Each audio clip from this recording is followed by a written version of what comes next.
Assalamualaikum and a very good morning. On behalf of the organizer, SEAMEO Regional Center for Special Educational Needs, SEAMEO SEN, I would like to welcome all the participants to our virtual bootcamp series 1, Unleash the Disability Inclusive Education Innovators.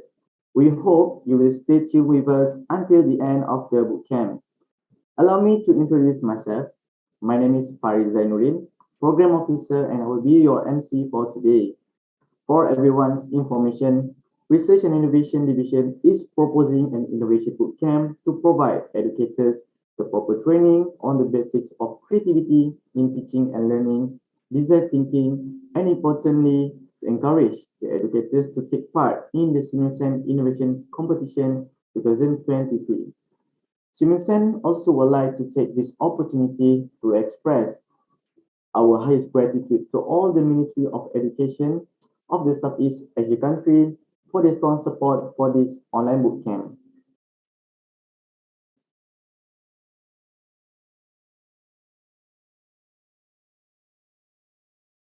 Next slide, please. Now, here is the agenda. There will be 3 slots for today's bootcamp. We will begin our first slot with the basic concept of innovation in disability inclusive education. Then we will have a short break at 10:30 a.m. Next slide, please. We will start with slot 2 at 10:45 a.m., the innovation process and factors, constraint, and innovation. I was informed that there are a breakout sessions for slot 2 and slot 3. SEAMEO SEN committee will assign you in a group later on. Next, we will have a lunch break for 1 hour and we'll proceed with our last slot at 2 p.m., which is Training in Innovation Disability Inclusive Education. By 4:30 p.m., we will have a closing session. Right now, before we begin our first slot, I think it's time for the photo session. So I would like to request all participants to turn on your camera. Please turn on your camera.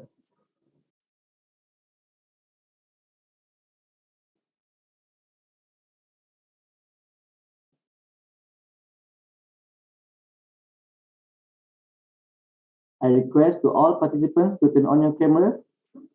We will have a photo session.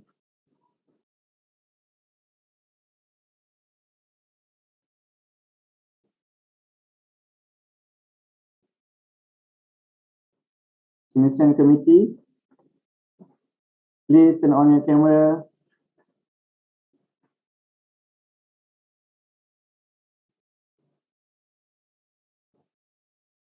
All right. So in my count, 1, 2, 3. All right, another one. 1, 2, 3. All right, thank you so much, everyone. I will share the photos later on. All right, so dear educators, innovation in education is becoming a buzzword in the way of learning and teaching for both students and educators respectively. It encourages students and educators to research, explore, and use all the tools to uncover something new. Innovation involves a different way of looking at problems and solving them. Therefore, SEAMEO SEN emphasized the importance of innovation in disability inclusive education through 21st century learning and teaching experience. Without further ado, allow me to invite Dr. Hajah Hanani Harun Rashid, Director of SEAMEO SEN, to deliver the opening speech. Dr. Hanani, the floor is yours. Assalamualaikum and a very good morning. Dr. Muhammad Alisani Mak Jalil, Deputy Director of SEAMEO SEN Organizing Committee. Our speaker for today, Associate Professor Dr. Nik Syamuddin Muhammad Noor, Director, Strategic Planning and Risk Management Office, University Tun Hussein On Malaysia, and to all participants from SEAMEO member countries. On behalf of SEAMEO SEN, it is my pleasure to welcome all of you to Innovation Bootcamp Series 1, Unleash the Disability Inclusive Education Innovators. Thank you for your diligent commitment and interest in attending today's webinar. SEAMEO SEN has always put our best effort as a regional center for special educational needs to provide platforms on sharing the best practices for special education teachers and fostering collaborative efforts among countries, institutions, and non-profit organizations for the benefits of the disability inclusive education in SEAMEO member countries and beyond. For this webinar, SEAMEO SEN aims to shed the light on innovation among special education teachers, advocates, parents, and community with learners with disabilities, which it is expected to instill inspiration and motivation towards developing impactful innovation projects. The innovation is not only to explore solutions, but also to provide an accessible environment with appropriate tools and resources for students with disabilities to realize their full potential. I certainly hope that with this kind of exposure and sharing will further instill the passion in all of you in initiating ideas for the innovations project in the area of disability inclusive education. I strongly encourage all participants today to focus and grasp as much information and ask questions to the speaker. I am sure that the speaker is more than happy to answer your questions. Ladies and gentlemen, I would like to take this opportunity to express my gratitude to our speaker, Associate Professor Dr. Nick Hishamuddin Muhammad Noor, for sharing his valuable knowledge and experiences on innovation. I believe that his sharing later will enlighten all of you on how to start and produce impactful innovations which will contribute to breakthrough strategies on teaching and learning for learners with disabilities. On my final note, I am delighted to inform you that SEAMEO SEN will be organizing the Disability Inclusive Education Innovation Competition next year in 2023. Therefore, we are looking forward to having all of you take part in the competition and perhaps to share this information within your network. Please keep updated with SEAMEO SEN programs and activities via our official website and social media. Thank you so much for your time and attention. I wish you an enjoyable and productive webinar ahead. Assalamualaikum. Thank you, Dr. Hanani, for your inspiring remarks. Before we start, allow me to brief you about the bootcamp. During the Q&A, all participants may ask questions by typing in the chat box. However, the moderator will only choose some questions and participants due to time limitations. The link to the evaluation form will be shared via chat box during the bootcamp. The bootcamp certificate will only be sent to the participants who have completed the evaluation form. The e-certificate will be sent to participants through email that has been registered within 14 working days. And if you need further assistance, email us at innovation@seameosen.edu.my. Now, I would like to introduce our speaker, Dr. Nick. Dr. Nick Hishamuddin Muhammad Noor. He got diploma in mechanical engineering from Miyakunojo National College of Technology, Miyazaki, Japan. Then, he obtained degree and master in production system engineering from Toyohashi University of Technology, Japan, before finishing the Doctor of Engineering in Functional Materials Engineering, also from the same university in year 2011. Dr. Nick started his career as production planning and control engineer in Podua Manufacturing Sdn Bhd before joining UTSM in 2006. From year 2011 till 2014, he actively involved and coordinated several programs related to student development and innovation and has led UTSM team as overall champion in My University 2014, organized by Ministry of Higher Education, where 4 out of 10 awards been awarded to UTSM, including the top winner of the competition. In year 2015, he has been appointed as Deputy Director in Innovation and Commercialization Center ICC before being promoted as the Director at the same center in year 2018 and had actively involved in various programs and events related to innovation. He was the Program Director for Pecipta 2019, which is an event owned by Ministry of Higher Education Malaysia that was successfully organized and had attracted more than 500 participants from all over Malaysia and from international community as well. He also led the innovation ecosystem pillar in UTSM that was focused on the development of innovation ecosystem in UTSM, especially in getting partnership with the external stakeholders. He also was a leader for several task force committees and also a committee member of Innovation Technology Managers Association, ITMA, in Malaysia in year 2018-2020. Currently, he is the Director Strategic Planning and Risk Management Office at University Tun Hussein on Malaysia, UTSM Malaysia. Now, may I invite our speaker, Associate Professor Dr. Nick Hishamuddin Muhammad Noor, Director Strategic Planning and Risk Management Office, University Tun Hussein on Malaysia, to start the lecture sessions.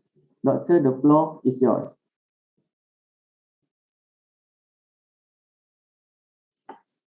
Okay, thank you very much to Mr. Faris for the introduction.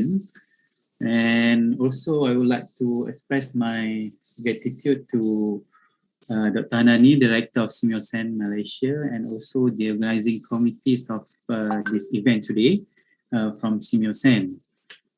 Okay, I also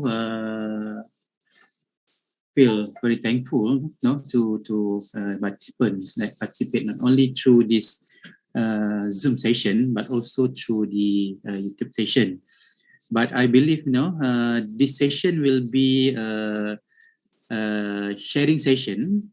Okay, I'm expecting a two-way communication session whereby you can stop me if you have any question. You can just interrupt me if you have any questions.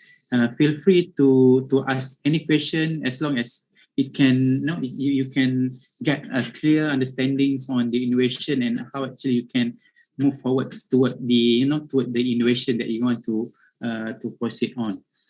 Okay, I will share my slide.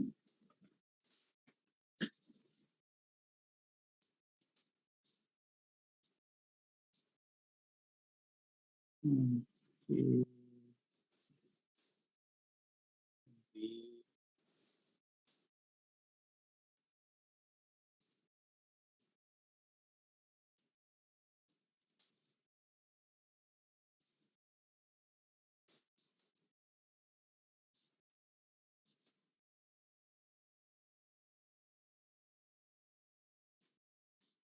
Okay, just want to confirm. Can you see my slide now?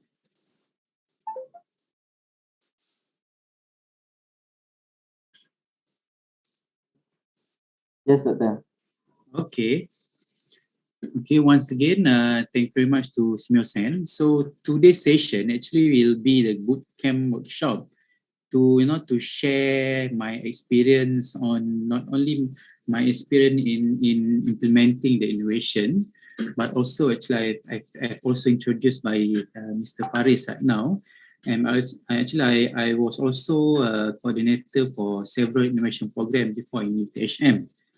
Okay, so for today, the theme that been given to me is the Unleash the Disability Inclusive Education Innovators Series 1. So we are more focusing on the ideation from ideation to innovation. Okay, this one is being actually has been introduced by Mr. Faris. Okay, currently I am the director for the strategic planning and risk management unit. But then, as also introduced, I have involved in no, I cannot count exact numbers of programs that I have done before. I have done a lot of programs because I was the coordinator for student development program before I joined the Innovation and Commercialization Center in 2015. I was the student development coordinator, whereby we have conducted a lot of programs from in various fields, not only in innovation. We did about career development, career enhancement, and so on, and so on. And also in 2019, I was director for the Ministry of Education event, which is we call it Cipta 2019, and it was successfully organized back in 2019. Okay, so based on my experience before, also implementing the innovation as well as in organizing the event, I do hope that my session today can give you an ideas and also can encourage all of you to be part of the innovation ecosystems. Being an innovator is not only good for our own ecosystem, but actually will contribute a lot on in the broader ecosystem in each countries. Okay, so for the workshop today, actually this is the expectation of the outcomes.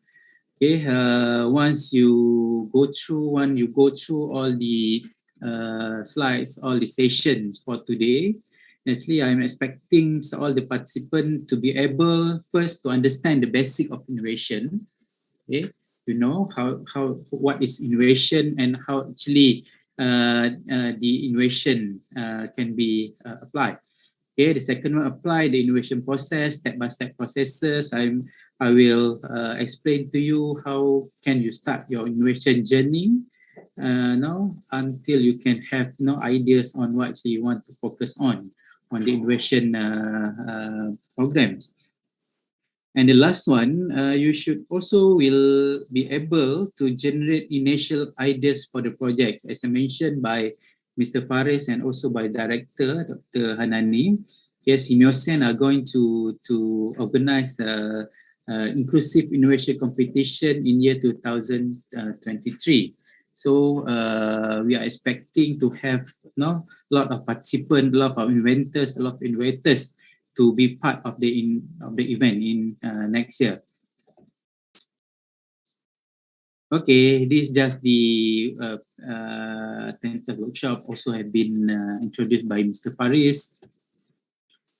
Okay, initially actually I want to ask all participants, since the initial information that I've got that we have about 40 participants. But then maybe maybe they early in the morning they might have other program. So I will go back to the slides once we have numbers of participants join with us in this session. Okay, so as I mentioned, today's session is not supposed to be like one-way communication. Actually, I'm not. Even though I am a lecturer, but then I'm not intending to lecture all of you today.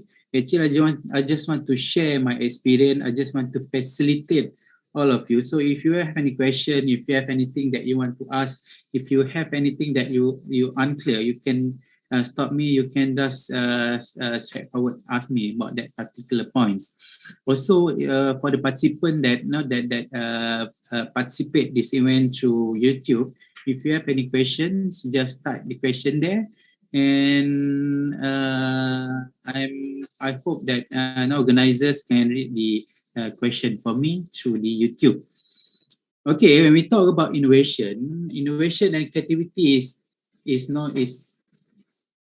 like brother and sister, but creativity without innovation is just thinking something, but you're not doing anything. Innovation is by only being innovative without creativity, you might miss out something, some point that should be included in the innovation that you want to do. So creativity is thinking up new things, and while the innovation is doing new things. Okay,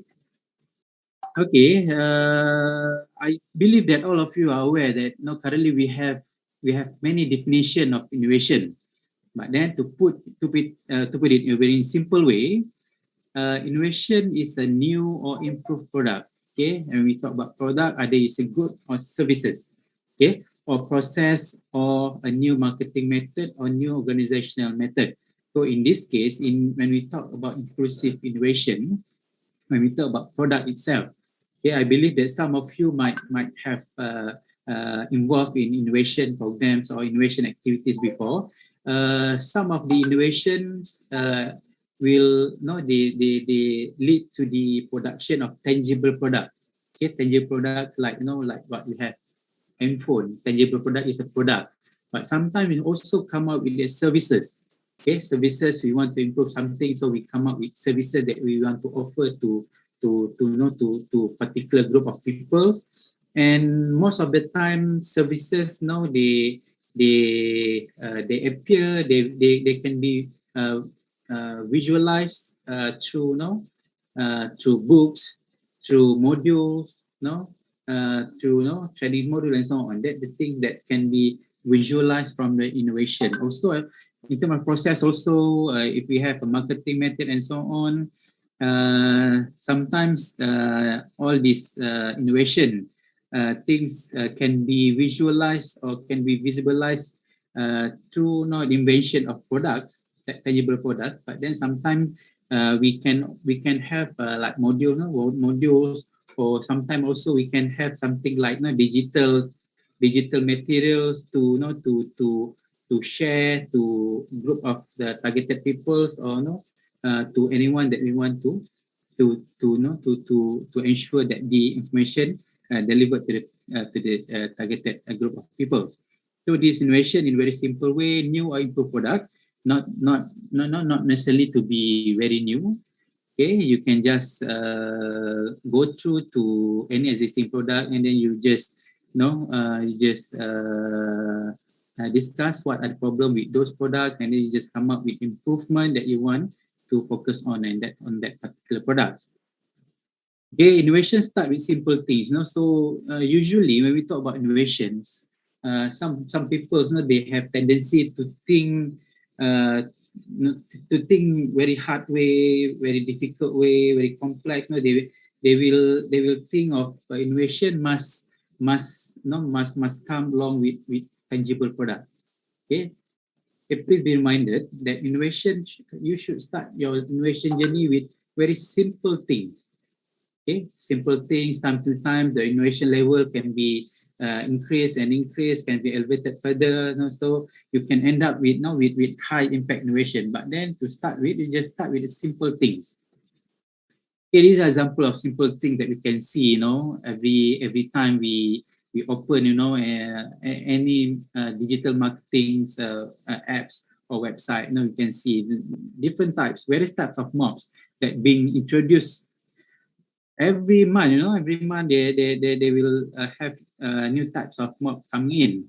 Okay, very simple one. Okay, so when we talk about innovation, of course there are certain criteria that you have to bear in mind. This is just ideal condition of good innovation. But then, as I mentioned, to start the innovation, you just think of the simplest one. But then, if you can inline your invention or your innovation along with this criteria, I believe that your innovation can be forwarded, can be bring up further until it's not possible, it's not impossible. Okay, if the innovation that you initiate can also be commercialized later.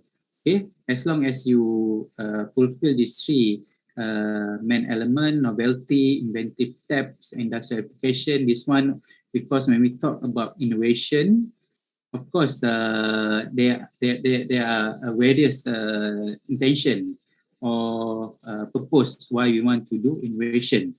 Okay, either we want to help only just because we want to help a certain group of people, so we do the innovation. Okay, some people want to do innovation because they want to come up with a product. Okay, some people do innovation because they want to have advanced future of innovation, which is commercialization, whereby they can have their own business, they can set up their own company based on their innovation. So innovation, we have various purpose. So based on the purpose, I believe that all of you being in the inclusive innovation, one of the main purpose is to help students or to help those people in needs, to fulfill their basic needs of social life. Okay, this is just introduction. Introduction, just want to introduce all of you. Of course, when you start your innovation, again, as I mentioned, you might start, you just want to help people, you don't have any other intention. You just want to help your students. You just want to help any people that to fulfill the basic needs of social life. But then, as I mentioned also, sometimes the thing that we innovate, the ideas that come up from our mind, all ideas considered as valuable ideas. Okay, all of your ideas is considered as your intellectual property. Okay, which actually can be registered, and in future, if somebody wants to use your particular ideas, they have to pay you on that particular ideas. But this one, of course, when we talk about intellectual property, this is an advanced version of innovations. Okay, this one just I want to introduce you so that along the way, when you do innovation, you just put in your mind, somewhere in your mind, my idea is very valuable. If you found that your ideas can be registered through this kind of intellectual property, so please discuss with anyone that have better understanding on the intellectual property protection. IPR, intellectual property right, the protection of IPR. Okay, because under the IPR, we have patents, we have copyright, trademark, industrial design, circuit designs. Okay, the most easiest and simplest one, of course, the copyright. Anything, any ideas, you just, any sketches, for example, you have ideas and then you sketch the ideas into one piece of papers, and you don't want anyone to duplicate or to copy your ideas. You can also register your idea as copyright. Copyright anything that come from your ideas. Copyright also trademark also comparatively easier for anyone to proceed with, because trademark as per languages here. Okay, anything brand, any tagline, anything that you want to emphasize that particular face or particular brand or particular logo is yours, so you can register it as trademark. Okay, industrial design, just design. Okay, circuit design, and the most difficult and complex one in intellectual property right is the patent. Okay, the patent have the highest values among other types of IP, but of course it will depends on the how actually you are going to use that particular IPs, or how actually your potential, in future you might have a potential somebody want to use it, so it maybe depends on how actually they want to use, or they want to utilize the IP. Okay, this is just the introduction. Okay, again, please bear in mind all of your ideas are very not very valuable, so you should of course we allow for idea sharing, we allow for open innovation, but then we have to so called as we have to appreciate what other people do, by protecting and not duplicating their invention. Okay, this one I think I have shared with all of you before. Of course, when someone who considered as a beginner, anyone who want to start innovation, they will face this kind of problems. Okay, because innovations not only for teachers, but also for higher educational lecture as well. Innovation is not an easy thing. If innovation easy, I believe that we have thousands, millions of products being introduced in daily basis. But then innovation is quite so-called as unique things. Sometimes we have ideas and we can generate too much ideas. Sometimes when we don't have ideas, we don't really know how to want to start the innovation process. Okay, we have problem with how to start. I believe that all of you have faced this kind of problem before. How to innovate? You have ideas, but then you're not really sure how to proceed with the. You have ideas, but you don't really sure, and you don't really know how actually you can move forward with your ideas. And of course, any innovation need money, especially for the tangible product, product that have a physical form. That kind of innovation needs money. You want to productize it. You want to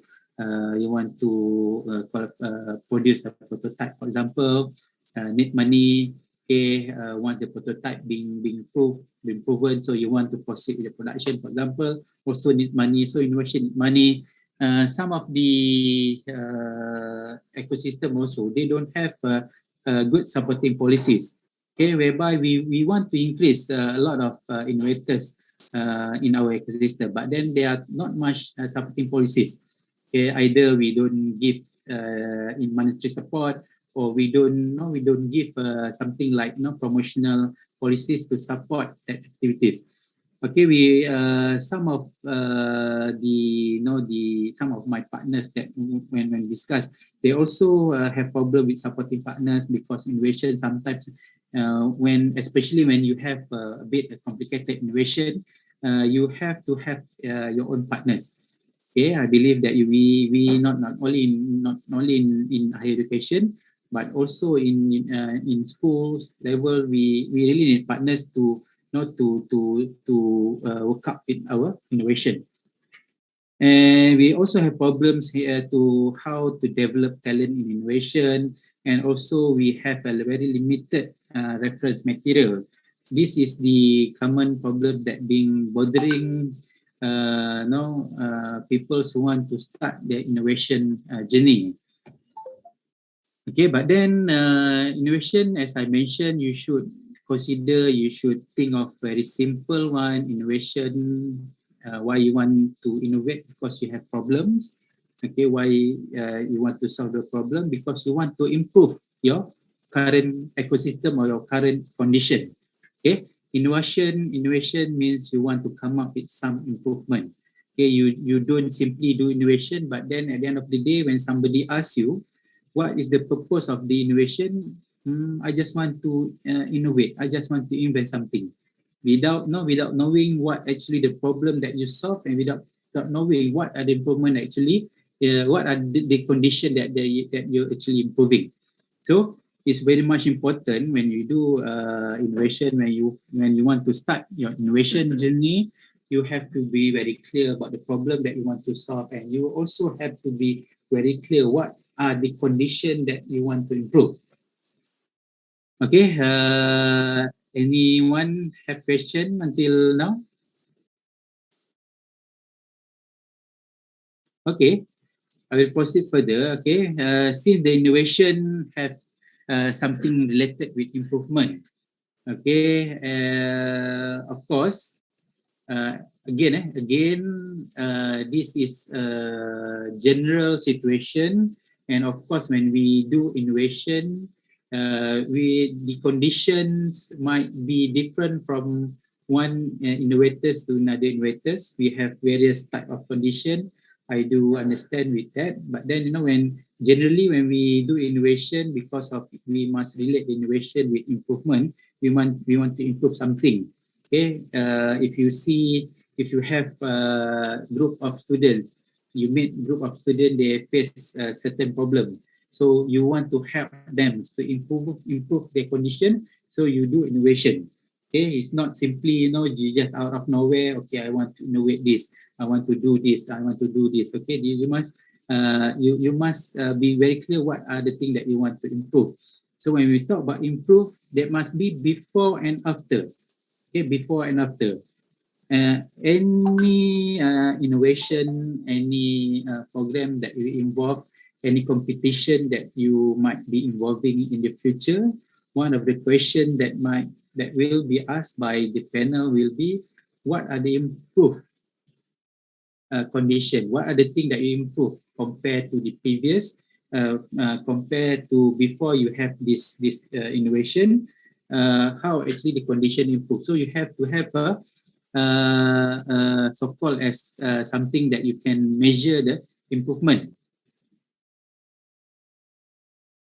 Okay, this is just the the general terms of innovation. Innovation, of course, the main important part, knowledge drive innovation, innovation drive productivity, productivity drive socio-economic growth.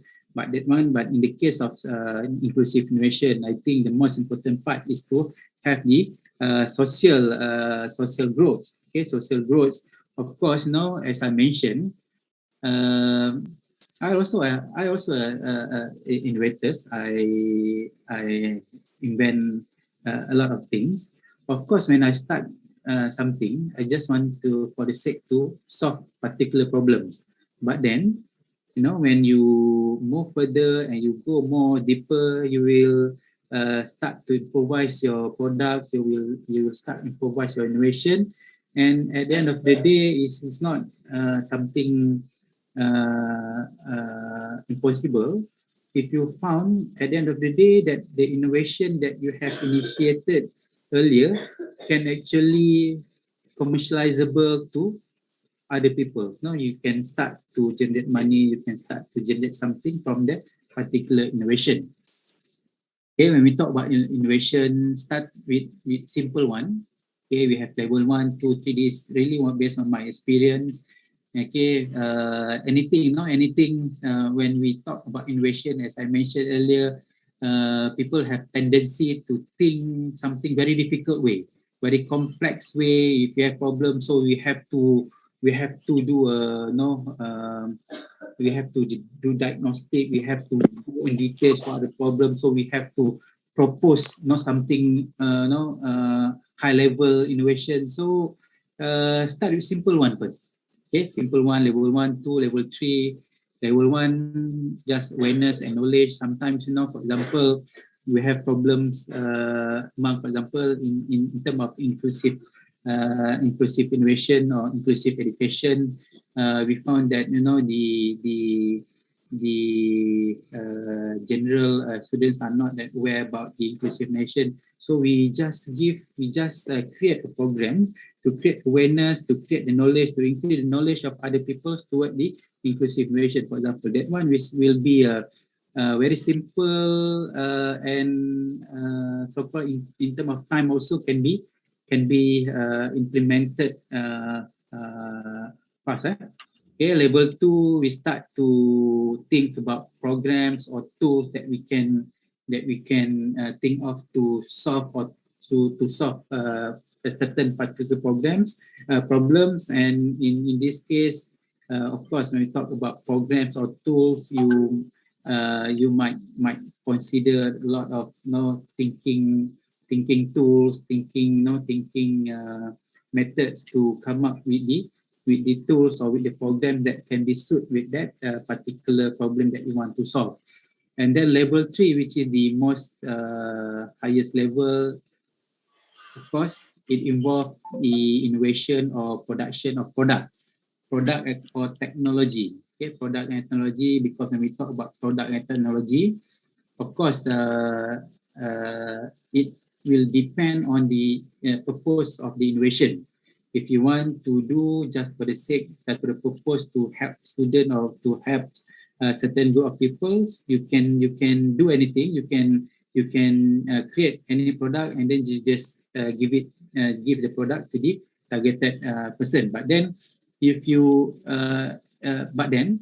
the product that you want to innovate or you want to introduce have something to do with the safety factors, for example, okay, by giving the product to targeted group of people, it might give a risk to that particular group of people. So you might have a certain requirement that you have to fulfill, especially in terms of the safety requirement, so that any users, students, special needs students, that are going to use your products will be safe enough to use that product. So we have several levels. So started with simple one, and then I believe that once you started with simplest one, you can nurture, you can groom your innovative skill slowly, and it will be after certain times you will find that if you have problems, you can simply formulate the problem solution. So you can simply come up with ideas because of you have go through the overall process. Okay, if you started with the complex one, so you will have tendency to things always complicated solution. So started with simplest one, and you have to step up the ladder until to the higher level. Okay, this is an example of the very simple system that I also found with my student before. Students in ASEAN region, they have a tendency, they are very shy. They don't like to ask many questions. So what I did, very simple one, I did a very reflection system using a very simple online form, so they can ask anything through online system. So I will go through all the comments, all the reflection that they give through that systems, and I will respond during the next class. So this very simple one. So this also simple innovation that we can do to give awareness to publics. Okay. Okay, this also innovation, just not just video, that we can share to publish to increase the awareness for certain things, using using available tools, free tools. We don't have to invest anything. We just have to invest our time to learn how to use the tools. Okay, that is the simple one, simplest one. And then, as I mentioned, after a while, we have go through the first step, and then we increase our step. We elevate our levels to the next level, which is this one is a tool, the production of tool to use to cover certain containers. So very simple tools, and then this also tools. This one, actually, I've invented this one for one of my friend that have also difficulties in walking. So he asked me to invent tools so that he can drive a car. So very simple one. This is just a tool, but again, anything that relate to safety, you should design it very carefully. You have to ensure that the safety of the users that will be using your product is protected. Otherwise, something happen, they will come back to you. They will ask you a lot of things, even though your first intention just to help them. But then anything about safety of the users, you must be very much careful. You have to put much precaution. You have to do a lot of analysis to ensure that the product or the innovation that you want to give to a certain group of people, it will be safe enough to be used by that particular person. Okay, this also, again, as I mentioned, the level of innovation will come higher and higher. You start to invent something complex. This is machines, no? Okay, this also will become, the level will become higher and higher. Okay, this also one of the innovation, high level innovations, and again you have to be very clear. The level of innovation will also reflect the level of requirement required by that particular innovation. For example, this one is medical based product. You have to fulfill certain standard under ISO for medical devices. So all those things are the things that you have to explore if you want to have a high level innovation. But again, please start your journey with the simplest innovation first. Okay, the why innovation is important. I love to use the concept of sustainable development. Why we have to innovate, because we have to focus on social, economic, and environmental improvement. Okay, social, we want to improve our people's life. We want to improve the social well-being. We want to give more protection to our peoples. We want to create a better ecosystem, better environment to our students. We want to give equality to all human beings. For example, that one is the social needs. And we talk about economic, of course. Social, all people know they need money to do something. Even though in inclusive education also, I believe that you as teachers also you will be much concerned on your student futures, what actually they going to be in the futures, what are the things that they do to earn their living. So why innovation is important, because we have to have a source of economic growth. We have to so-called as catalyze our economic through innovation. That's why we have a K economy, we have I economy that represent the innovation-based economy. Okay, also because we want to improvise our environment, our ecosystem. That's why we need innovation. Okay, as far as the inclusive innovation is concerned, I believe that of course it will be depend on the region, or it will be depend on the area that you are living in. In my case, when I was in Japan back in 1997 until 2010, before Japan is so-called as special needs friendly countries. They have a lot of initiative. They have a lot of supporting agencies, supporting policies to support all those, all the people's special needs people. But then, we not only in Southeast Asia, in Malaysia also, we have to keep on improving our system so that we can secure, we can give more protection, better life to the special needs. Okay, when we talk about innovation, when you have to when we talk about innovation, there are certain process that you have to go through. This one is very formal one. Of course, as I mentioned, this is just sharing on the formal innovation process. Okay, sometimes people's ideas come up from nowhere. They started to think about the solution. They start to think about the ideas. They start to think what are the things that they want to do. All those things informally we call as this one ideation. Okay, we start ideation. You have problems, so you just think what are the things that you can do to solve particular problems. Okay, there's ideation process, and then after ideation process, we proceed with identification of needs. Okay, you have problems. Okay, you have a basic idea, just a rough idea on how actually you want to solve that particular problems, and how actually you want to focus on to what areas, in what category that you want to focus on. Then one is a general idea. So the next step is you actually we identify the needs.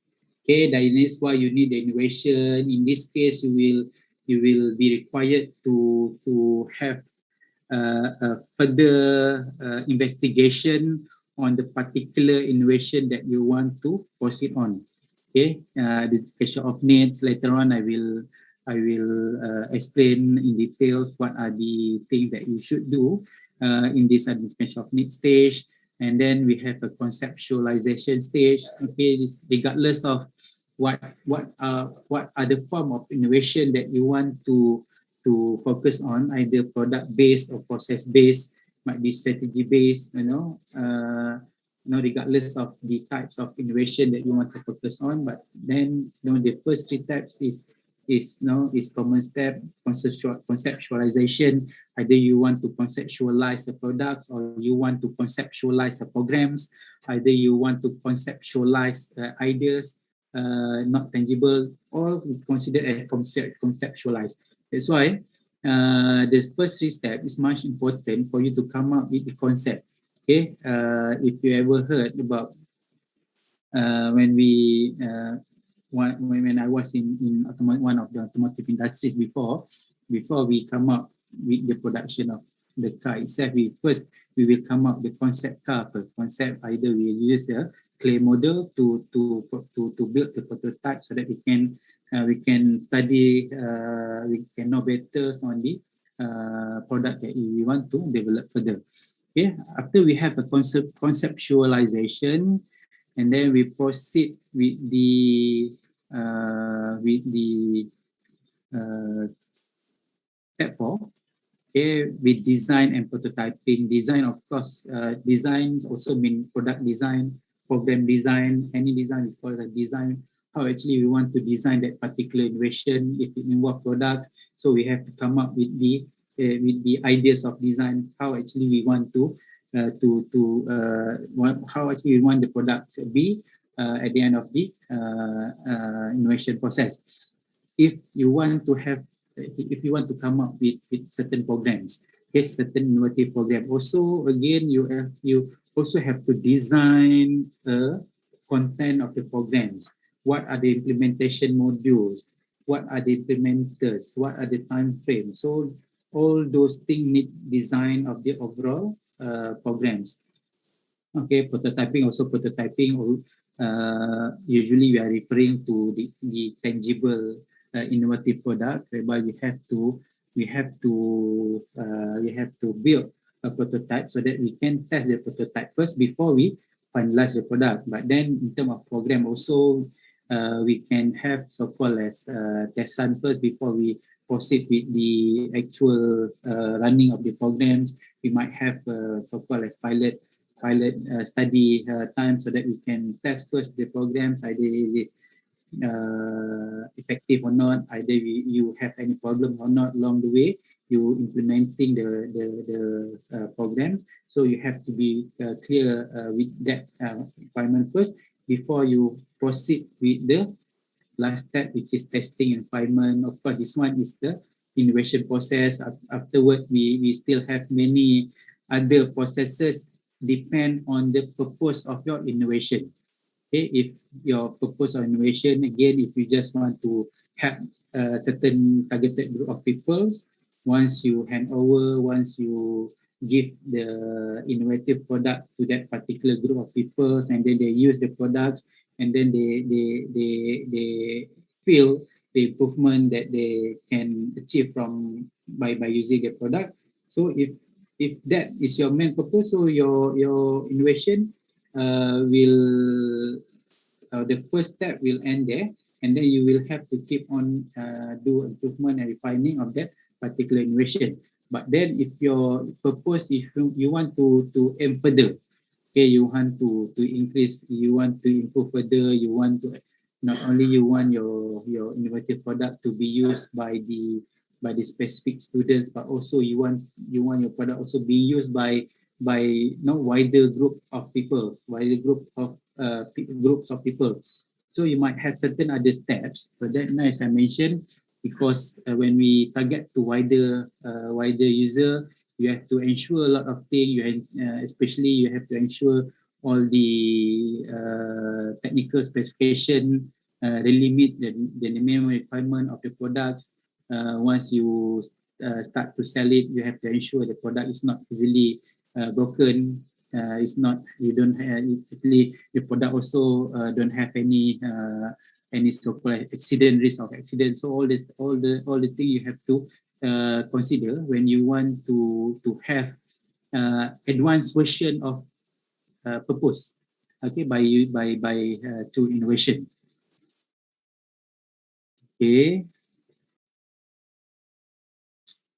Okay, also, when we talk about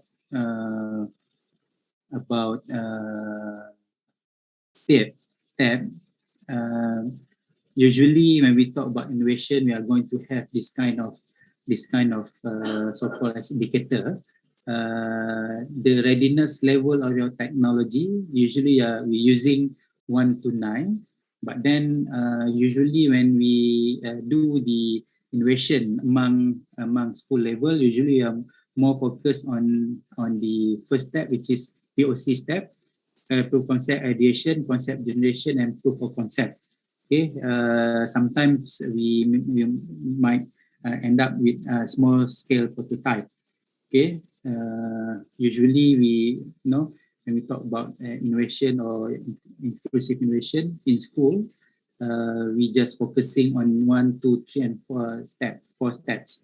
Okay, but again, if you want to target to other purposes, you have to go through the step 5, step 6, step 7, step 8 until step 9, and once your products reach step 9, it means that your products actually can be commercializable. Either you want to manufacture your product by your own, or you can also license the product to third parties so that they can commercialize your innovation, but then they will pay you certain amount of money. Okay, that will depend on the purposes of your innovation.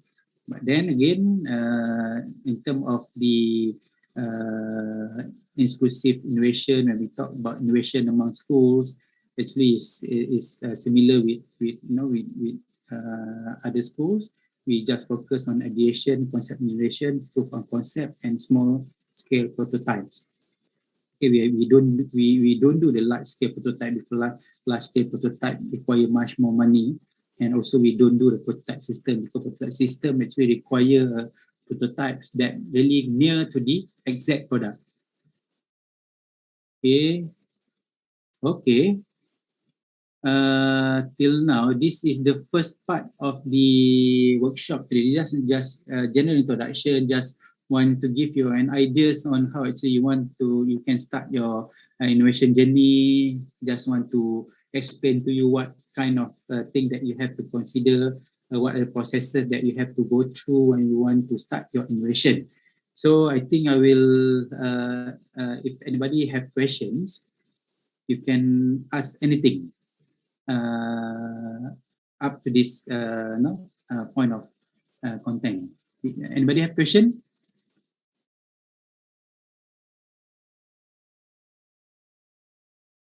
Or anybody want to share something?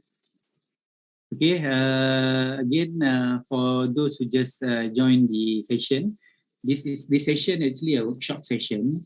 Workshop session is the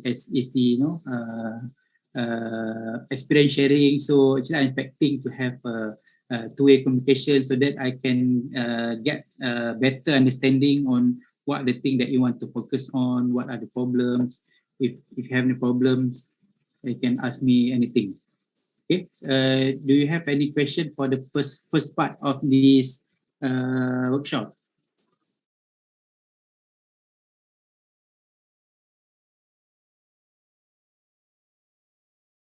Okay. No question, Okay, if no question, since we already have about 43 participants that have attended this online session, I want to return back to the previous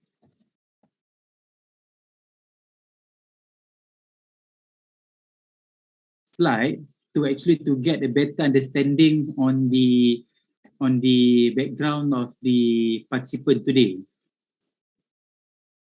Okay, so if you don't mind. Dr. Nick, Yeah.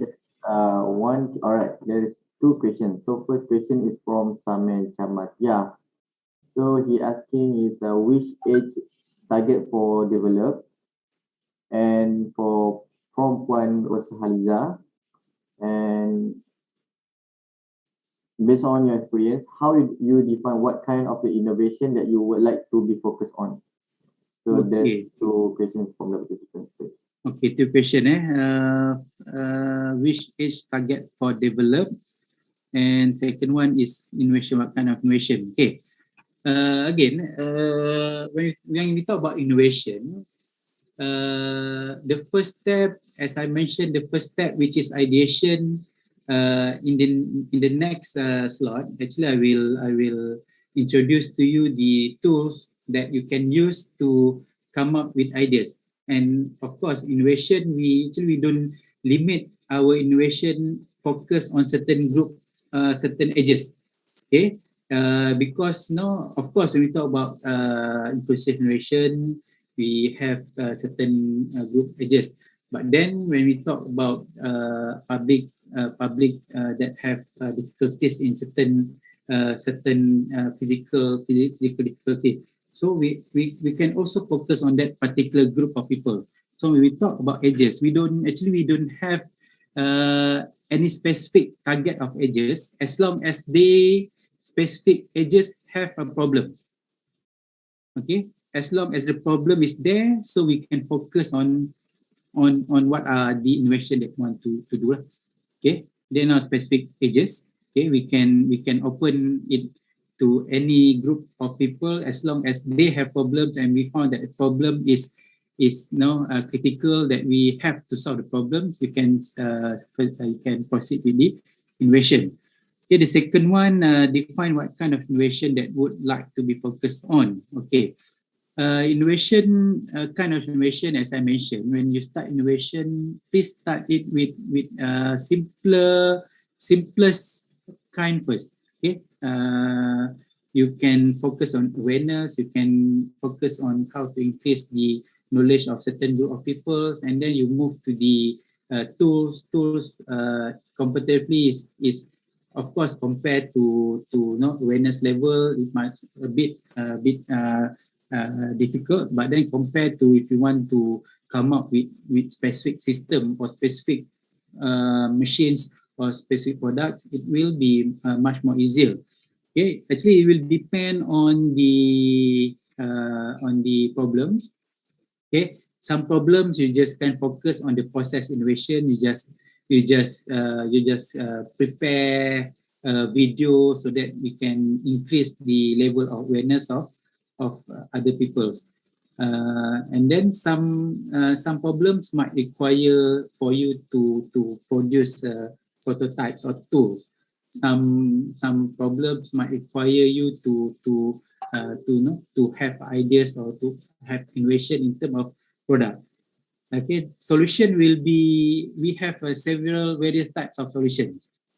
Again, we don't limit our solution to certain kind of solution. Okay, we have to know, that's why the importance of the first step, once you start discussion with your team member, is very much important for you to have a good brainstorming session. Okay, in the brainstorming session, you will have to come up with various potential possible solutions that can be applied to solve particular problems. Of course, when we after this, I will show you the tools. Of course, when we want to decide what kind of innovation that we want to focus, also it will also be depends on the difficulties of the level of difficulties, time consumed to focus on that particular innovation, cost, and do you have exact specific expert to do that innovation or not, or either you should have no external partners to collaborate with you to not to complete with that specific innovation, will be will affect the type of innovation that you want, that you have to focus on. Okay, there are several parameters, but then the specific parameters I will introduce in the next session. Okay, any other question? Am I answering the questions for Mrs. Roshaliza and Mr. Samir? Is that the answer that you're expecting, or you're expecting?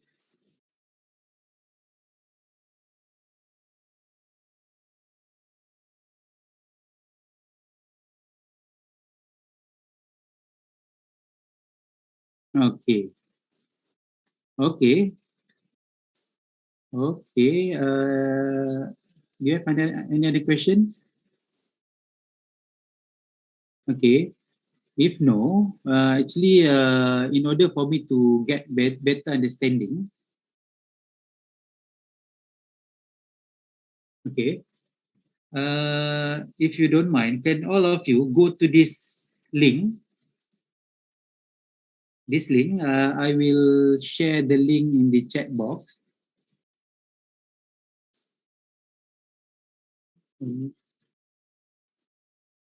Okay, I will share this link to the chat box. So please go to the link, because I just want to get better understandings on the participants that involved in this workshop today.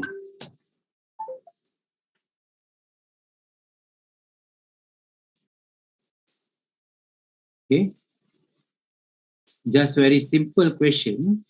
Only 4 questions. Just want to get better understanding on each of participants' level in innovation.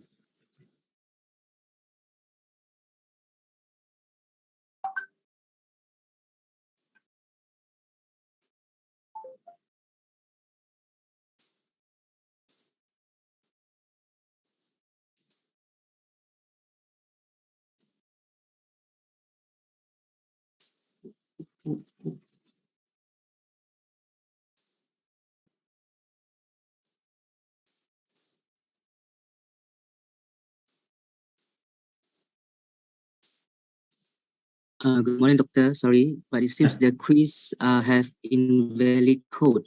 Oh, sorry. Wait, Why?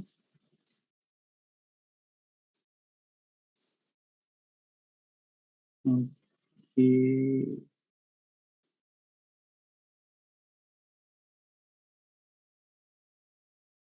Sorry.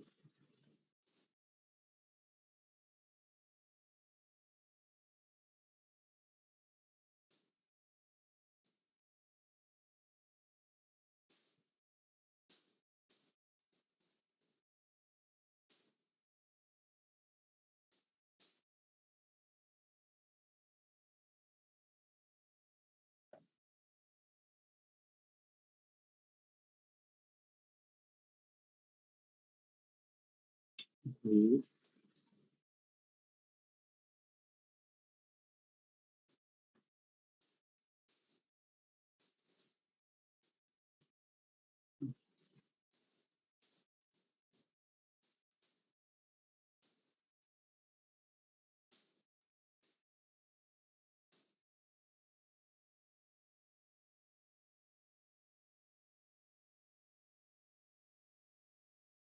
Okay. So just go to quizzes, okay, quizzes.com, and just put insert the game code 311013. I will give it in the chat session. Okay, go to this one. Yes, 311013.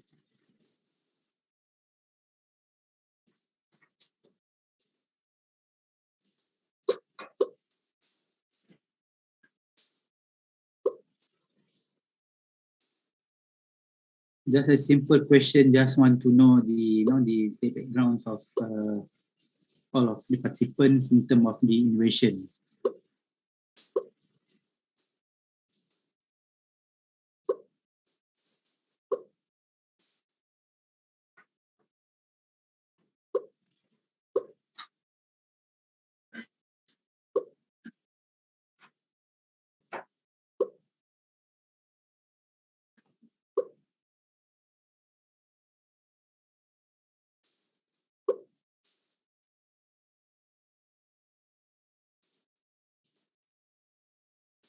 Okay. Okay. I think I can just start the poll now. Very simple one.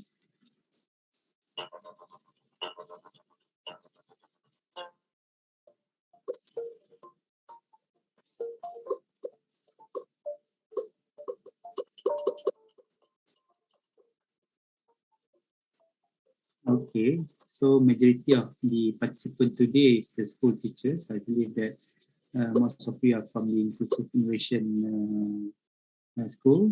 Here we have one lecturers and administrator also one and others two.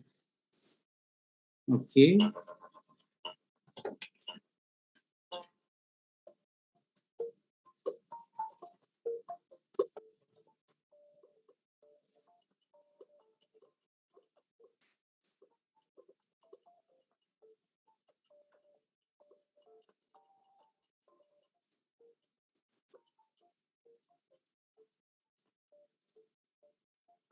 okay. So most of the participant today is so-called as beginner. So you're participating in the workshop for the first time, and about 25% intermediate and innovators who always practice innovation, but then majority of the participant is beginner. Okay.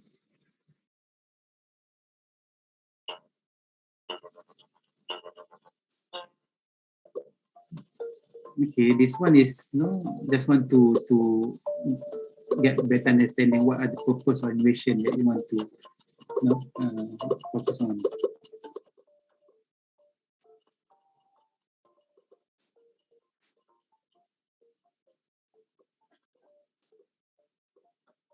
Okay, thank you very much.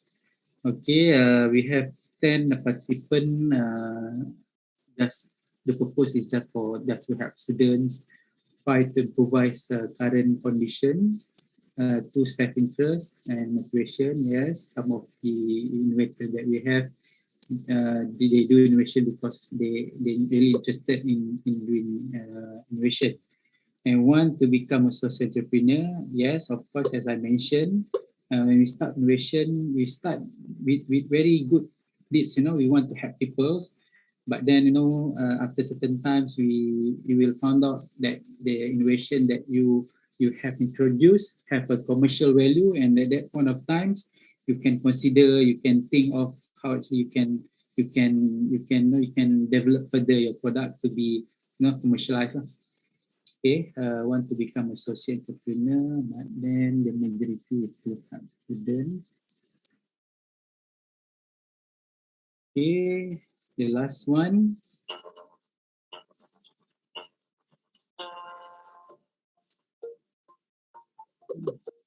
Last one, if you have any ideas.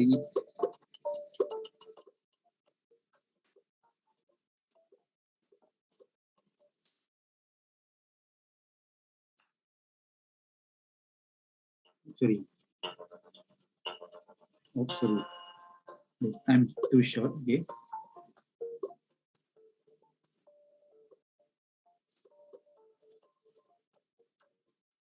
Okay.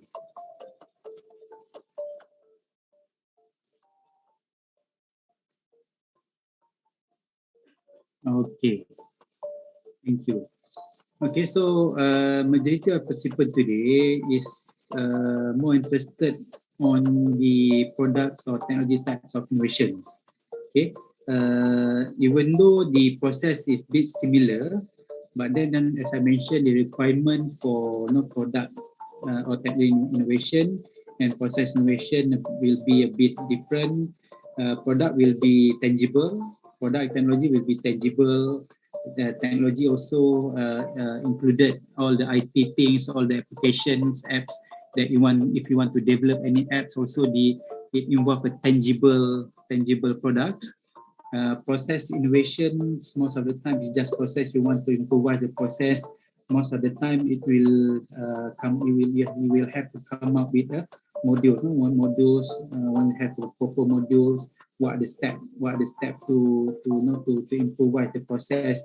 What are the specific timeline? What are the person in charge for a certain particular role? So all those things, once you include it into one module, so you can focus on the process innovation.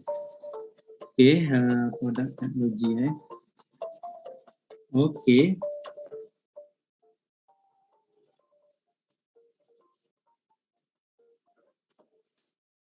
Okay, thank you very much for the response.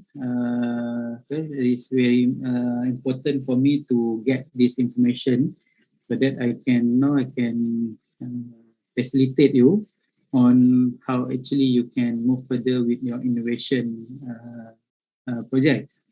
Okay, I think for the first part, if there are no other questions,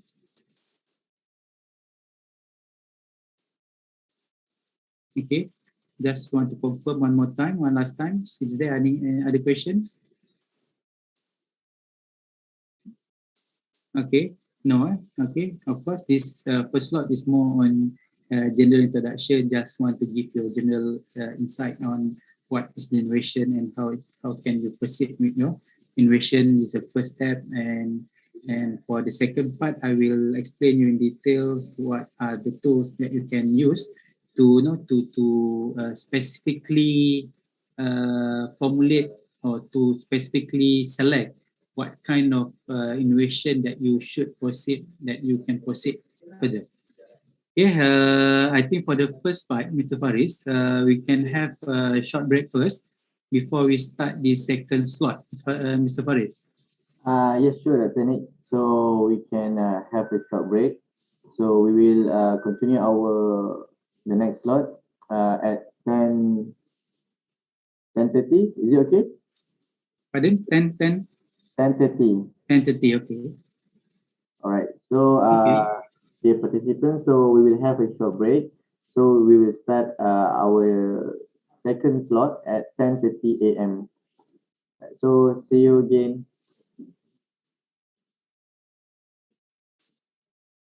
Okay, we'll meet again in 10 minutes time. Right.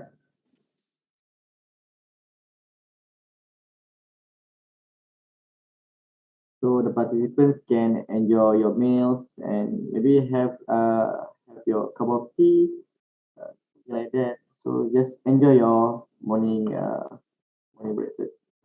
So see you again at 10:30 a.m.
Hello, dear participants from Facebook and YouTube.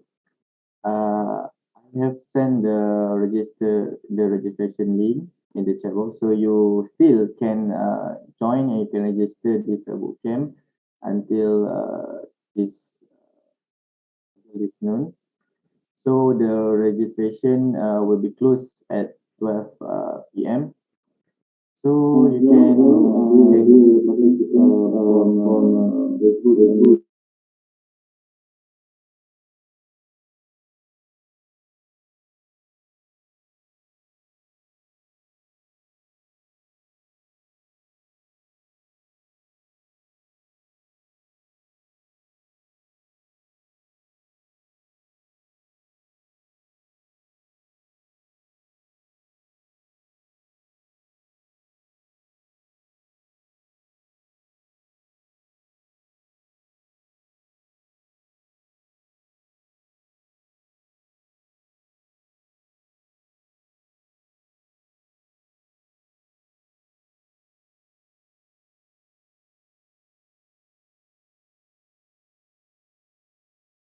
All right, thank you for the questions, Meros. So I would like to inform here that all the participants in this Zoom meeting, at the end of the bootcamp, they will have evaluation form. So all the participants need to fill up the evaluation form at the end of the bootcamp. So that will be your record in attending this bootcamp. Thank you.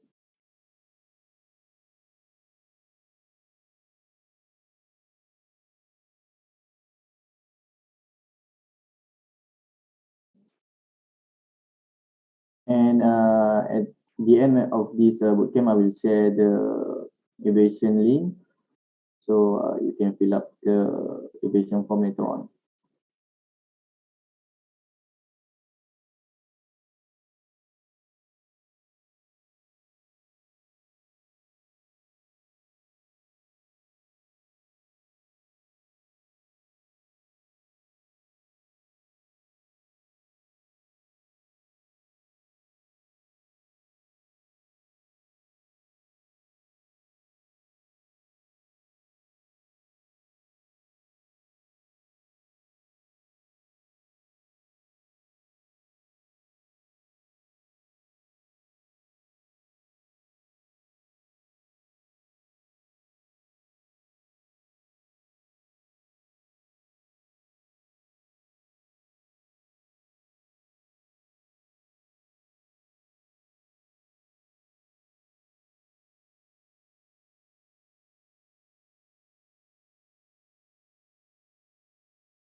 All right, so I would like to answer the question from the YouTube from Janice Henry. So you're asking, are we going to get a certificate for the innovation bootcamp? Yes, absolutely. So each participant will be entitled for a certificate if only you have participant and you have joined this bootcamp for all 3 series. So at the end of the last bootcamp, the third series, so all the participants that have been complete the 3 series will be entitled for the certificate of participation.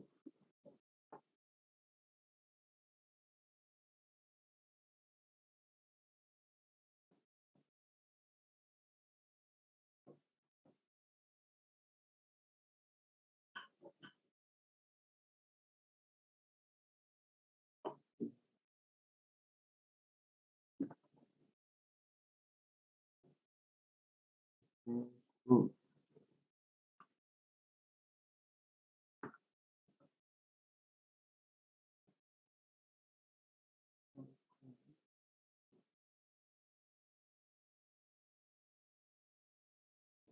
Okay, and there's notification from Facebook. Okay. Okay, sorry. So everybody, okay. Can we start the next slide? Or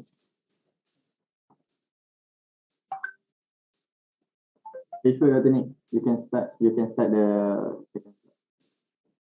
okay, so we can start the next slide, right? Right. So again, hopefully that this session will because of ideally we conduct workshop face to face, because workshop when we do it online is very difficult, especially because in workshop we have to engage with participants, we have to engage, we have to ask if you have any problems or not. The ideal condition if we do it face to face, but then because of the constraint in terms of the geographical constraint, so we can't do it face to face. So we have to do it online. So I will be much appreciate if all of us can be much more so-called as we can have an interactive session. So if you have any question, if you have any suggestion, just feel free to ask me, feel free to interrupt me. Okay, I will start with my second slide.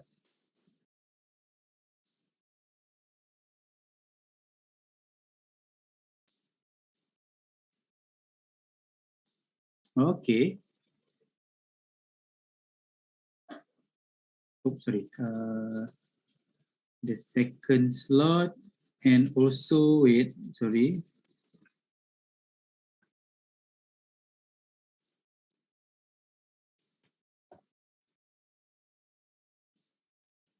Okay. In this slot,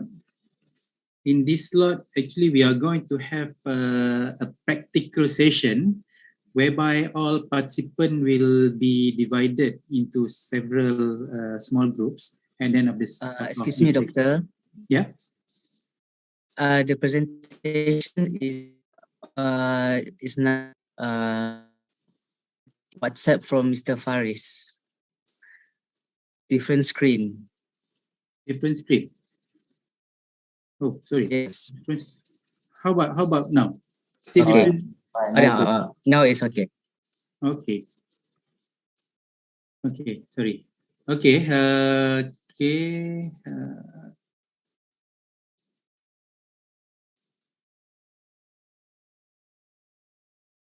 Okay. Actually, I have sent in the chat box the link for the template. They are expecting all groups will be using that template to have our hands-on session on how actually you can proceed with the project ideation. Okay, this is project ideation. These are the first steps. Anything should start with idea. You have problems, and then you should come up with ideas. But then sometimes we don't really know how actually we can start with ideation. Okay, for those who have been about 4-5 people who mentioned that they have involved in numbers of innovation activities or innovation programs before, they might they might a bit easy for them to come up with ideation. But then most of the participants today is the beginner, so you might face a problem to generate the idea. Okay, so just in terms of general introduction, ideation creative process where innovators generate ideas. Okay, this is idea generation stage Okay, we don't think about specific solution. We don't think about specific things, but this is the phase that we throw a lot of ideas here. Okay, participants gather with open minds to produce as many ideas as possible, and we don't have so-called as this is a judgment-free environment. Okay, we don't give ideas and somebody evaluate, or somebody decide either these ideas is good or not. So we don't do that things. In project ideation, just throw as many ideas as possible, so that we can have sets of alternative, sets of possible ideas before we proceed further to select the specific project that you want to focus on. Okay, in this stage, most of the time we are going to do a brainstorming in the focus group discussion, FGD, to come up with ideation. Okay, when we talk about ideation, I think also being asked in the previous slot, what are the age, how actually we start our ideation. So of course, innovation can start with different way, depends on the problem that you face at that particular times. Okay, but then what I'm sharing with you today now is the general process, specifically more on schools or inclusive education. Okay, I believe that we talk about inclusive education, we have several types of difficulties, several types of special needs. So the first part is you have to identify your target groups. I believe that in each schools, you have several group of students with various types of difficulties, various types of needs. Okay, so we have to identify our target groups, and then we identify issues, and then we identify initial solution. This is the very general one. Okay, so in the first stage, not only in innovation, in my case also, in anything that I'm doing now, first I will come up with general database first. Database, when we talk about database, it's not database that consists of too much information. It's just a database that will be used to help me, or to be later will be used by each groups to facilitate, to not to help each group to narrow down to what category of problem, to what types of people that you want to focus on. So we have to create this first target group, identify issues, and identify initial solution. This is just a general category of solution. And after this, I will show you using the template that I just shared in the chat box. Okay, when we talk about target groups, so since we have various type of groups, okay, we have, of course, majority of the participants today is teachers. So you might have several groups of students that you are now looking after now. Okay, we also have a level of targeted groups. Okay, level means special need. They have a lot of various types of special need. They have several levels. So you should understand the level, the type of groups, and number of people involved. Okay, number of people involved for the particular issues of particular problem that you want to focus on. Okay, and then how actually we can set priority level. Okay, again, this should be developed based on your own experience. In my case also, every time I do programs, I will, based on my experience, I will have a set of priority setting. Okay, priority setting in general. For example, in general, in particular, if we want to conduct CSR project, community corporate social responsibility project, CSR project to community, we have to list first the potential group of people that we want to focus on our CSR activity. So once we have several lists of people, so we set what are the priority level for each of these group of people. Okay, we have very high, moderate, and low. This one will be based on your own experience. You have to develop it based on your experience. This is just a guideline guidance, just as a reference. It must be built up tailored to your own situation. Okay, we talk about high, for example. Okay, very high priority level, very high, 100% unable. Person who are unable, 100% unable to do something on their own. Okay, they need various types. They need helps in movement. They need helps in terms of educating them on certain things. So they need various helps to manage themselves. Okay, high, partly unable to do something, moderate, unable to do something on their own, and low, able to do something but still need help to change. Okay, this is just a guideline on how you can set a priority level for the certain group of students.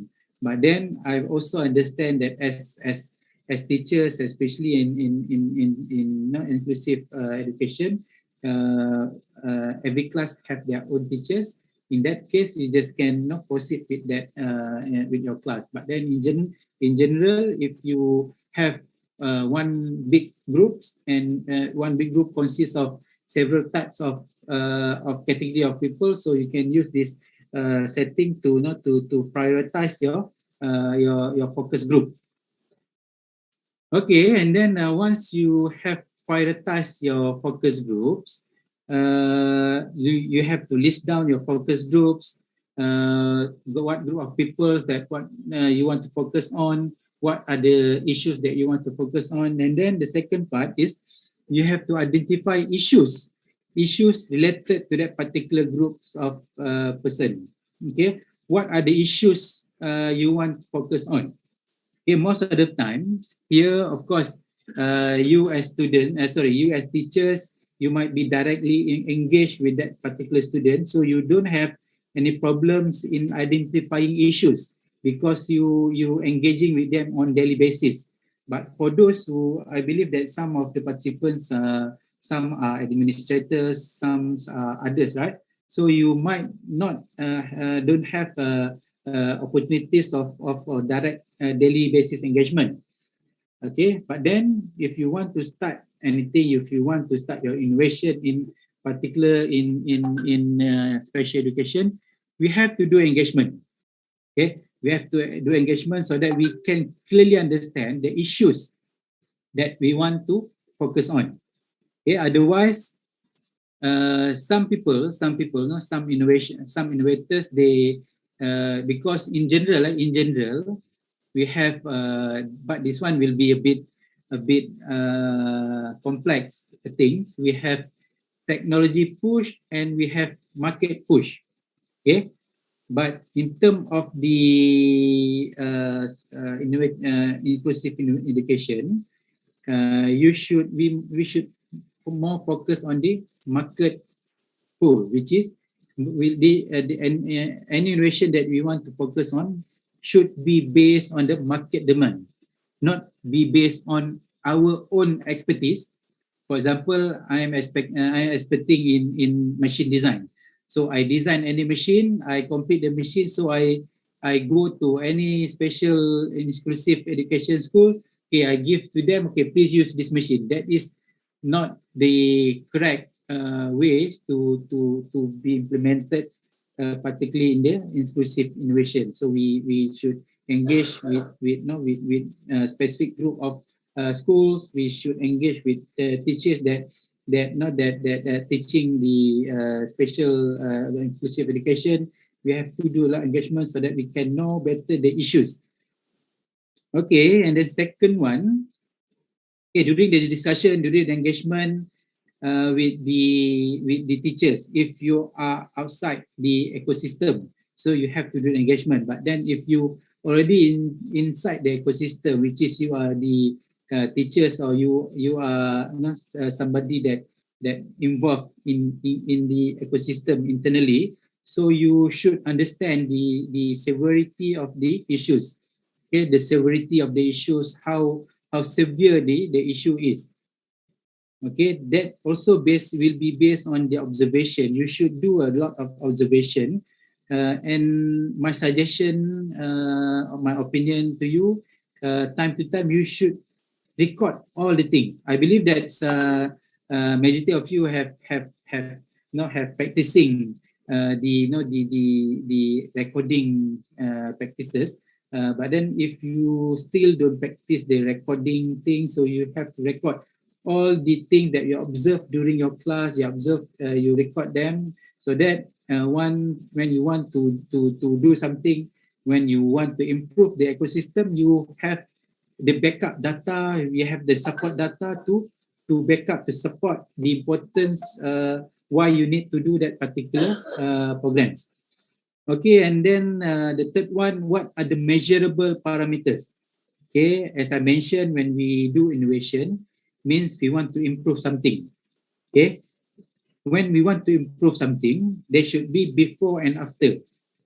Okay, suddenly you do innovation. Why you do innovation? No, I don't have specific reason. I just want to do innovation. It's a bit weird, right? So you should have specific measurable parameters.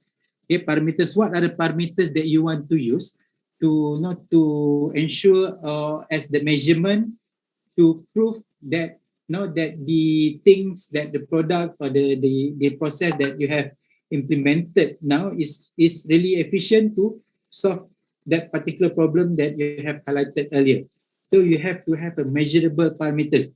Okay, for example, if you found that students have a high absent rate, for example, okay, so that is the measurable parameter that you have to measure before and after. For example, now absent rate is about 50%. Okay, what are your target? Your target to have 100% student to be in school, for example. So your target is absent rate 0% absent rate from 50% to 0%. So you should have that kind of measurable parameters.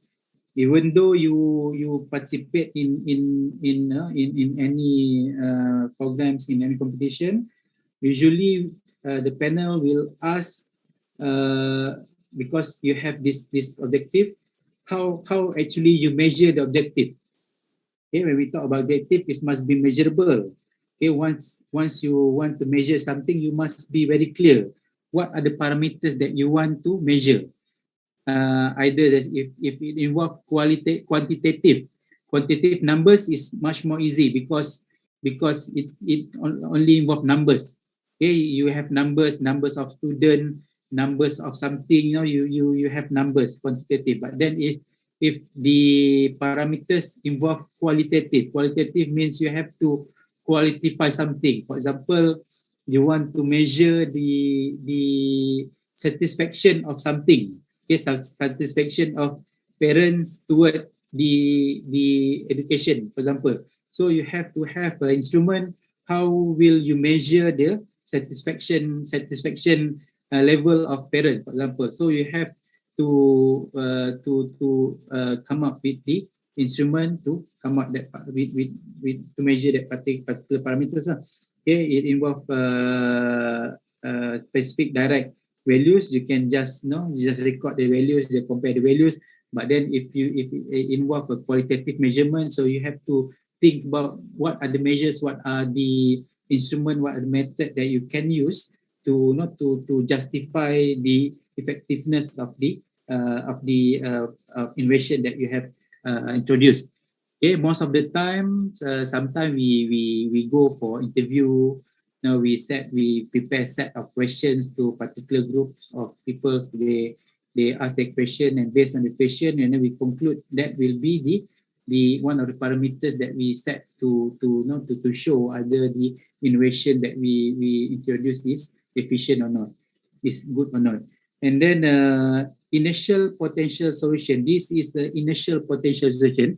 Just initial, because once you have problems, you have go through several data that you have, not to support the importance of the project that you want to focus on. But then after that, you must have just general ideas.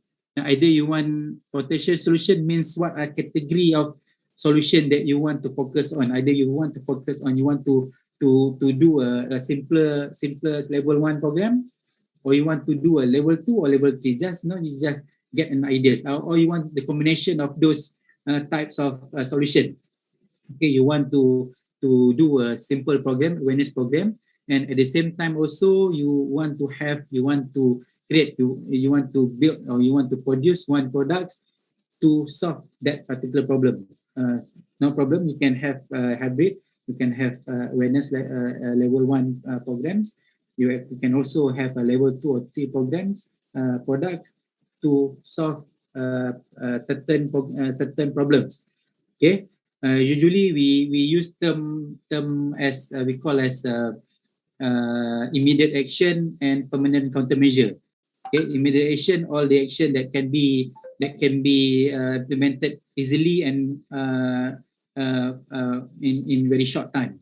Okay, long-term countermeasure require longer time, require longer observation, require a lot of analytical skill, but then the impact of it will be much more longer compared to the immediate action. So all these things should be implemented by having a set of database. It is also just a reference if you want to set a severity level for certain issues. Again, this also should be based on your own experience.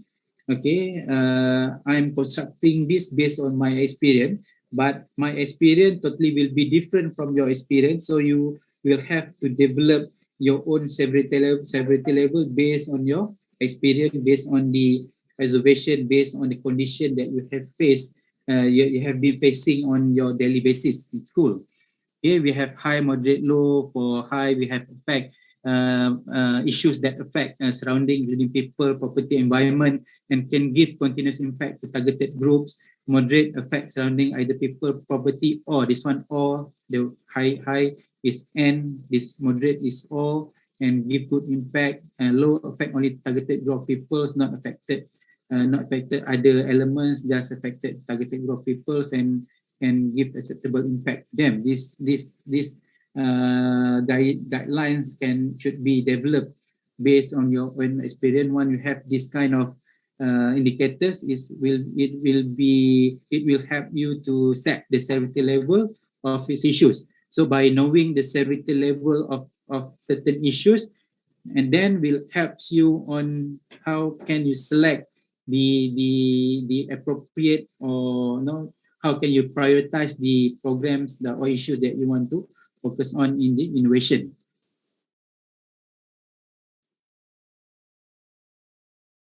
Okay, I believe that I have shared with you Excel template.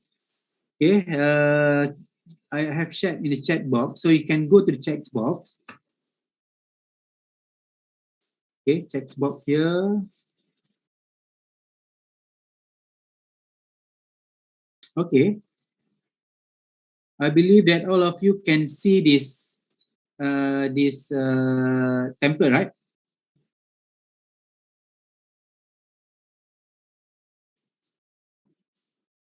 Okay.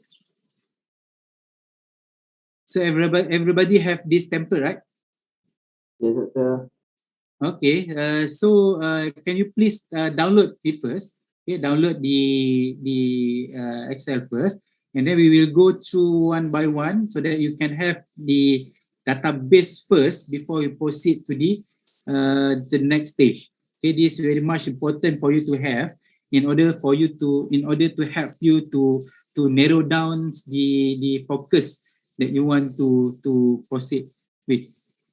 Okay, have you download this file?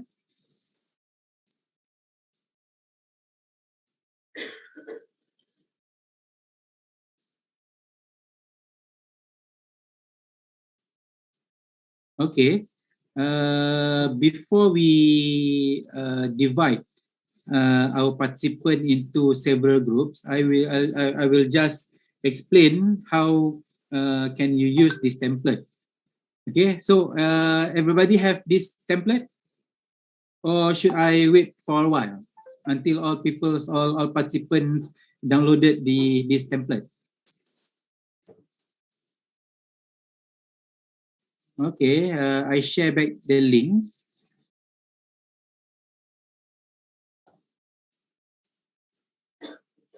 Okay.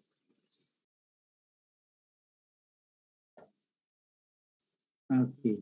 Yeah, seperti saya share the link.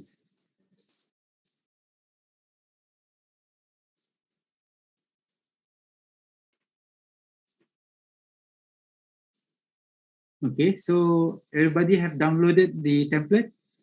Can I start to explain the template?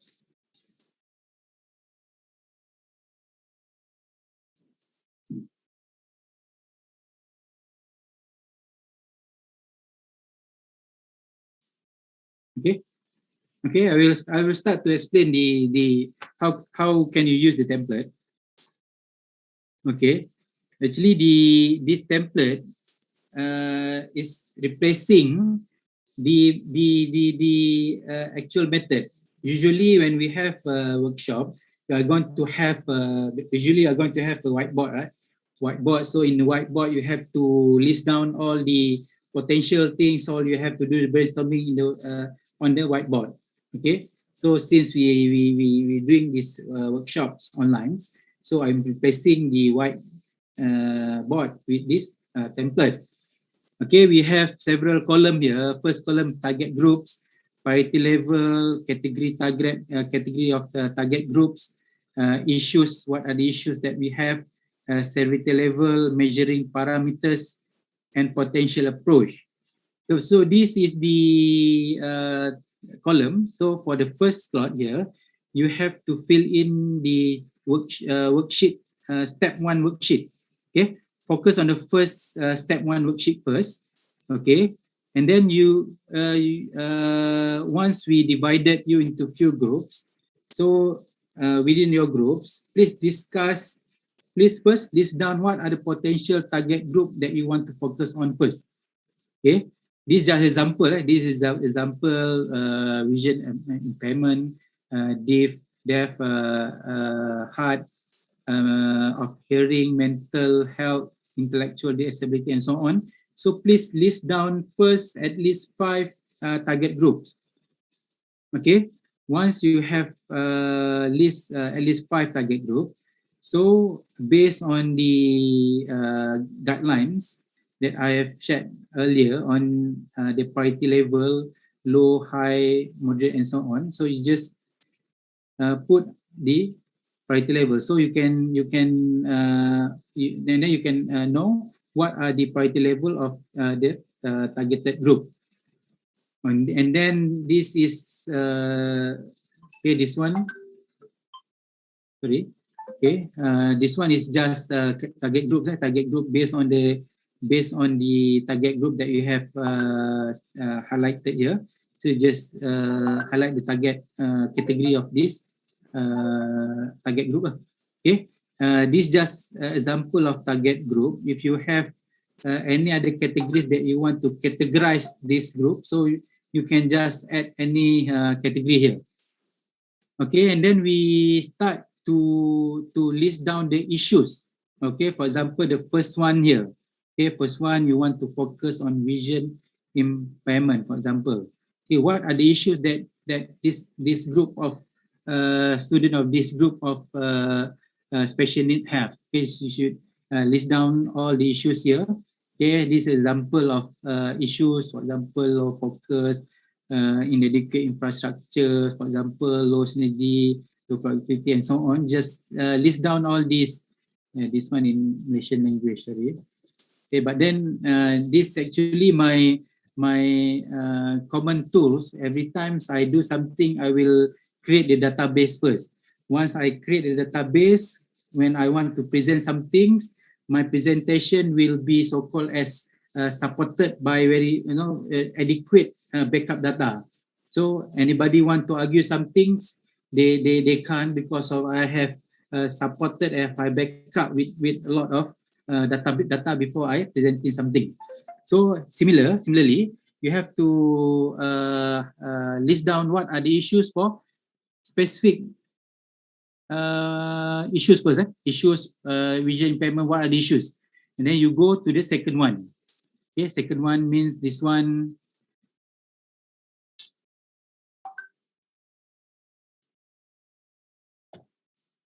Okay, for example, 1, 2, 3, 4, 5. This is the problem issues for the first target group.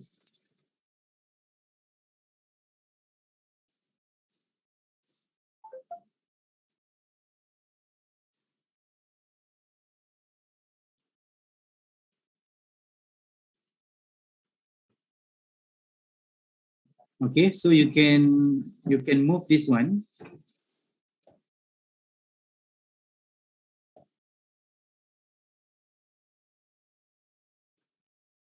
Okay, you can move the remaining target groups below. Okay, and then you're continuing to highlight the same process, issues highlight. Okay, and then what are the severity level of all of these issues? Okay, this will be based on your experience. Okay, for example, high absence rate. What are the several issues? Is it you every day the numbers of absent students are very high? If you found that it's very high, you put it high, moderate, or low. This just to get a clear pictures on what kind of what are the levels of the issues that you want to focus on.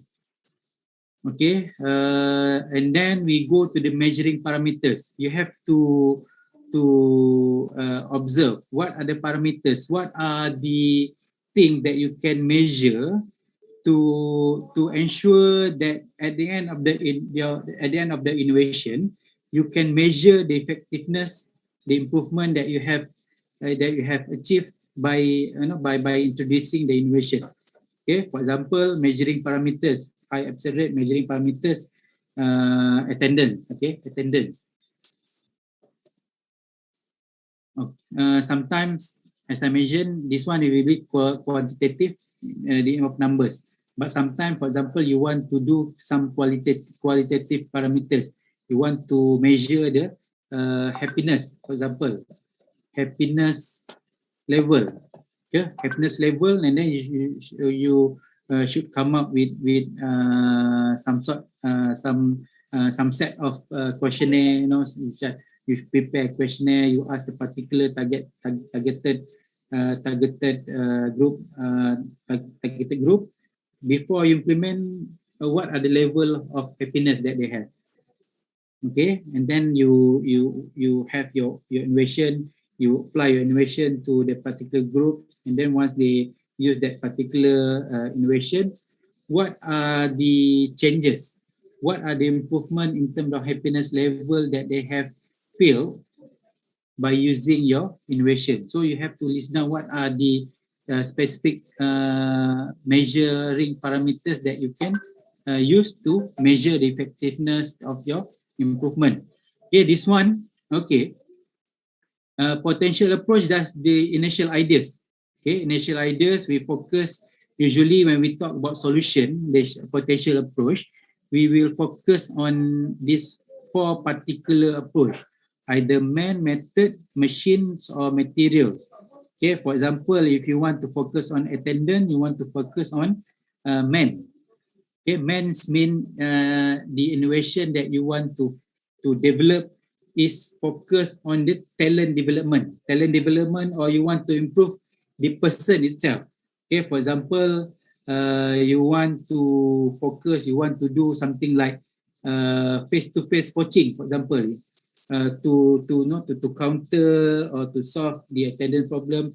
You want to implement a face-to-face coaching, means you will be presenting at each student's house, so that you can coach them. Okay, that one focus on men approaches or method. Okay, method, if you want to improve something, you want to do innovation, but you want to do a process innovation. Okay, this time along we don't have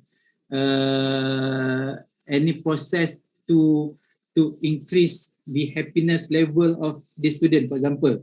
So you want to introduce, for example, you want to introduce method song, new song, so that the students that sing that particular song, they have they can have higher motivational factors, for example. So you focus on method. Machine is involved system. Any machine product you want to develop a product. During the poll previously, a majority of the participant want to focus on product. So you can select machine product. What kind of product you want to focus on. So you can select this one. So we understand that you want to focus to develop a tangible product, either in the form of system or product that you want to produce to solve these problems. Okay. Or you can also focus on materials. Materials mean you want to focus more. You want to have modules. You want to have more materials on digital materials, printed materials, so that you can share with all students, or that they can improvise their system. So that considered as material. So just select the potential approach, the initial approach that you think of when you when we start to think of these particular issues. Okay, I'm not sure whether all of you clearly understand or not, but then anyone have question?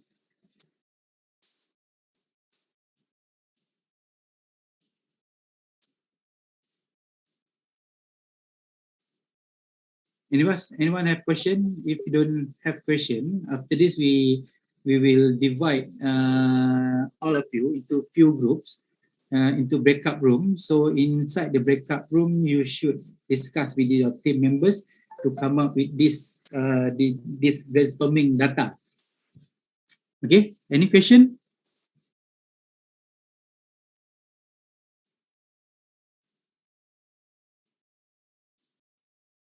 No question, eh?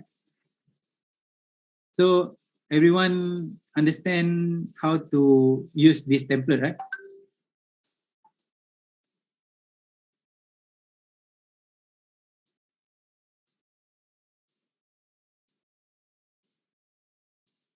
Okay. So can we start our breakup session? If nobody want to ask any question, can we start now our breakup session?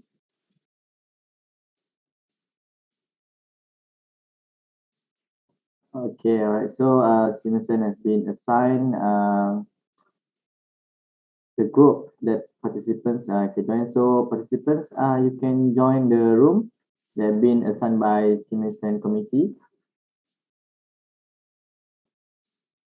Okay. Right, and here I would like to inform our participants that join us from Facebook and YouTube. You can join the assessment as well, as I've been sent the template link, so you can download and you just follow what I've been explained by Dr. Nick just now. And then the breakout session will take place around 30 minutes. So please stay tuned. And after 30 minutes like that, so we will back to our main session. So all participants have been joined the breakout session. Okay. Oh, means Mr. Eddie. Mr. Eddie. Yeah, Dr. Nick.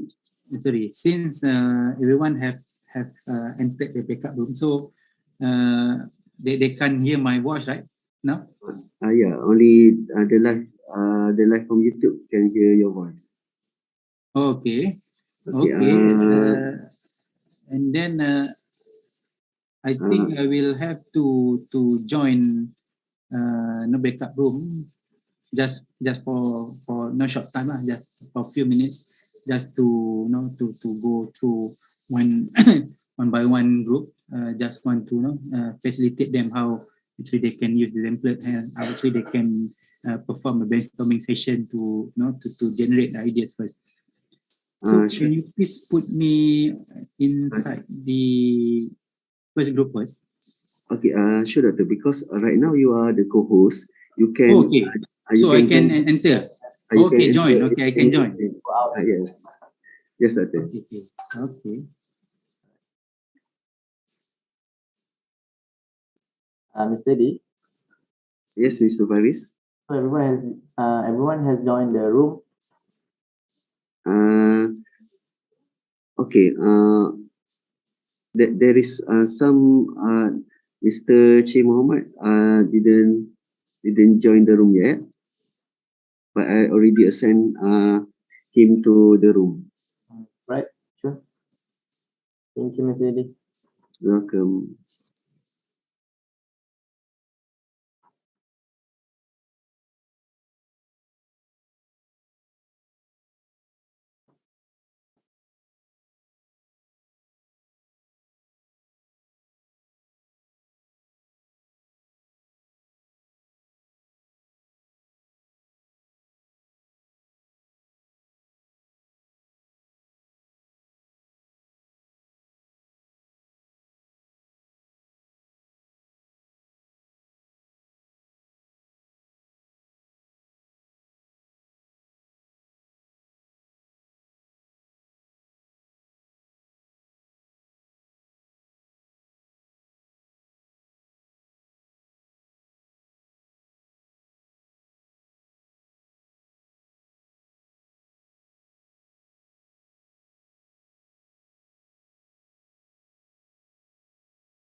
Right, so dear participants, we need to wait for a few minutes for the technique to come in.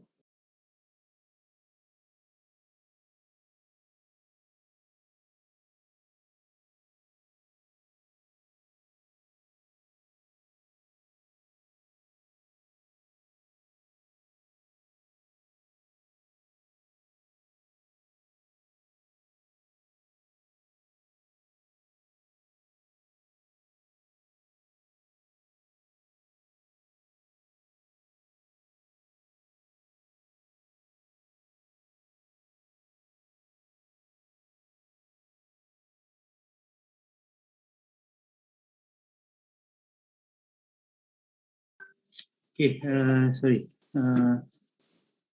So everyone have returned to this main room, right? Yes, Doctor. Okay.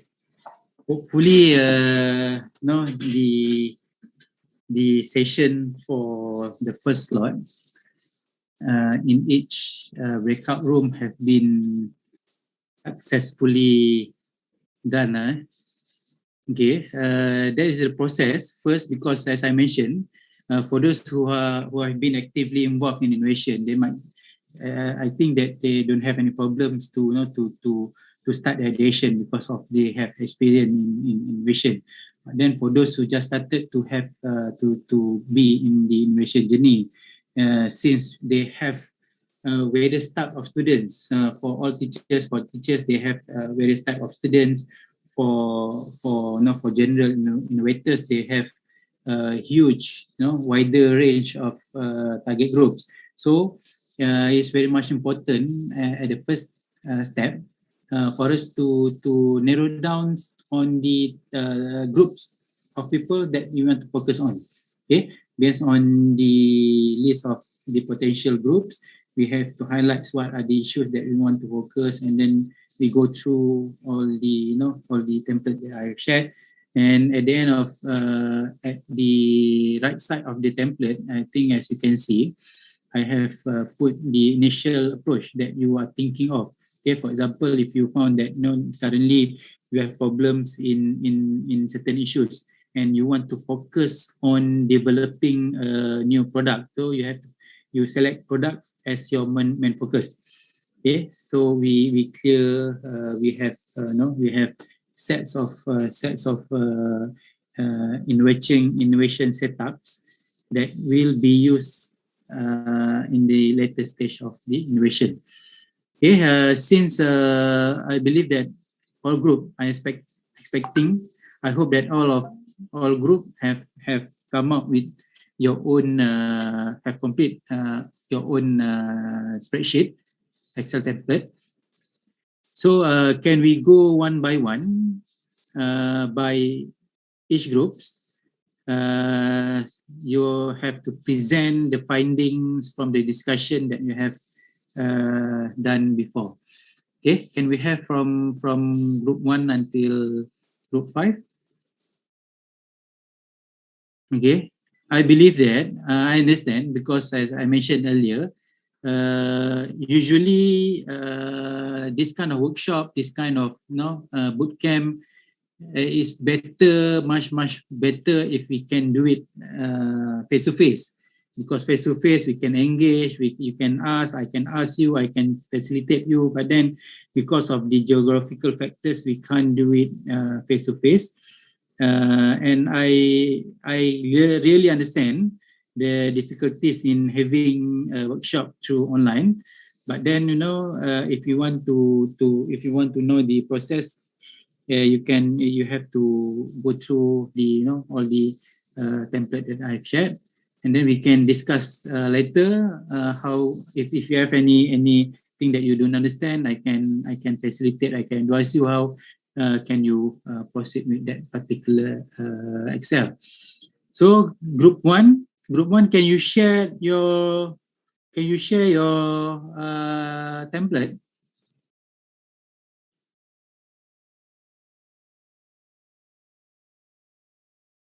Sorry, Dr. Nick, I think we don't know which groups we are in.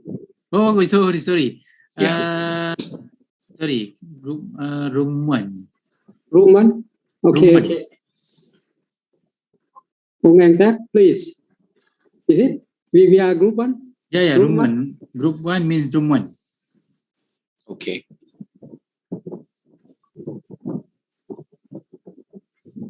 Okay, so this is what we have discussed in room 1. So we focus on vision impairment, deaf, mental health condition, autism, as well as physical disability.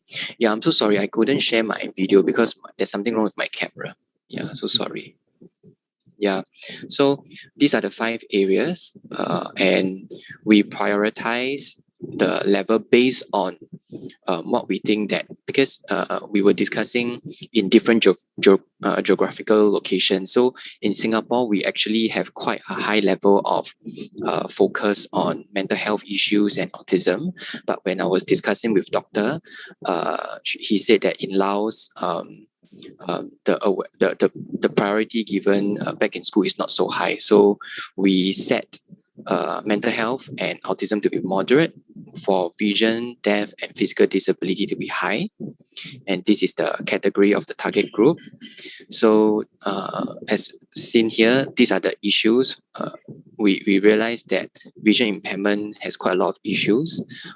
So is physical disability. Yeah. Okay, and then we set this as the severity level. So as you can see here also, measuring parameters, we had a bit of a discussion because we are not very sure how we measure. So in the end, we thought that for how we measure the focus, when we say there's low focus, that means like maybe if the government or if the law do not have regulation to protect them, regulation to need to confirm or to make sure that they have certain education needs or they have certain level of support, that means the focus for this group of people is quite low. So we thought that we should look at the law and regulation as a form of measuring parameters. And for income, of course, we can look at either the country's GDP or we can look at the household income per capita. So yeah. And then for low productivity, if we are referring to productivity of the students, that means we can look at their results. We can look at their academic results, their performance. And if we are talking about awareness level, if the awareness level is low or the awareness level is high, we can look at, maybe we can interview the public. We can do a survey with the public to understand what is their level of awareness of this group of people. We can also look at the law. If there is little emphasis and focus in the law for this segment, for this area of target group, which means the level of awareness is also pretty low. Yeah. And then these are the potential approaches. We were not very sure, but we were just thinking along the line of, for example, if it is low income, if we are talking about the family income is low, then of course we need to have men talent development. We need to develop talent in the family to make sure that they have adequate job competency level such that they can have enough income to support their children with vision impairment or the family members with vision impairment. Yeah.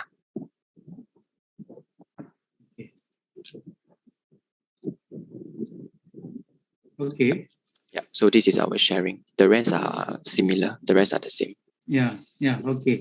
Thank you, Mr. Ong. So maybe I'll open for other groups. If you want to ask any question to Mr. Ong.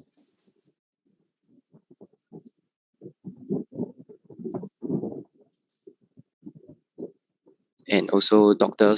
Sonyang also. Sonyang, we discussed yeah, this spreadsheet. So anyone who have questions can direct to our group and we will try our best to answer.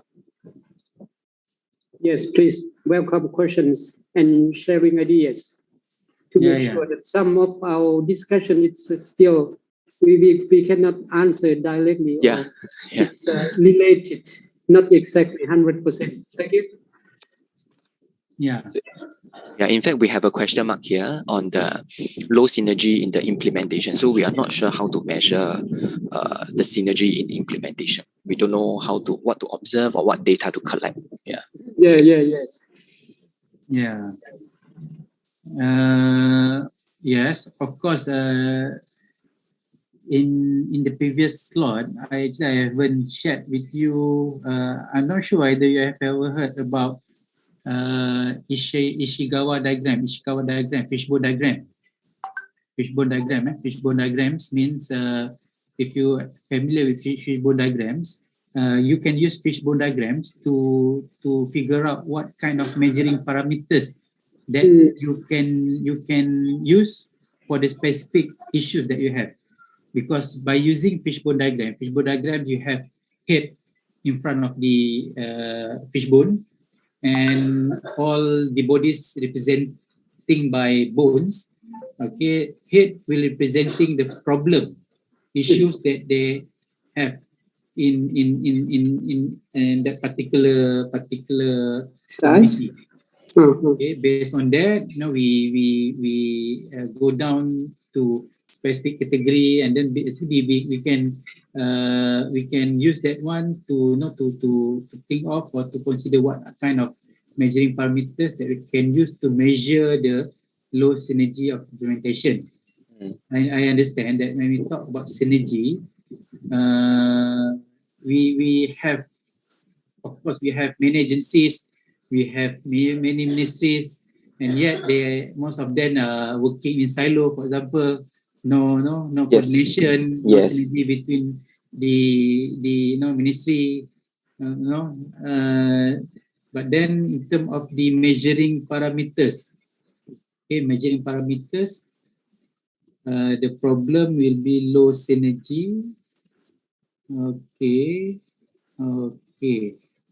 Just straightforward. Maybe, for example, by implementing the method, okay, because you want to implement the method approach that you want to focus on is you want to focus on the policy improvement. Okay, policy improvement. For example, we have 3 ministries that looking on the vision impairment problems. That 3 policies, you come up with one integrated policies, right? One integrated policies, but in that particular policies, you should come up with the process of integration. Okay, one interpretation, for example, in that particular policy also, we can put the formation of so-called as co-working committees between 3 ministries. So we measure it, for example, based on the numbers of co-joint committee and the numbers of meeting that they have conducted yearly, for example. I think that's the best we can do to measure the synergy problems. Yeah, I do agree that we really have the synergy integration problems. Thank you. Okay. But then as far as I can see in this spreadsheet, I think that you guys understand all the columns that you should be put in each columns. And as I mentioned, measuring parameters is very important, especially when we want to prove that the approach, that the method, the innovation that we have, that we introduce is effective. Without any measuring parameters, it's just like, okay, we do program X, we do to specific this group of people. Oh yes, they have improved. How did you measure the improvement? I'm not sure, but I think they improve. So that the best you can explain if you don't have any measuring parameters. Okay. Thank you very much to group 1. No problem. Thank you. But then group 1. Thank you. You're welcome. Okay. For room 1, please bear in mind, since you have a lot of issues that you highlighted here. So in the next slot, please, we are going to focus on only one approach that you want to focus on. So please, out of this, this option, this alternative, please choose only one approach that you want to focus on. Okay. So when you say one approach, that means we look at one target group. Do we only look at one target group? Yeah. And then one approach, meaning to say we look at just one issue. Yeah. From one issue, then we look at the approach. 1, Yeah. 2, 3, 4, 5, 6. Okay. Yeah. We focus in one group and then 6 categories. What we are discussing now. Okay. Okay. Okay. Thanks. Okay. Thank you. Good job. Oh, good job. Thank you, Dr. Sonia. Thank you. Okay. Thank you. Okay. Good job, Mr. Ong. Thank you. So in room 1. And we move to the room 2. If anyone want to volunteer to present the finding from group 2.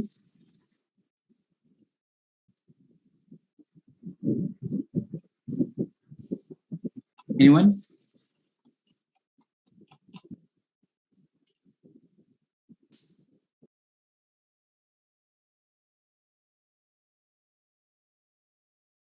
Any finding that it's not necessary to be like room 1. Room 1, maybe they have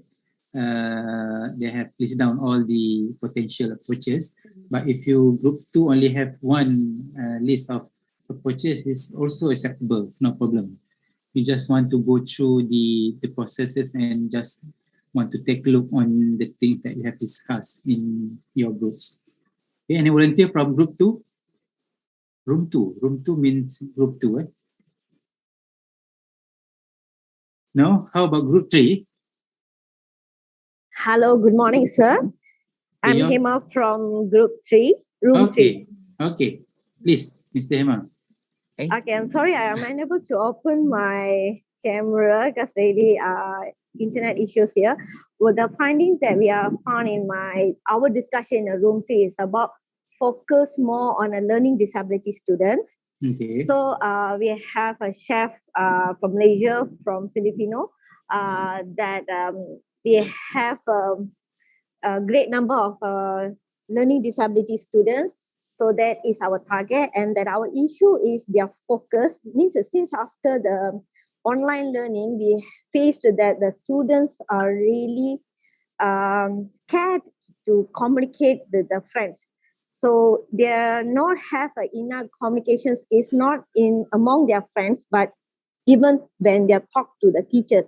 So the intervention that we would like to conclude here, we like to have a co-pilot intervention as a co-pilot, that we really assign one student that we found the capable students.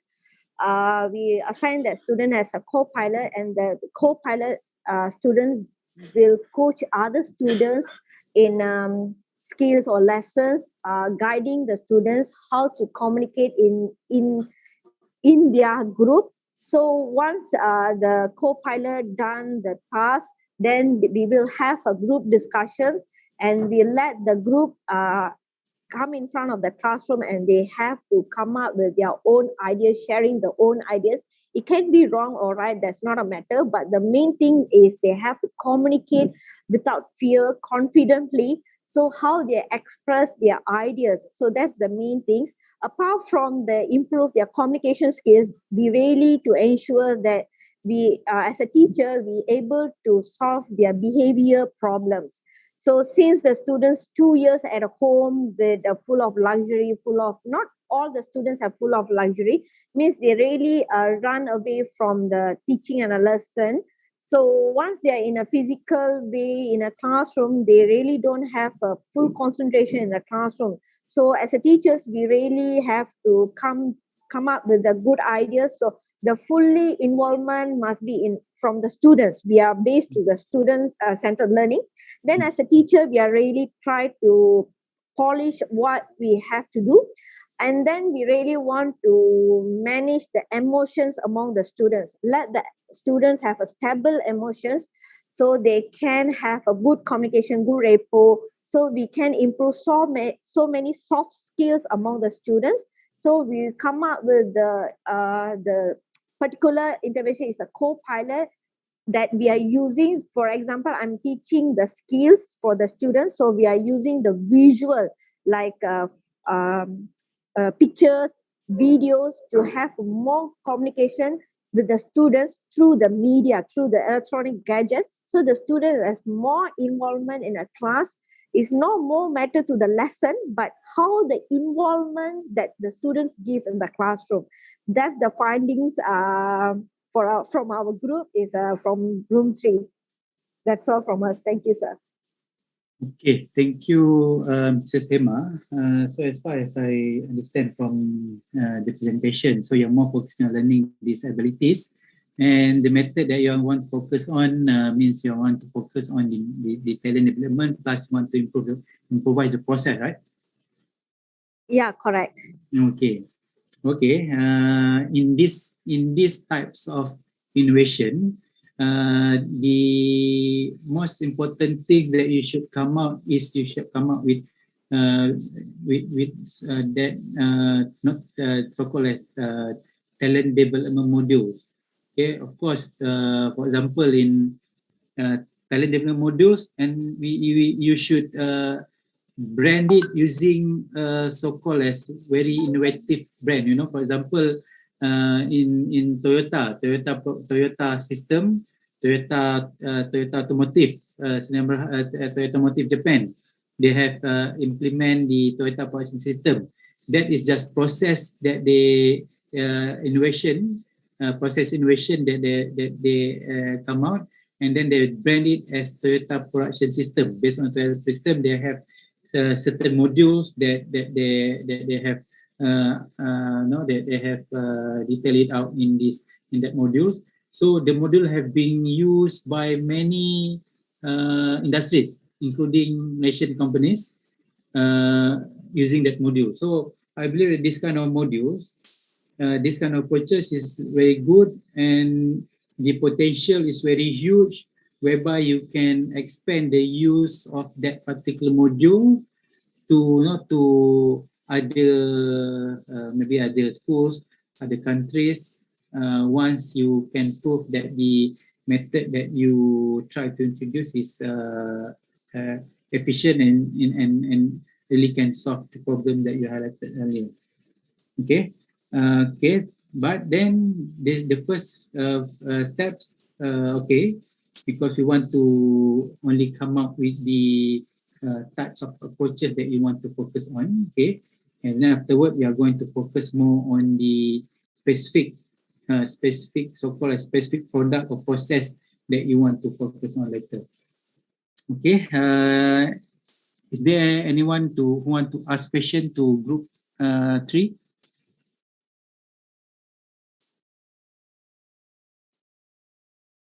Okay, any question?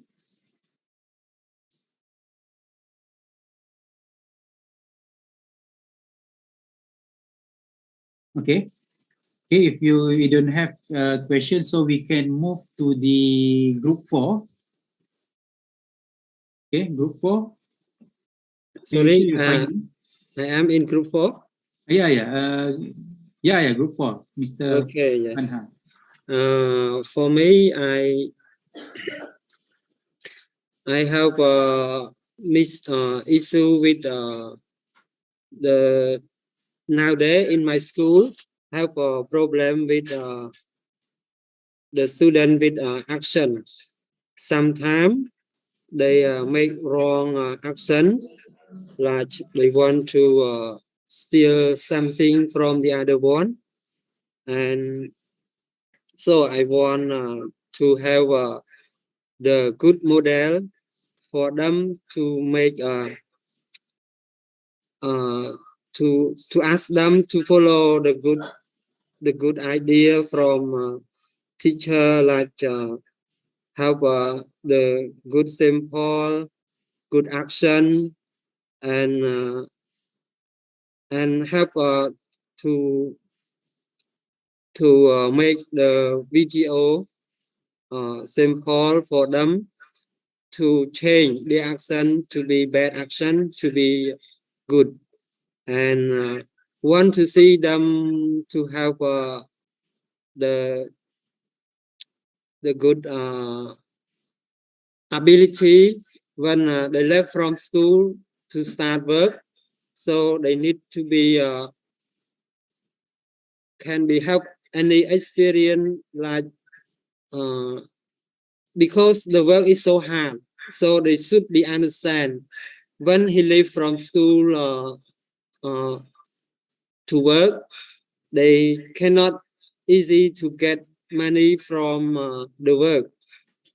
Some work be difficult and can be let them to understand how to get that work is easy. When he doesn't have any experience, any idea, any knowledge, so they can't get that work.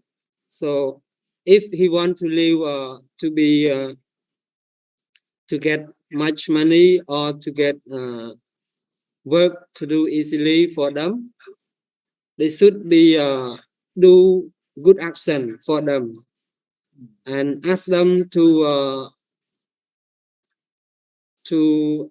learn much about the action that can help them to improve their knowledge before starting work.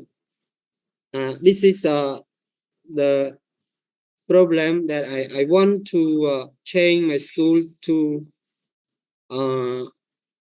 help them, because I want idea nowadays in my school doesn't have any work example to build up the machine or to make the simple many work that can be help them to when they get a job they easily. Okay. Sorry, my English not so good, so I can explain what I say. Okay. Okay. Mr. Panha, so is that all your presentation?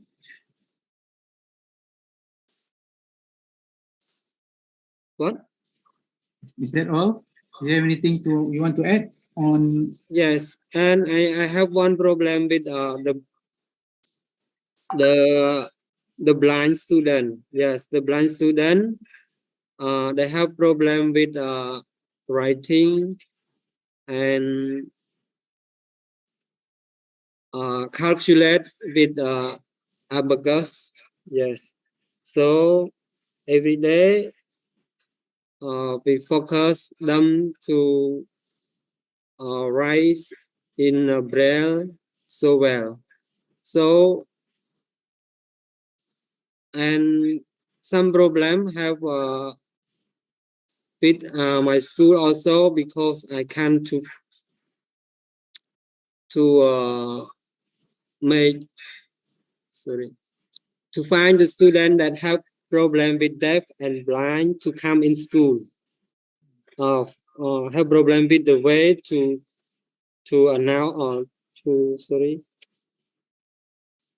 find them to come to school. Media so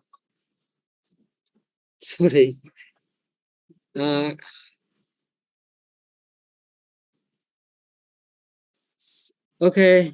So for the blind student, you have difficulties. First, they have problems in writing. They have problem in writing, and another one they have problem in calculate with abacus. Yes. Okay, as a result of this one, because of they can't write and they can't do calculation with abacus, it affect their attendance to school, because they don't like to be in school. Yes.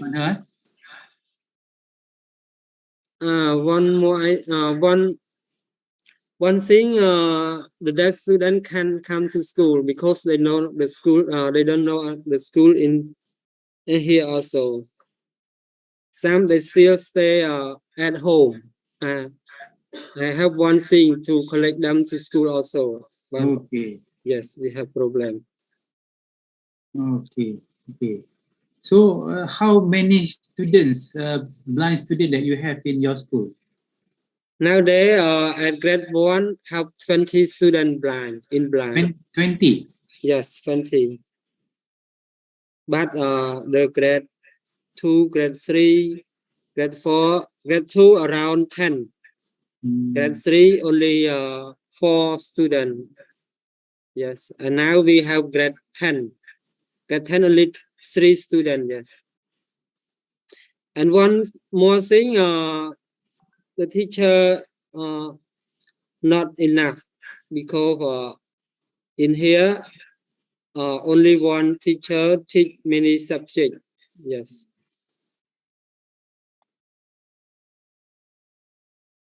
Thank you. Okay. Okay, thank you very much, Mr. Panha. It's really good sharing, and also you have list down all the issues for specific groups of targeted students. Okay, so any question from other participants? Sorry. I just open for any question. If you have any question to Mr. Panha.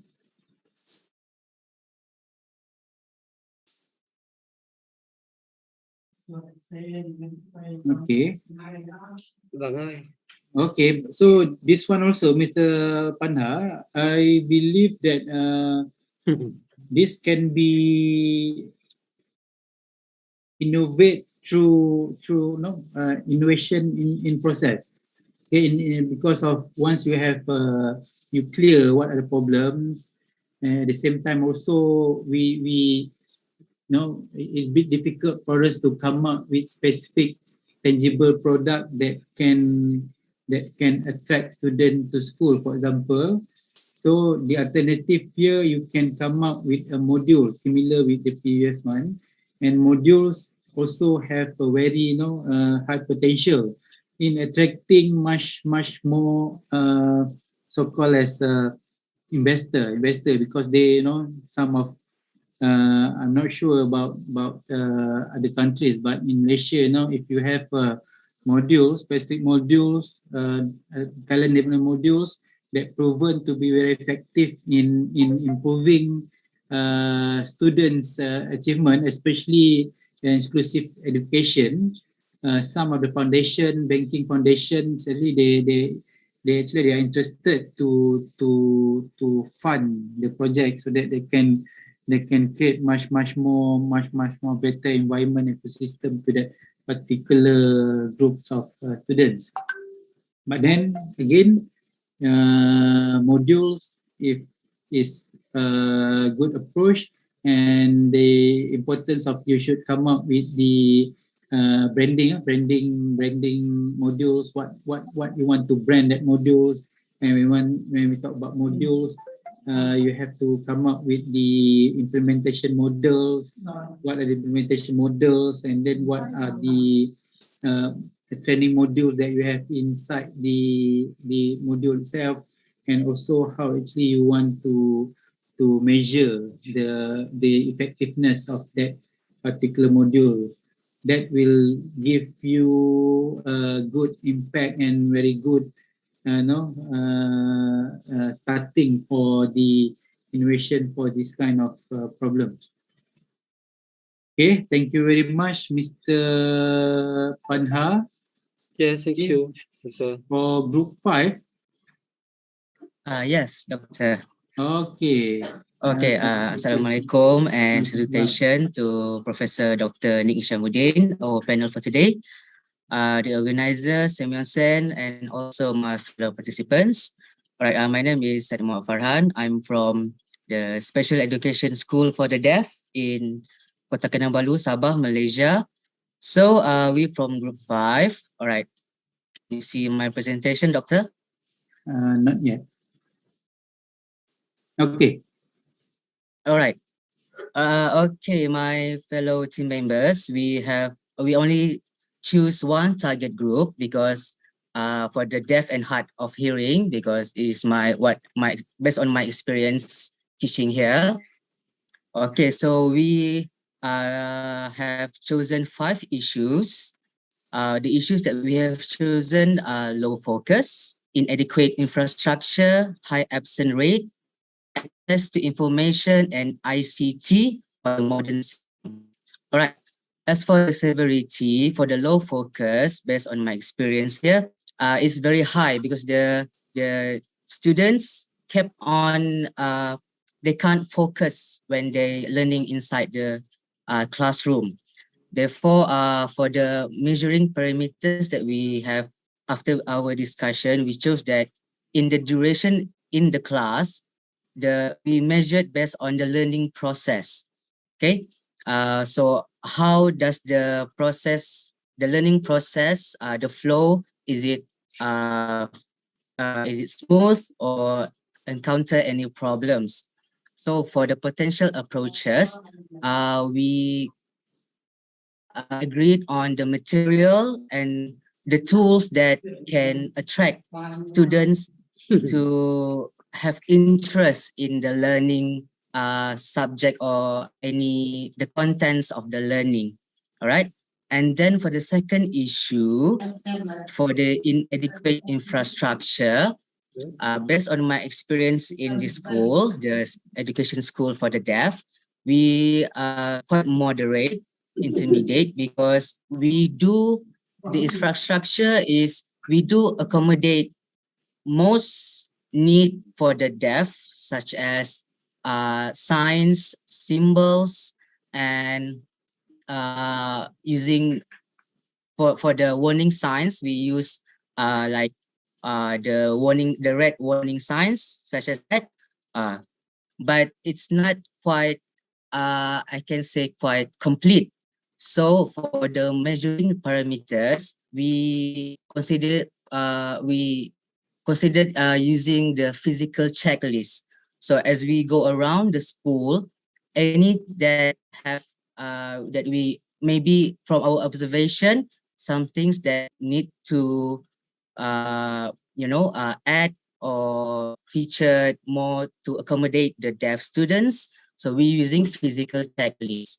So the potential approaches are more to policy improvement, okay? Because we are bound from the financial and any from the Ministry of Education. So there's something that needs to be done in the policy improvement.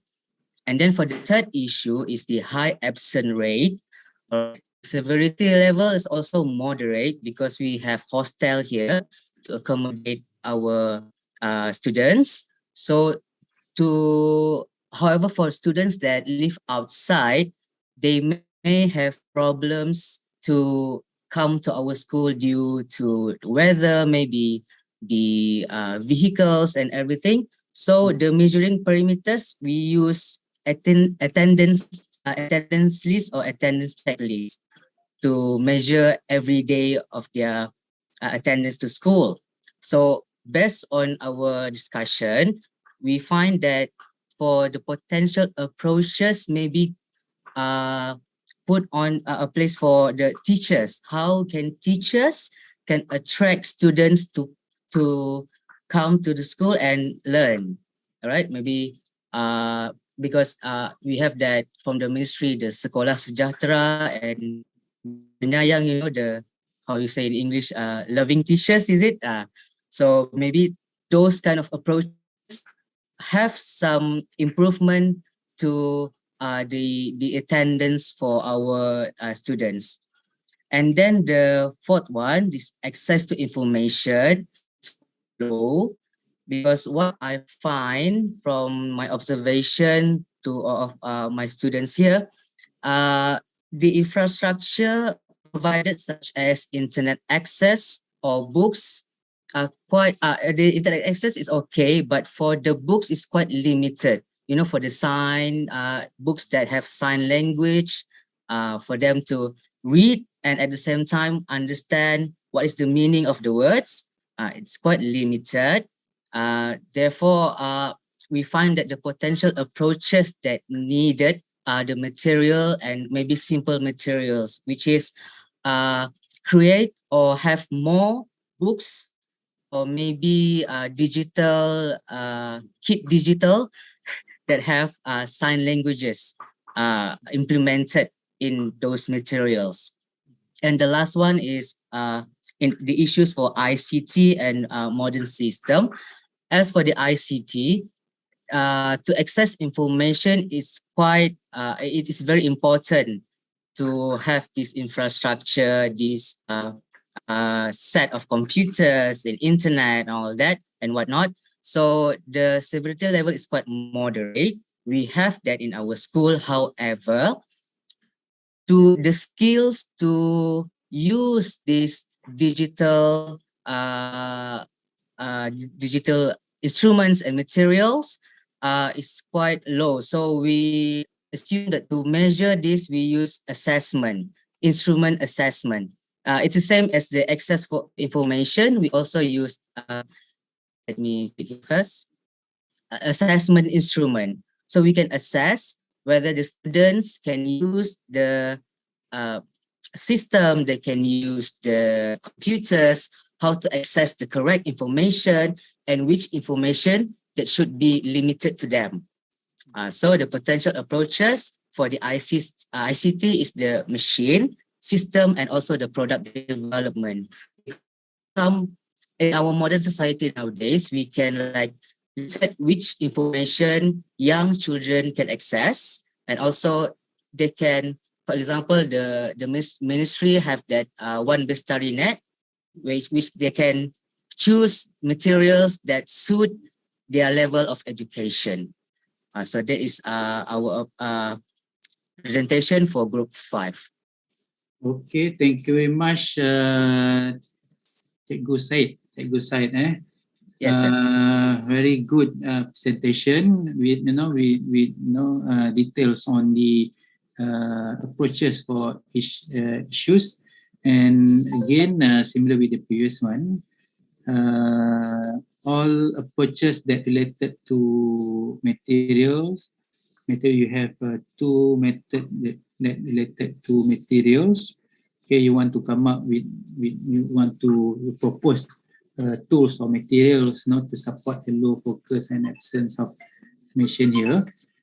So later on, I will introduce you what are the steps further, because of I believe that when we talk about materials, when we talk about tools, since we are already in year 2022, they are not already available. Sometimes we have already available things that we have out there. So it's very much important for us to study about those material that we have, so that we can come up with a different innovative approach that the current one don't have. So we put it in our approach. Again, of course, I believe that Cikgu Said and all members in Group 5, the main focus, the main purpose is to help students. But then, while we help students, at the same time also we can also generate economy to our schools. No, the money that we can get can also can return back to students. No, that's the thing that we have to think about. Of course, help students is important, but then if we can throw one stone and get two birds, is very important. It's very good to have that kind of approach. Okay. Any question from other groups?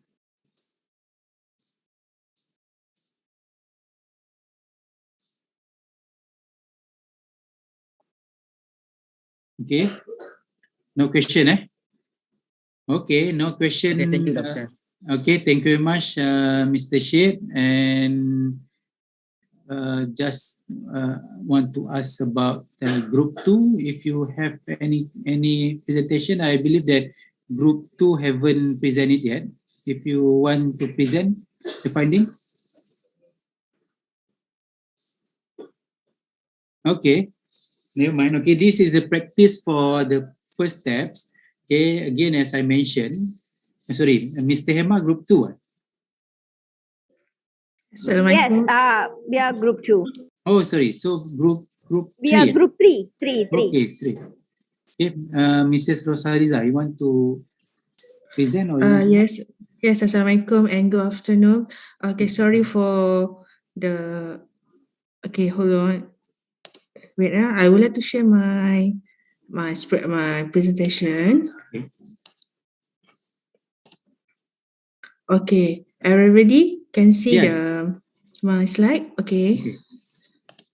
Okay. For this purpose, we choose more on physical disabilities, since physical disabilities also is a part of target group that especially disabled student in especially in Malaysia. We focus on physical disability because these issues is quite interesting to attract physical disabilities to come to school, which is we more focus on low productivity, high absence rate, low of awareness, and inadequate infrastructure. Okay, which is for low productivity, we choose on severity is low. Then we choose measuring parameter. Physical obstacle means how student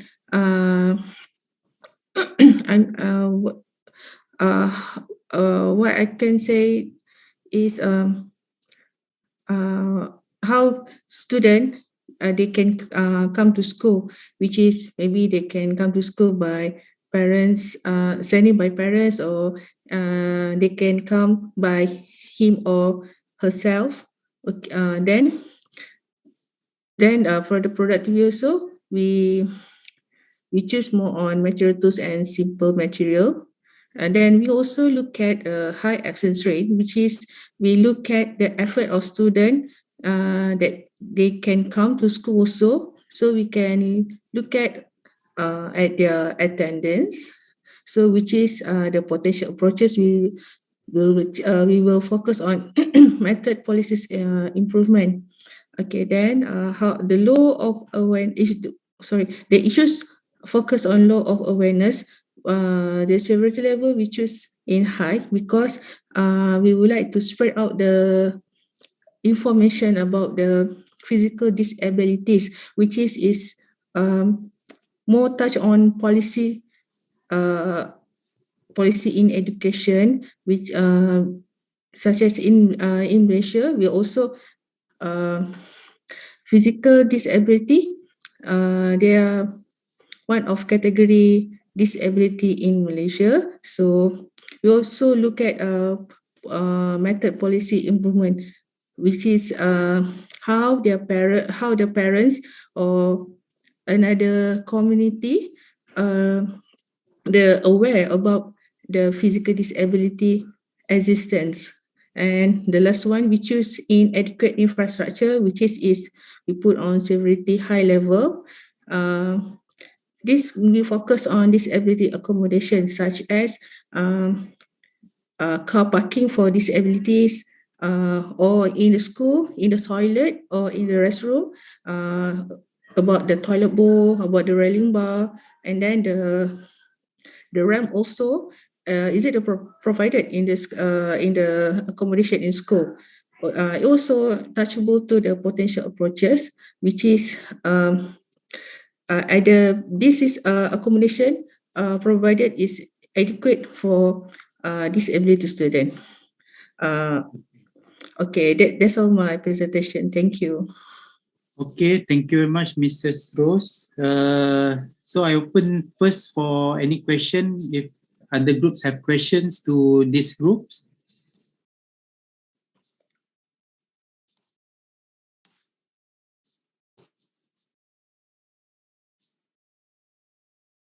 Okay, I believe that this also a good presentation. You focus three more on policy improvement and one more on tools, simple materials. Okay. Later on, we are going to focus on the assessment of the approaches that you want to focus on. But then generally it's okay. And in terms of method, as mentioned earlier, when we talk about method and we talk about method, is very important for us to come up with modules, and we brand the modules. And then the modules can be used not only in these schools, but if not, it's very practical and also proven to contribute to efficient or effective results. It can also be used as a part of other schools. Okay, but then thank you very much to all groups. Okay, I believe that all of you have went through the first steps of the innovation. I believe that all of you are also aware when we start innovation, there are hundreds. I can't say thousands because of we are focused on the inclusive innovations. But then in general innovation, usually we have 1,000 options that will be affects our decision making on how and what are the aspect that we want to focus on. But then in terms of inclusive education, the option still there. So we have to come up with the list of the options so that it can help it can help us to make a decision on which area, on which issues that we want to focus on. Okay, once we know what we want to focus on, then it will be much more easier for us to continue to the next step, because the process is still long to go. We still have to do several things, a lot of things to do. But then the first step, when we clearly know what we want to focus on, then it will be much more easier for us to proceed. Okay, the next slot I will share with you based on general issues. How can you issues. Usually we aware about the issues. Okay, general issues, physical disability, low productivity, general issues. But from the general issues, how should you come up with a root cause? Okay, because usually we are going to ask why. In industries, we are practicing 5 whys. Okay, in industries, we are practicing 5 whys. As example, most of the groups mention about high absent rate, for example. We are going to go one by one, 5 whys. Why? Why student absent? First, because of they don't interested to go to school, for example. Why 2? Why they don't interested to go to school? Because if you want to focus on material, we are going to state like because we don't have much interactive materials to be used by the student. Okay, so the root cause is material, so the solution also must reflect with the root cause. So all those things will be we will do it in the next slot. So hopefully by having the next slot, we are going to narrow it down. We will go more in details from the general one, general approach. We are going to move to the specific approach. From the specific approach, we are going to design concept programs. If it based on the more products, so we will generate a concept for that particular product, but it involve process or involve modules. So we will come up with a concept module for that particular approaches that you want to focus on to set your innovation. Okay, I think for the first session, step 1, if you have, do you have any question? Do you have any questions so far, specifically for this step 1?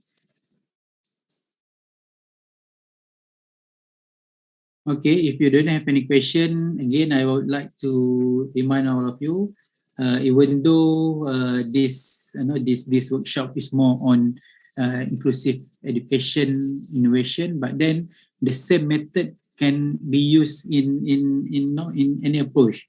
Me myself also, when I do something, when our management asks me to to present something, I will list all the potential, all possibilities first. Okay, once we can look on the overall pictures of the issues that we want to highlight, it will help us to design the whole stories. Okay, if we focus, if we start with narrower scope, and then we might end up, we might forget something, we might miss something. So it's very important for us to come up with overall picture first, and then from the overall pictures we go in detail in the later stage of the process. Okay, I think it's almost 12:50 right now. So I think, can we go for a break, Mr. Paris? Hello. All right. Sure, Doctor. So we can have a break now, and then we will continue again at 2 p.m. Malaysia time.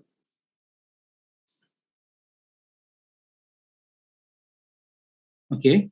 So we can go break first. Okay. All right. So to all participants, so we will have a lunch break. So we will meet again for the slot 2 at 2 p.m. Malaysia time. All right. So Baru ke kamera, abangnya buka kamera. Si sama teh jangan pakai iya. all right. Okay. So see you everyone at 2 p.m. Okay. Thank you very much, Mr. Farid. Thank you very much, Rolf. I hope that we can meet again after 2 p.m. Okay. Thank you very much. All right. Thank you, everyone. You are doing a great. Okay, thank you. Thank you. Everyone. All right, bye. See you at 2 later. p.m. See you later. Bye. Okay, bye bye. Goodbye.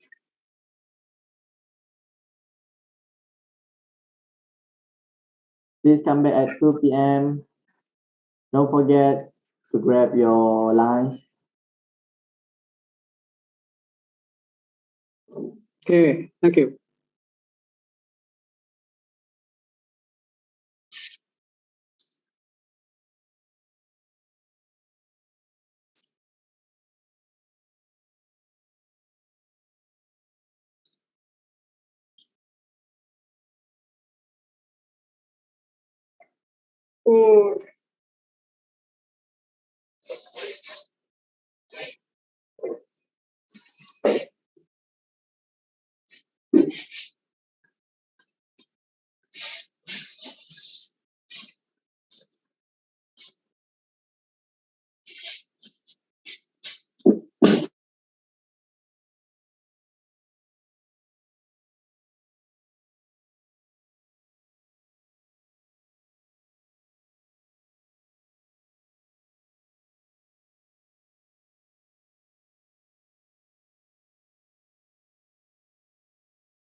Hello, good evening, everyone.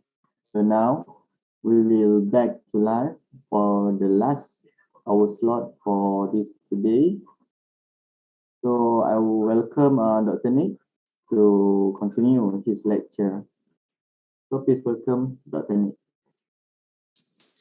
Okay, thank you very much, Mr. Faris. Okay, welcome back, all participants. I'm not sure either are you guys in here or still in the no? Okay. Okay, and then I think I can proceed with the last session for today. Okay, can I proceed, right?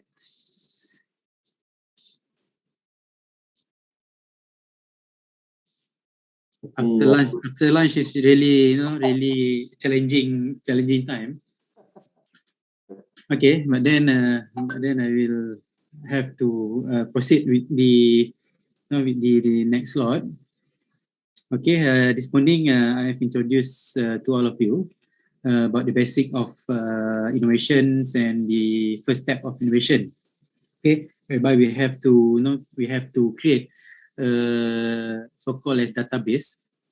Of course, it's not like we have too many data in the database, but then we have to create supporting materials so that we can justify the thing that we want to proceed, and it can then help us to to determine and to decide which innovation that we want to proceed.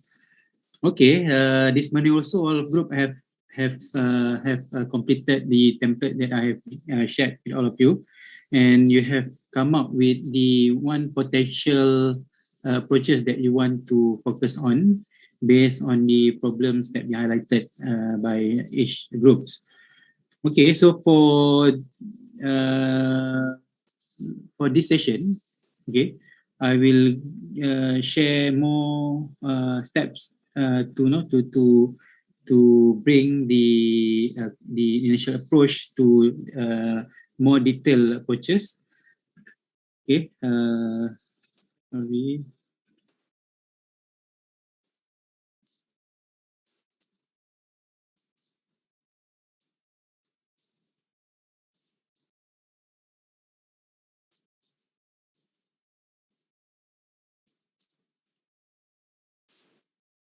Okay, do you can see the slide?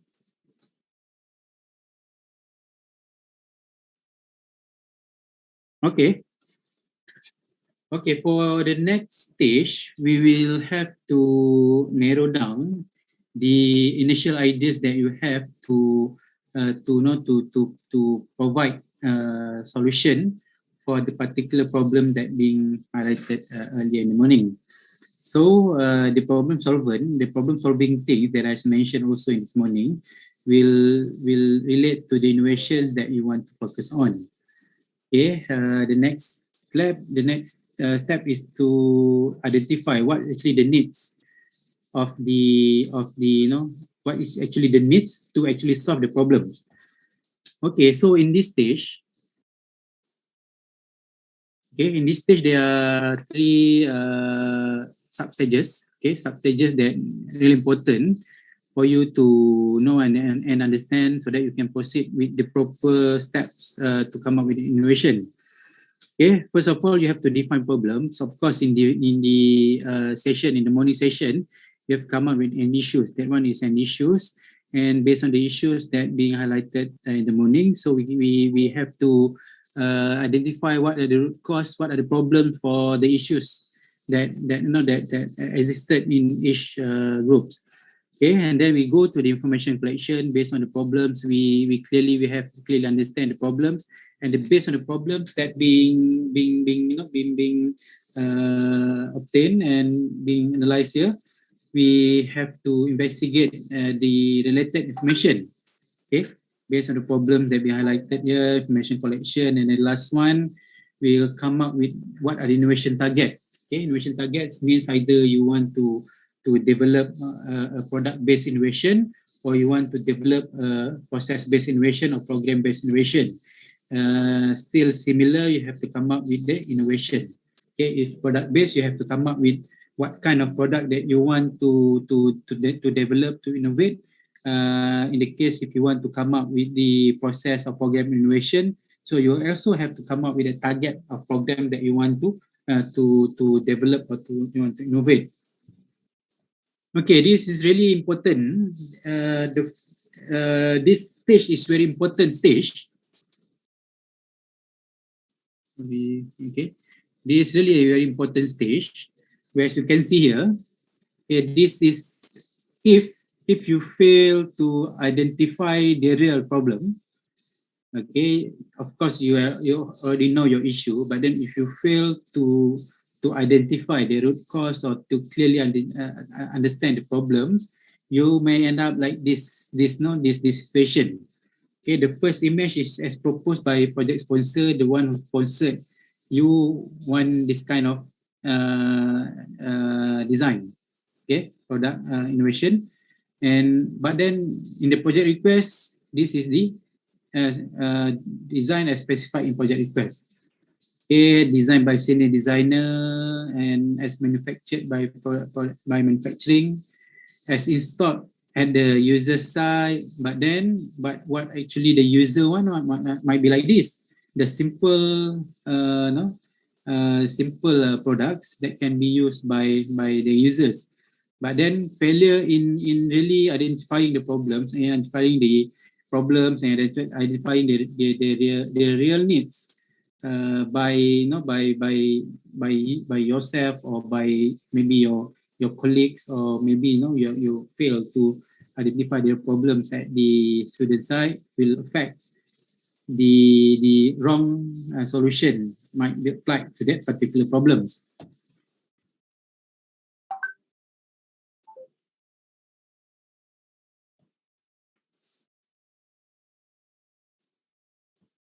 Sorry.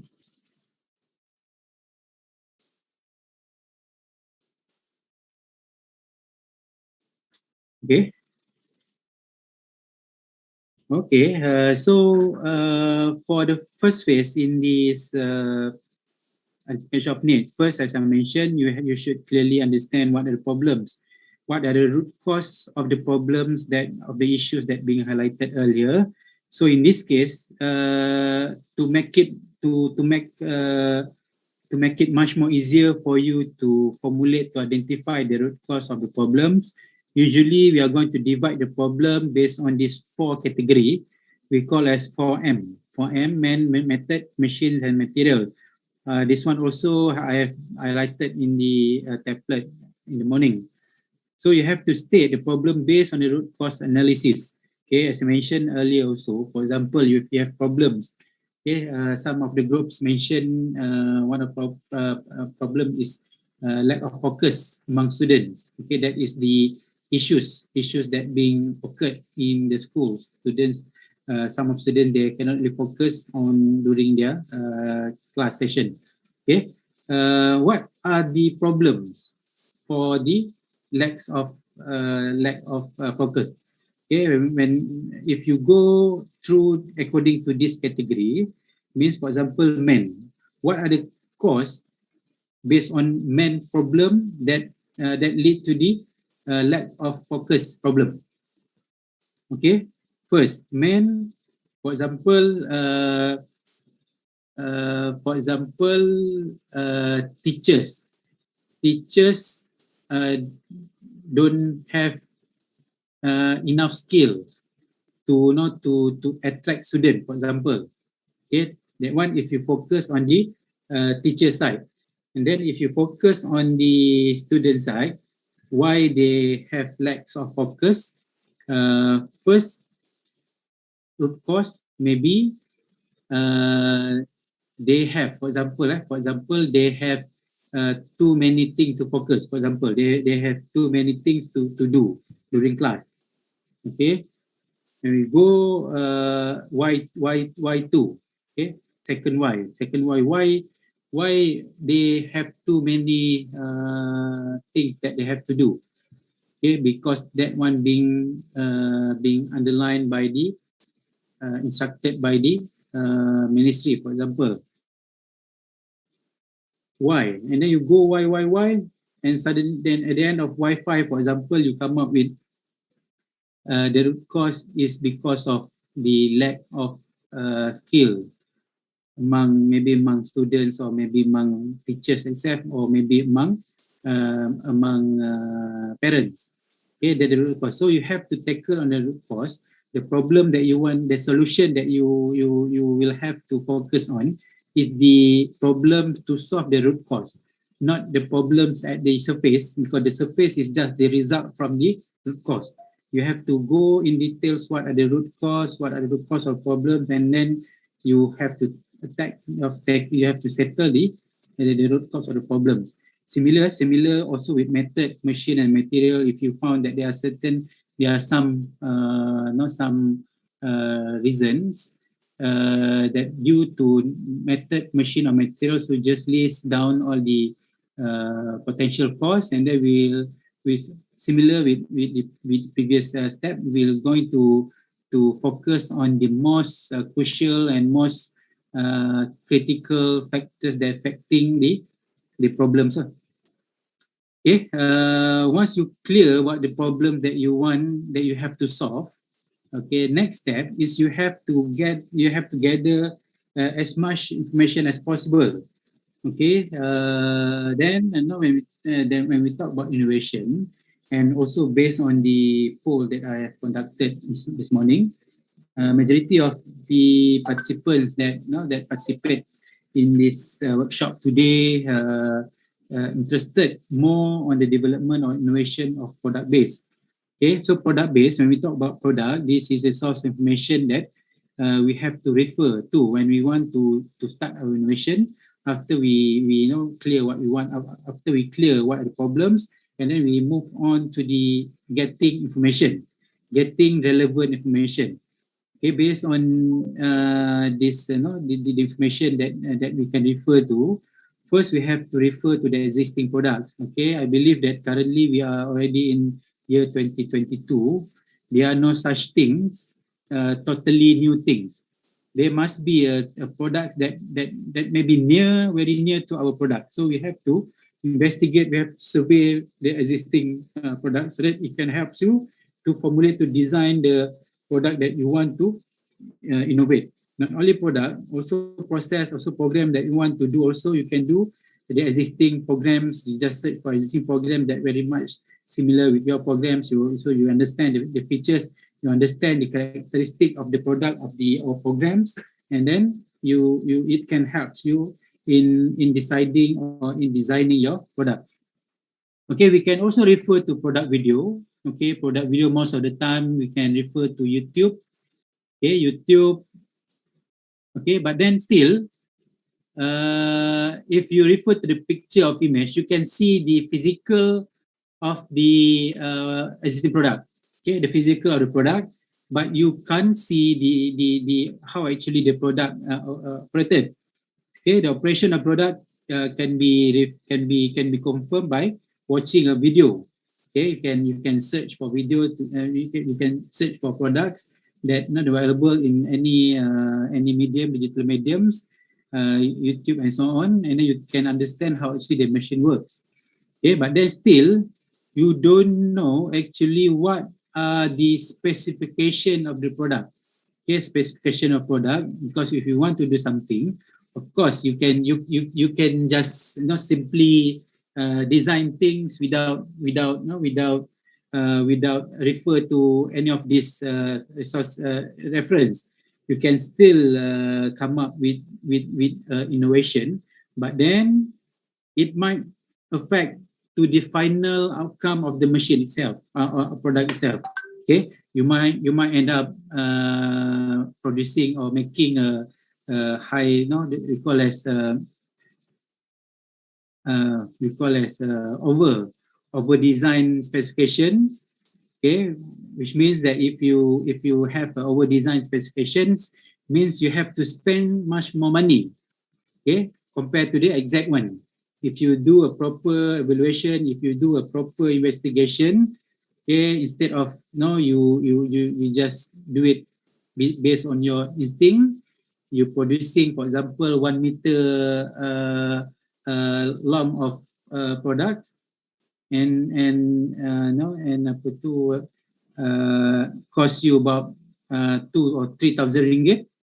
Okay, that's why it is very much important for us to investigate all these three things: existing product video, and product catalog, so that we can understand the nature of the current technology, current products, or in terms of program. It might be some problems because programs most of the time people are not registering, or people are not displaying the program information about their programs anywhere. Otherwise, sometimes they put it in their social media, but then they don't really share the details of the program in any online medium. Okay, so in terms of program innovation, it's a bit difficult for you to figure out the existing programs. But then as long as you you can predict what are normal things, what are the normal thing that we have in normal program, so you can predict, you can put it in the details, and then we can also refer to the patterns. Okay, we have many source of patterns. We have this example of a website that you can refer to when you want to refer to patents. Okay, as I mentioned, patents is intellectual properties where every time innovators or inventors want to register, protect their invention through patents, they have to disclose all information about their invention or about their innovation, including all these drawings, all the characteristics, what are their claims. The claim they have to disclose when they apply for patents. So you can refer to the patents in order for you to get an ideas on what are the mechanism that they have in the existing product. Okay, other than that, we can also refer to other literature, for example, journal proceeding, if the innovation that you want to proceed involve a fundamental knowledge. Okay, if you want to search for fundamental knowledge, you have to refer to a journal proceedings. Fundamental knowledge actually are not being published in this four category of information. Fundamental knowledge only being published, being shared in this type of information, journals or proceedings. For example, you want to study the behavior of, for example, if you want to produce a prototype or solution, product-based solution, and product-based solution will be made by plastic, for example. So you want to study the property of plastic that's suitable to be used as a material for a product. Okay, that's one you can use. You can refer to this type of information to search for fundamental findings. Okay, the example of product, for example, this one a few times ago I have collaborated, or actually I have went to one special need facilities to ask them what are their needs at that times. And at that time, they asked me to help one of their students who had problems, difficulties in walking. Okay, similar, we have to investigate the existing. This is type of existing product. So once you search for the existing product, then you can see they are currently we have variety types of existing products. So based on this study, you can figure out figure out the kind of concept of product or devices that you want to develop, or you want to focus on your innovation. This is based on existing product, based on pictures. And then we move to the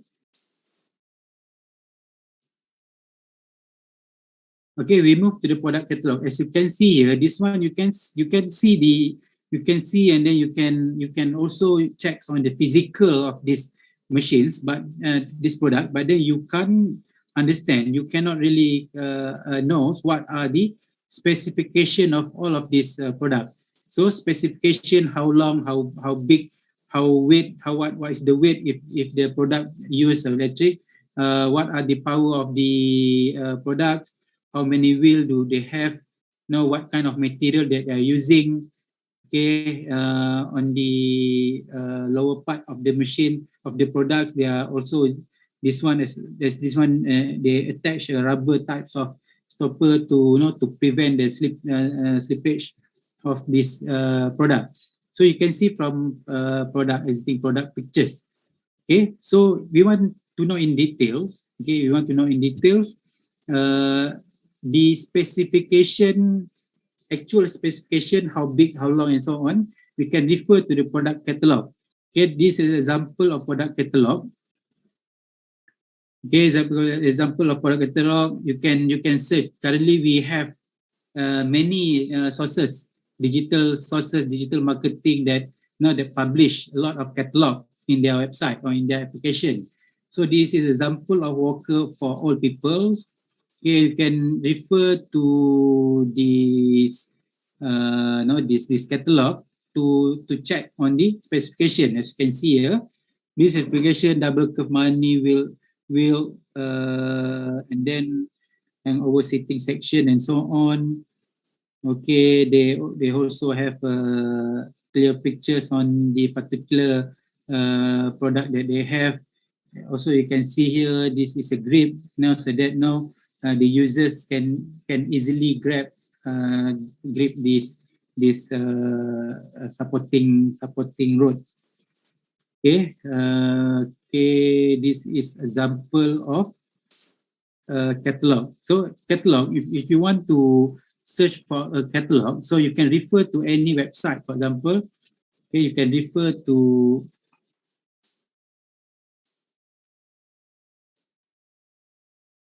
you can refer to website. You can refer to any digital marketing website application to search for a catalog.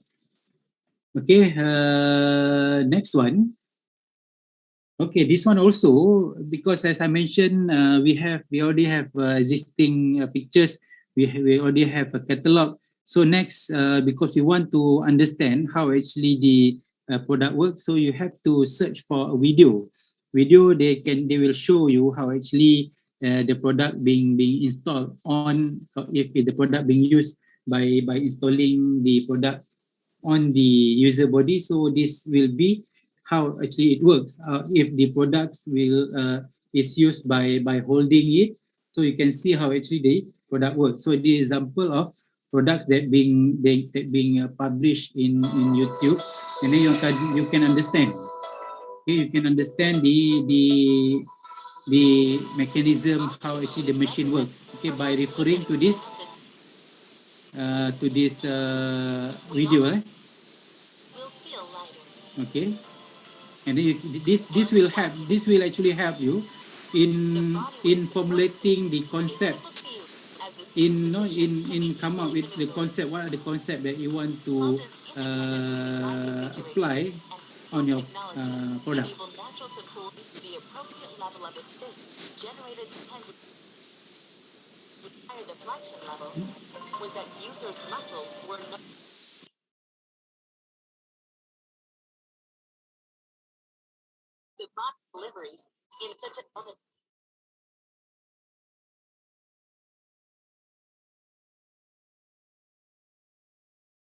Sorry.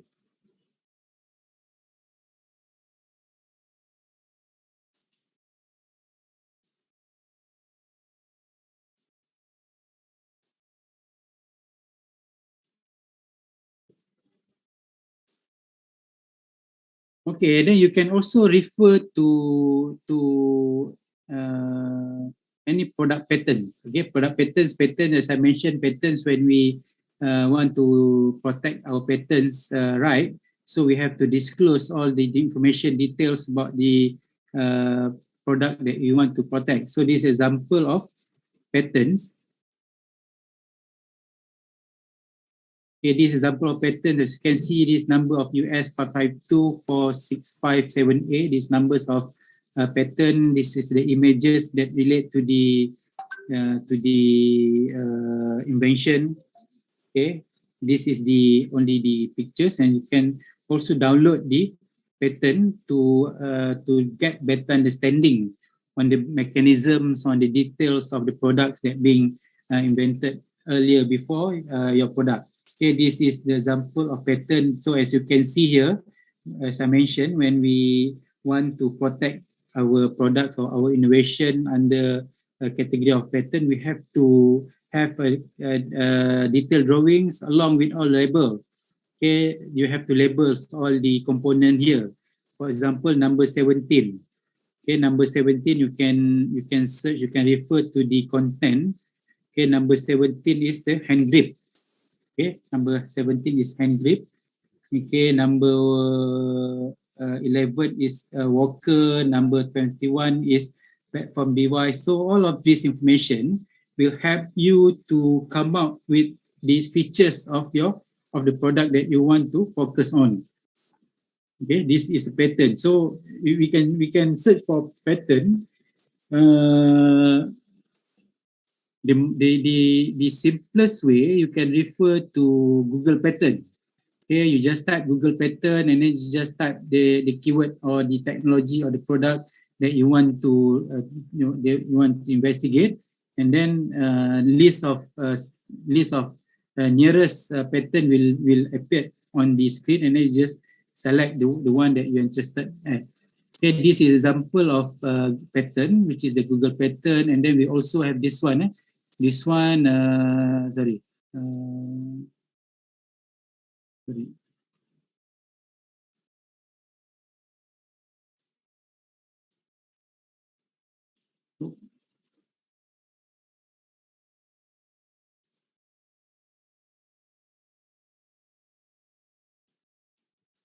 Lens.org.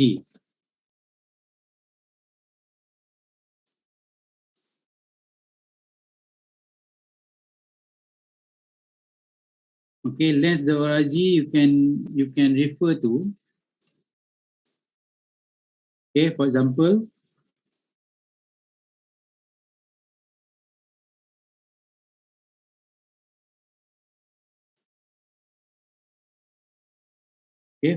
here you want to search for walking assistive device.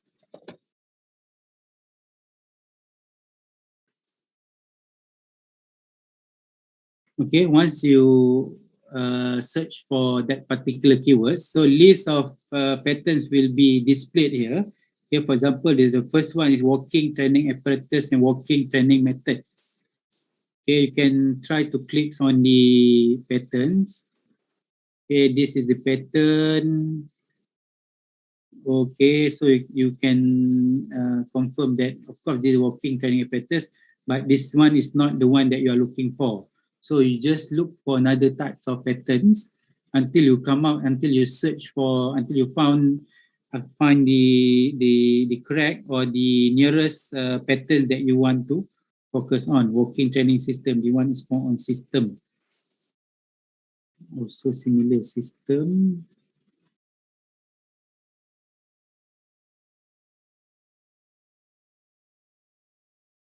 Walking straightener. No image. Okay, there is still no documents shared here.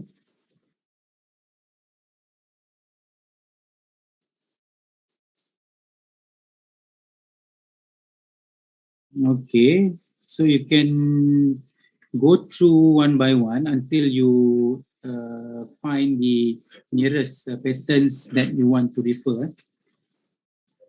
Okay. You can also refer to this Google patterns to find the patterns, the related patterns. So just for information, patterns that being published in any patent office in the world, the life of the patent is 20 years. 20 years means after 20 years, the patents that being registered will become a public domain. Public domain means everybody can use the patents without prior consent or without paying anything after life of patents 10 to 20 years. After 20 years, okay. So you have to clear about this. Otherwise, some of the innovators, they don't really clear about that restriction. They think that once they fight for patent protection, the patent will become ownership of the patent will be on them forever. No, right? The ownership of the patent is about 20 years. Okay, after that, you have to do a modification or improvement on that particular patent. Otherwise, the patent itself will become a public domain. Okay. Okay, this is the product patents. Okay, based on the the information that you have collected.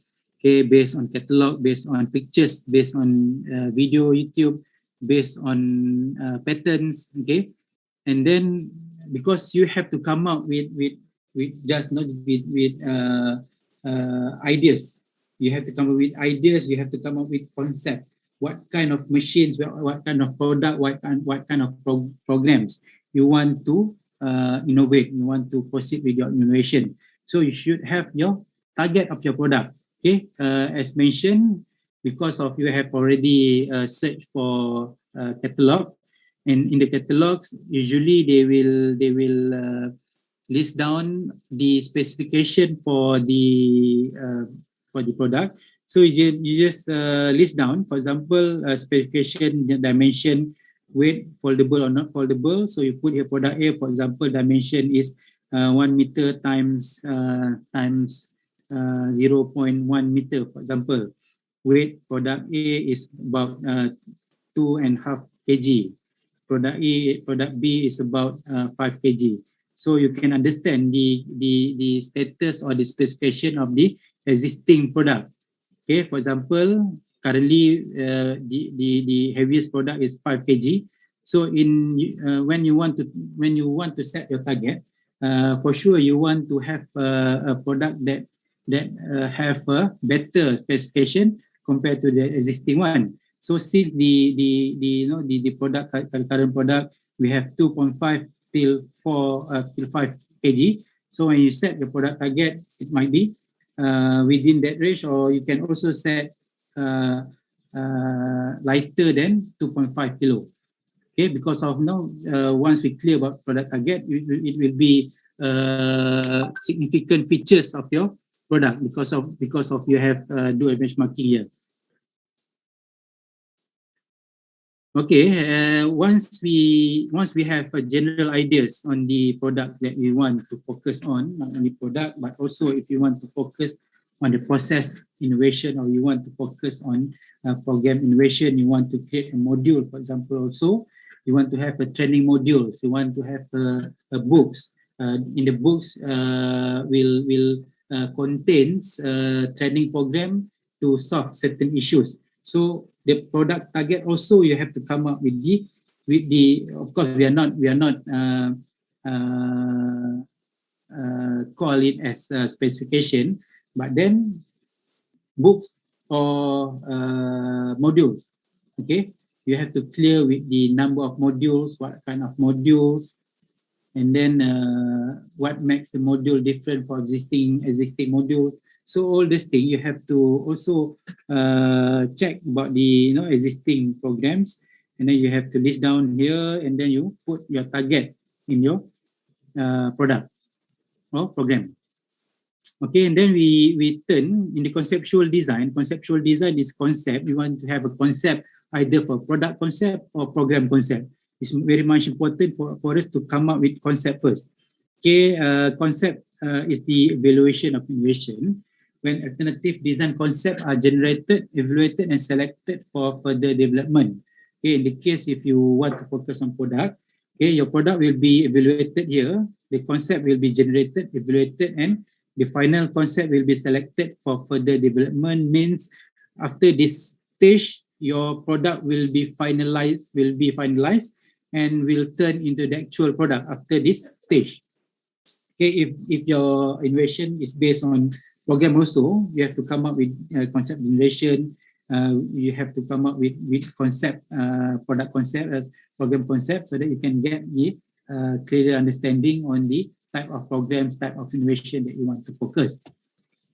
Okay, under the conceptualization, there are 3 important steps for conceptualization. Okay, first you should understand what are the functions that you want to have in your product. Okay, in the case of you want to produce a product, you want to focus on innovation product base, so you have to come up with list of function. Okay, but if you want to focus your programs based on modules, okay, you should list down what are the modules that you want to have in the training books or training modules. Okay, for example, you want to prepare, or you want to produce a module specific to train a blind person, for example. Okay, in the module, in the whole books, you should list down what are the modules that you want to have in the book. Okay, for example, the first module is to identifying basic Braille. Okay, that's the first module. Second module, to understand the combination of Braille character, for example. So you will have to list down all the list of modules that you want to be in that particular product.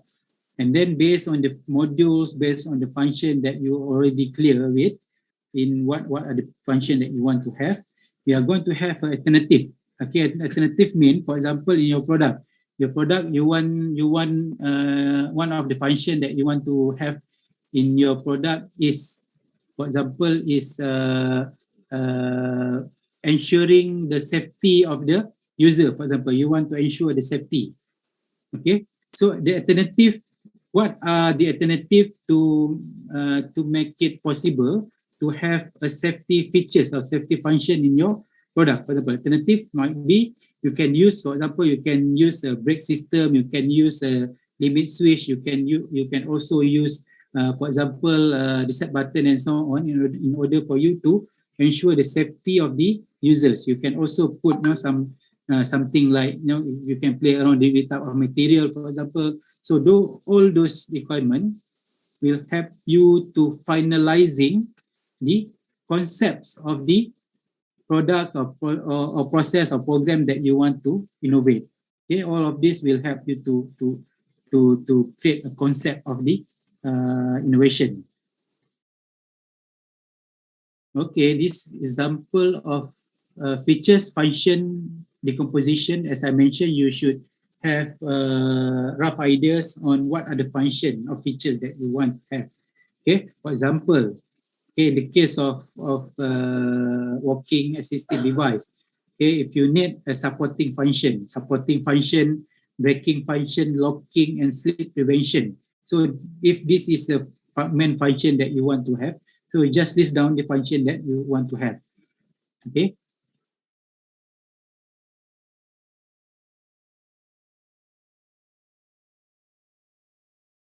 Okay, and then in the case of process, if you want to process-based innovation, okay, process-based innovation, you should come up with overall process, what the process that you want to have, what are the implementation mechanism, what the assessment method, what are the program branding for that particular process. Okay, program branding is very important. Instead of, for example, you want to do a training programs.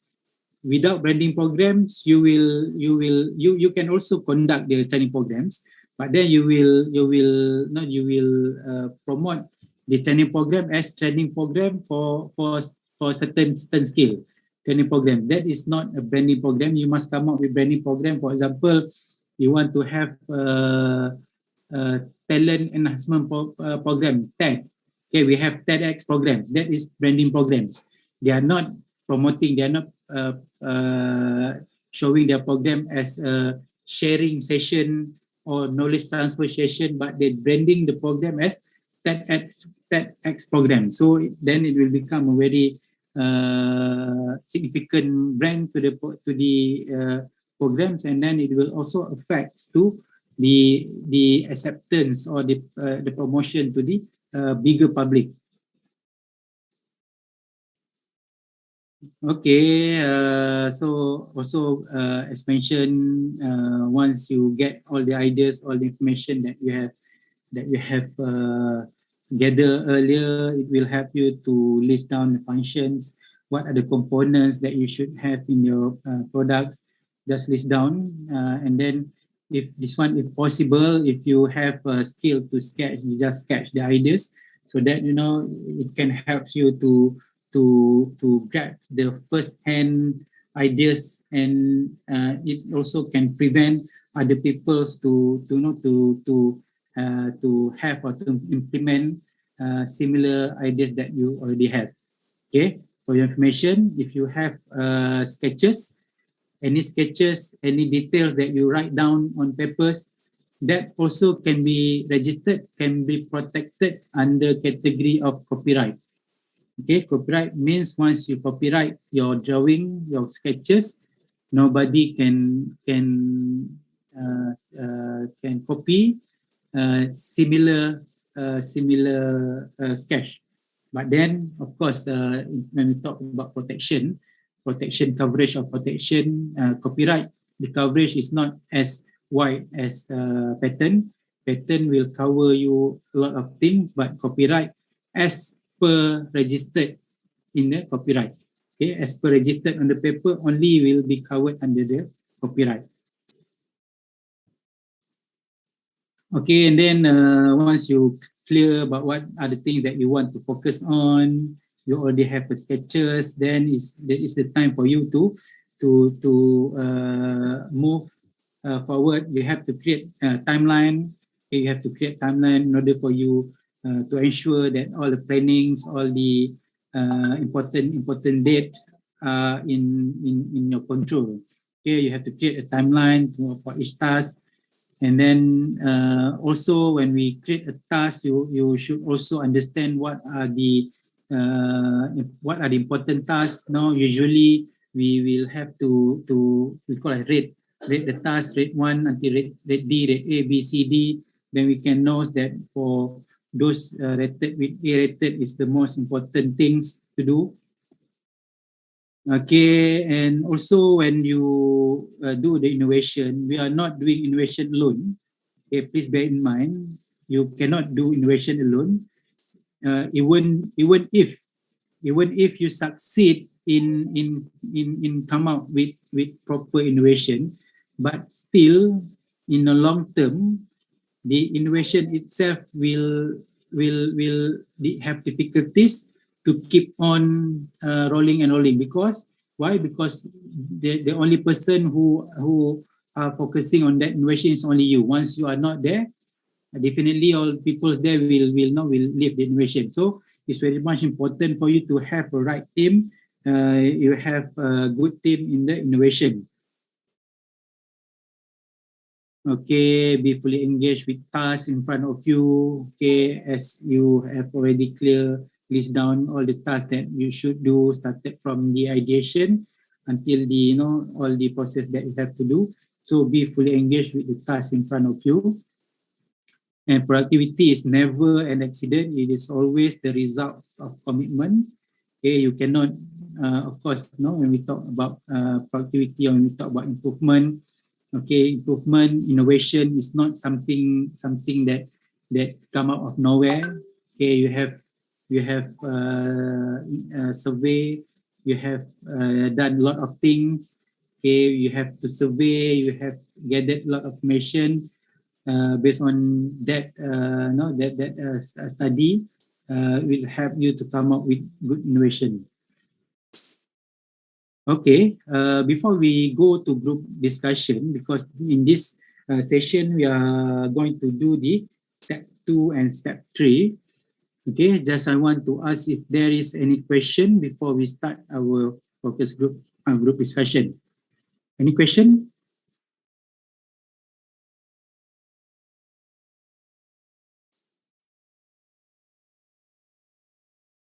No question, eh? Okay.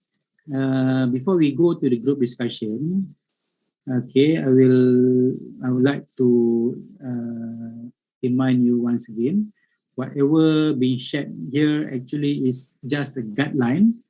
of course, when you face a certain problem, you have to fit with that particular problems. When you have certain issues, the process will be, you have to adjust it a bit. But then in general terms, this all of this is the general process to come up with the innovation. Okay, and then we are going to move to the group discussion. Okay, similar, we are going to use the template that I have just shared in the morning.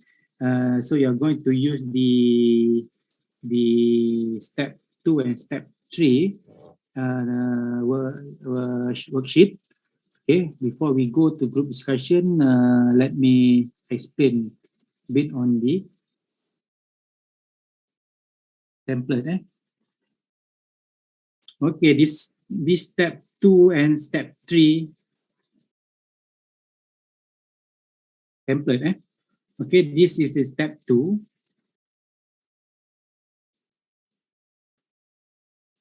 Okay, this is step 2. As I mentioned, you have list of issues that you have highlighted in the morning. Okay, for example, you want to focus on the machine. You want to develop a product-based innovation to solve the problem. Okay, and then we go to the machine. Okay, we go to this one, issues high absence rate. Okay, high absence rate, measuring parameters is parameters. What are the current rate? Current rate is about 60%, for example. Okay, root cause. Okay, man, why? For example, one student not interested with the class. Okay, and then why 2? Why student interested? Because teaching material not effective enough is why 2, and why 3? Why teaching material is not effective enough? Because the teaching materials is difficult to be used. Okay, they're very difficult to be used. So this is the root cause why students are not interested to go to class, and that also the reason why the absent rate is high. Okay, this for example. Okay, this will be your root cause. This is the cost, or this is the problem that you have to focus on. This is the solution that you have to come up with to solve this root cause. Okay, so here, for example, propose approaches. Okay, these approaches. What are the approaches? This one. Okay, potential. This one potential, just general category. Specific one, you want to produce product we call as innovative tool for special education, for example, and you brand it as SEAMEO, for example. Okay, SEAMEO tools. Okay, that referring to innovative tool for special education. Okay, this is the proposed approach. Okay, and then you go through from left to right side of this template. The first one. Okay, the first one, as you can see here, you have existing product pictures, product video, product catalog, and patterns. Okay.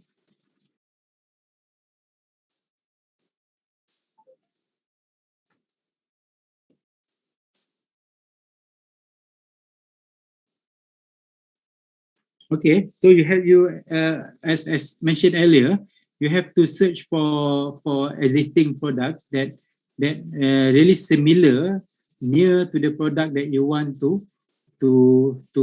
focus on. Also, video also just go to any product video. Okay, working.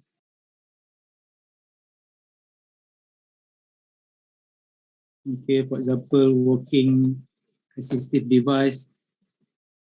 You want to focus on video, just go to video. This one, for example.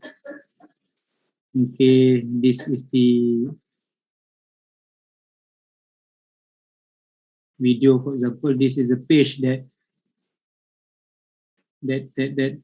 consists of the video. So you go to this video.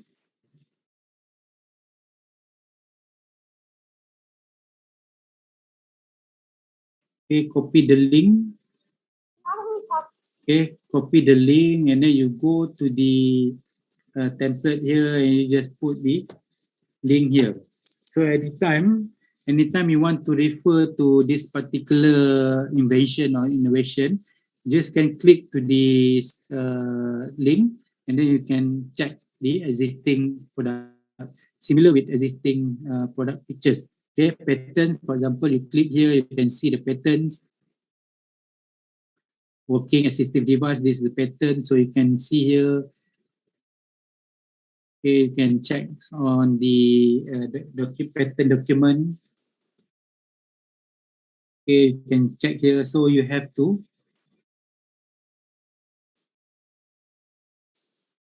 fill in the information that being given in the template. Okay, and then the next stage, this is just as I mentioned, you have done earlier. You have investigate the product catalog. You have searched for few types of products, features using product catalog. So you put it here. Okay, for example, weight. Okay, so in order for you to get initial understandings on the what kind of product that you want to produce. Okay, this is a value. For example, this one. Okay, if value. Okay, for target you want to have about 3 kg product target the weight, so you put it here 3 here. Dimension also, if you want to have 0.8 meter. Okay, dimension by using cm.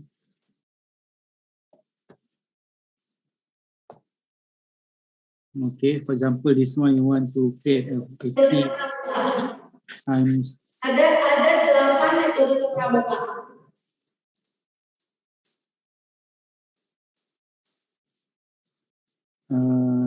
Mrs. Anna, are you asking many questions or what?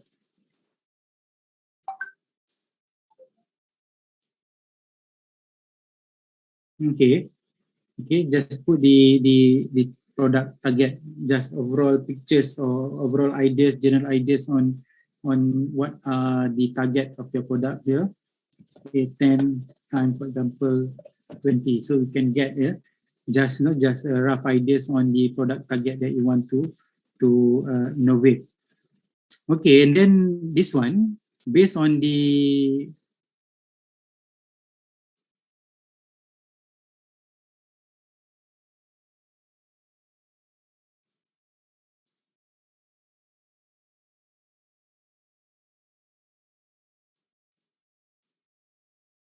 based on the product that you want to innovate, that you want to produce, then you have to evaluate, because of course we can do any types of innovation, but then you have to calculate the risk, or you have to calculate the potential of the innovation itself, whether you can really have a potential to make it happen. Okay, you have to check either the invention or innovation that you want to propose is low cost or not, or less time consuming. Some of the innovation might require quite long time for you to validate something, to prove something, especially when it involves a fundamental behavior of something. You have to do some research on something, so you will end up consume too much time for that particular innovation. So if this low cost, okay, just put, for example, yes. Okay, less time consuming. Okay, less time consuming depends. You can also put here into scale 1 to 5, for example. This one less time consuming is not that long, require no technical skill or not. Some of the innovation might require specific technical skill. For example, if you want to develop a system, okay, a system or application apps. Okay, apps require a specific or technical skill. So this one require no technical skill. Okay, if yes, you put yes. If no, no. Okay. Okay, require complex tools. Some of the innovation also will require you to use various tools or various device to complete the device. So you have to get an idea so that you can understand what are the risks, what are the possibilities of these projects can really be completed by a team. Okay, for example, this one require no complex tool. Yes, external payment. Yes. Okay, so target improvement. What are target improvement? Currently you have highlighted here that current the measuring parameters is attendance, and currently you only have 60% of attendance.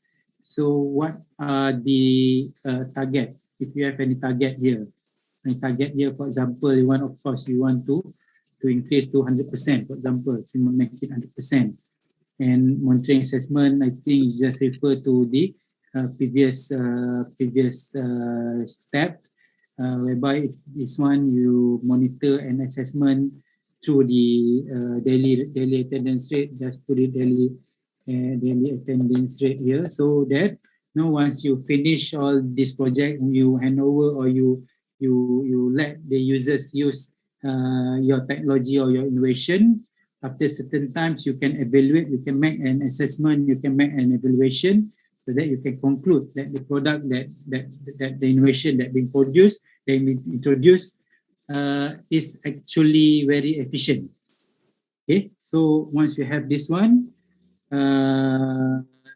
then the second step of your innovation is complete, and you're approaching.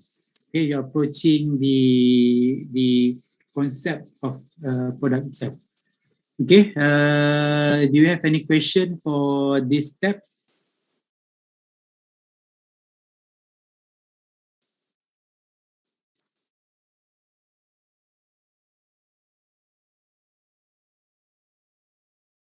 No question? Yes, doctor. Can I ask question? Okay, doctor. Hello, doctor again. My question is, you talk about inventing new products and innovation, right? Okay. But because you said just now there's a plethora of products that have been invented nowadays for our 2022 already. Yeah. So how about if we want to adaptation? Do we still Okay. follow the same step? Because I believe that adaptation from existing products, we can adapt to suit our current situation. Yeah. So do we? That's my question, doctor, about adaptation. Yeah, thank you, Mr. Sheikh. Of course, yeah. Currently, we are not we are not supposed to start our innovation journey with totally new things, because nowadays we have plenty of technology, plenty of products that are existing, that readily available. So the process also similar. You have to study, you have to search for the related products, and based on the product. So here we have existing product video, product and so on. The ideas of why we need this one is because we want to adapt. What are the features that we only want to pick this one. We don't want to pick all the features that they have in the existing product, but we want to have certain features only, okay, to be fit into our product. Okay, that's why we need this step.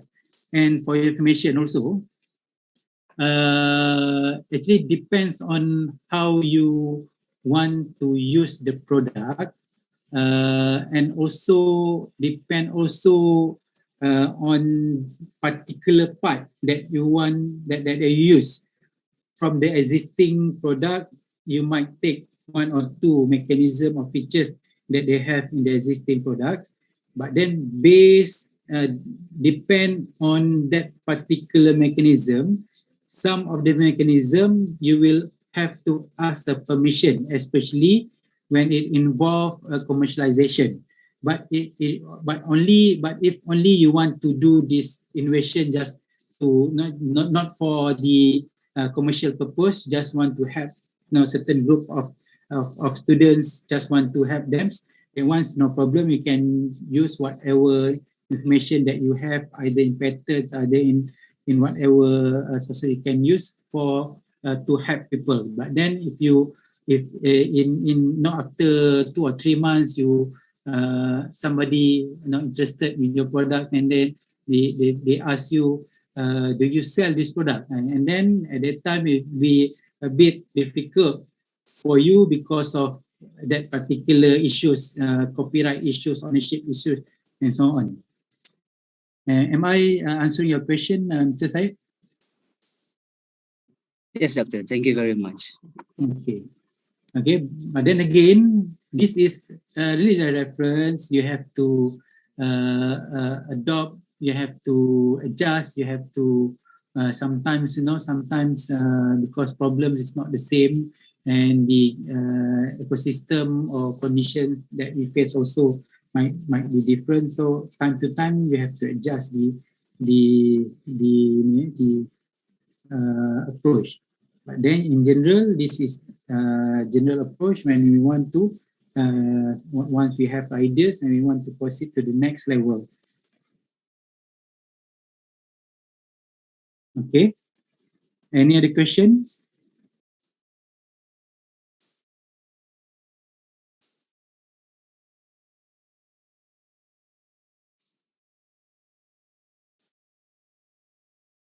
Okay. No questions, eh? Okay. If no questions, then I think we will proceed with the group discussion, and then you can fill in all this template as explained earlier, so that you can come up with much more detailed ideas on the particular products or program, innovation-based program that you want to focus. Okay, last one, actually this one, after you finish all of this template, this is template, this is we call as concept paper. Concept paper, this is just to summarize all the ideas, all the initial approaches that you want to focus on the innovation. So you have to summarize it here. Okay, for example, this one, this is the name of project, what the concept of this is very simple tools to help blind people. For example, this concept introduction, just give introduction. When we talk about introduction, please bear in mind you should usually when especially when it involves competition or any innovation competition. Okay, panel will always ask about numbers. Okay, numbers, for example, if you want to focus on people with walking difficulties, means you should have some ideas, data, how many numbers you are talking about. Okay, for example, from year 2010 until 2020, the numbers increased from 10,000 to 50,000 people, for example. Okay, we understand that the increase is very high in the increase, so the product is really required. Okay, introduction, problem statement. Okay, you also have right here certain problem statement, root cause problem, and then you put it in a problem statement. Objective based on problem statement of, for example, this one, to invent a user-friendly and low-cost walking assistive device. Okay, product features, what are the product features or function? Okay, my product features, product with motorized wheel, for example. So it can help the user, it can ease the user to walk, for example. That is features. What are the special features compared to existing product? And then what are the novelty? What are new in your invention or innovation? What are the new things in innovation? Okay, we already have a training modules. What are the differences between your module and the existing modules? Okay, our modules, user can use AR, for example. They can scan the AR that being printed on that particular modules. So when they scan the AR, all informations will be appeared on the mobile phone, for example. Okay, so you have to clear what are the novelty of the innovation, how actually your product will be used by your users, okay, usability of the product to the users, and then this is simple timeline so that you can track down all the activities, all the major activities that you have to complete not before your final deadline lah. Okay, this is all the things that you have to put so that you can get a concept papers or overall concepts of the innovation that you want to focus on. Okay, with that, I think we can divide our participant into several groups. Mr. Eddie.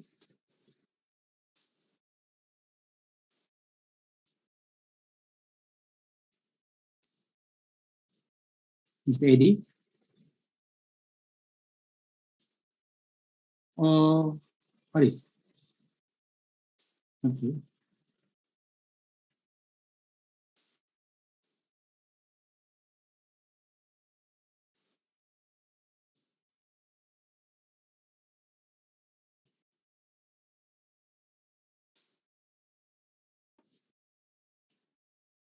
Dr. Nick, Yeah. I just want to ask how long that you will allocate for this group discussion? Group discussion. I think we can have we try to 20 minutes first, and then we look either they have completed or not the task. If they still have something to do with the task, so we can extend the time. All right, very good.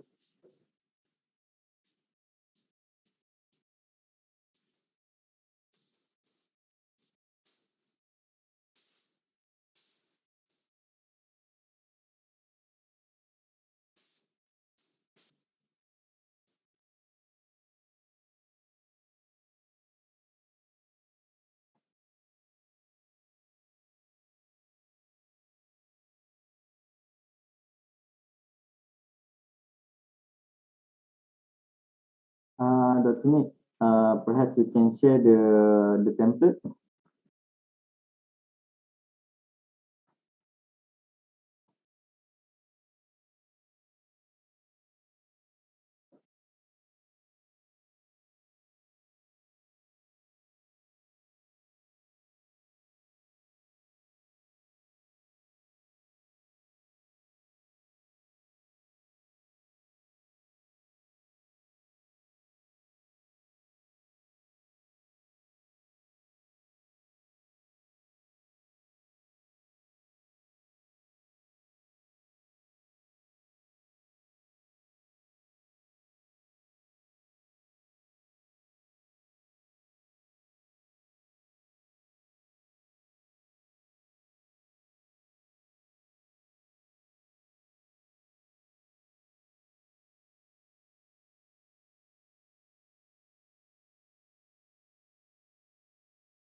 All right.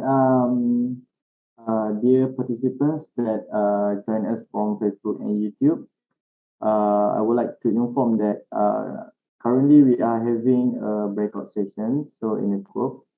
So the breakout session will take place around 30 minutes. All right. So we will back live again after 30 minutes.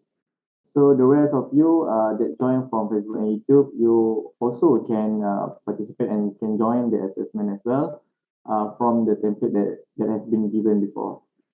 Right, so see you after 30 minutes.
All right, Dr. Nick, you can continue your lecture again.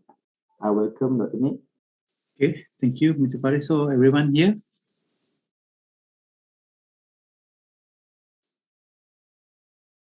Okay, I'm assuming everyone already here. We have about 50 participants. Okay, sir. So thank you very much to all groups. I believe that all of you have discussed and have completed the template that I just shared to all of you. So can we go through the template of each groups now? Started with group 1. Room 1, okay. Okay, so this is in our discussion in room 1. So early on, we actually, myself and Mr. Farhan, we were saying that for visual impairment students, these 3 areas, low focus, low productivity, and high absent rate kind of interconnects with each other. So because the students are not properly supported in school, so they have low focus, and as a result, they have low productivity and thus less motivated and high absenteeism rate. So from there, we realized that there are 5 root causes.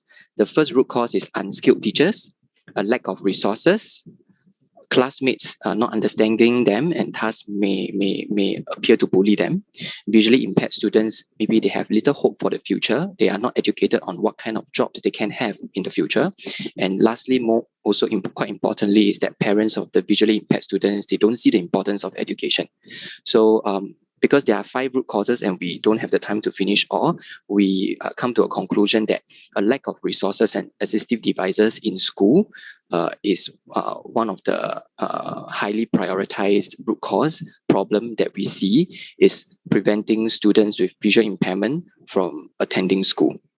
So what we are proposing is using existing devices such as the handheld magnifier and the CCTV desktop and combine it with, this was actually with the courtesy of Mr. Farhan. He was really very creative. So he said we can combine with AI programs such as text-to-speech.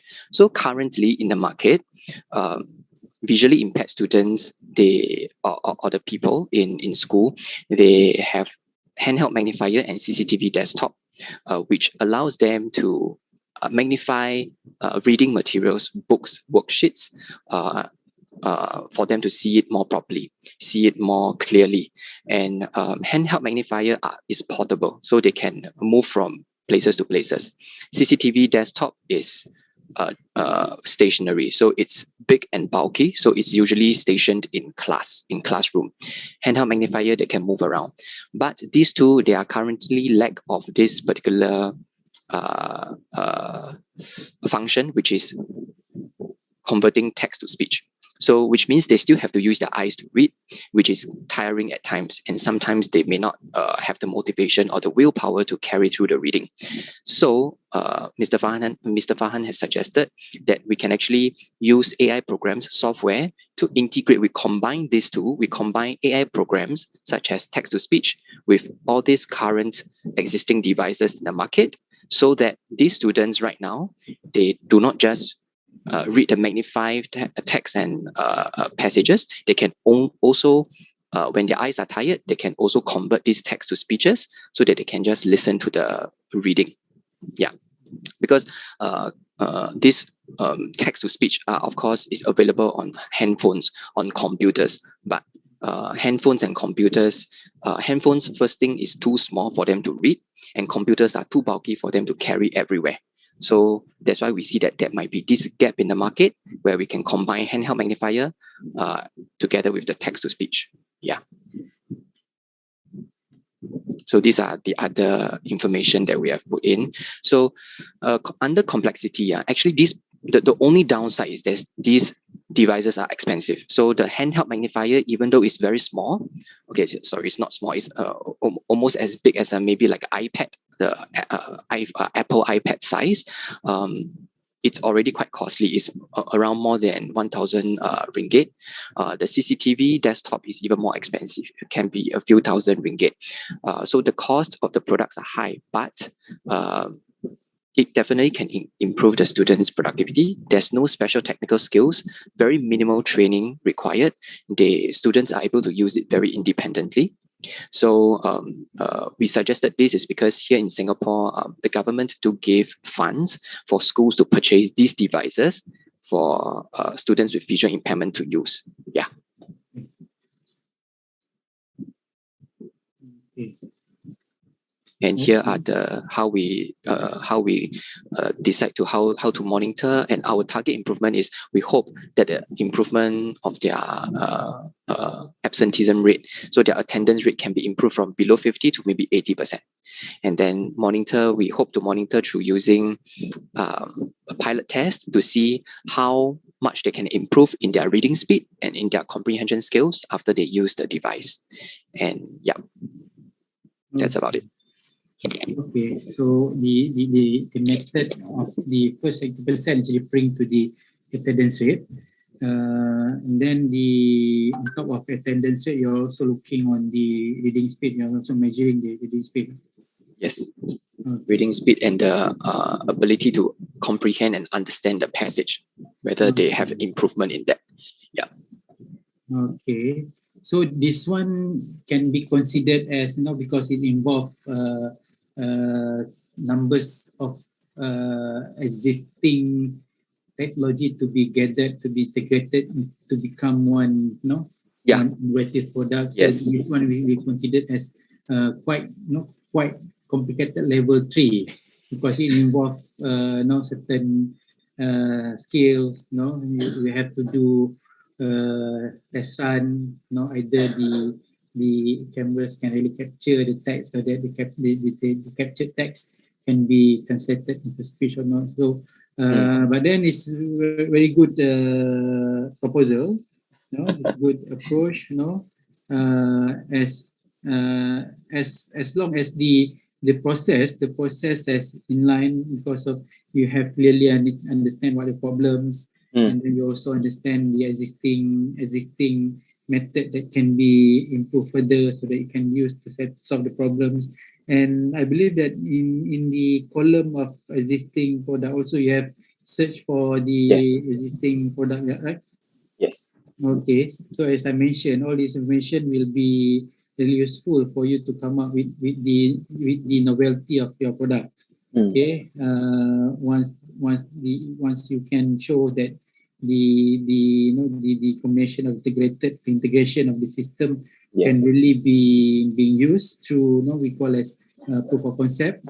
Then once proof of concept is proven, and I think you can proceed with the next stage to complete the integration of the system to become one product.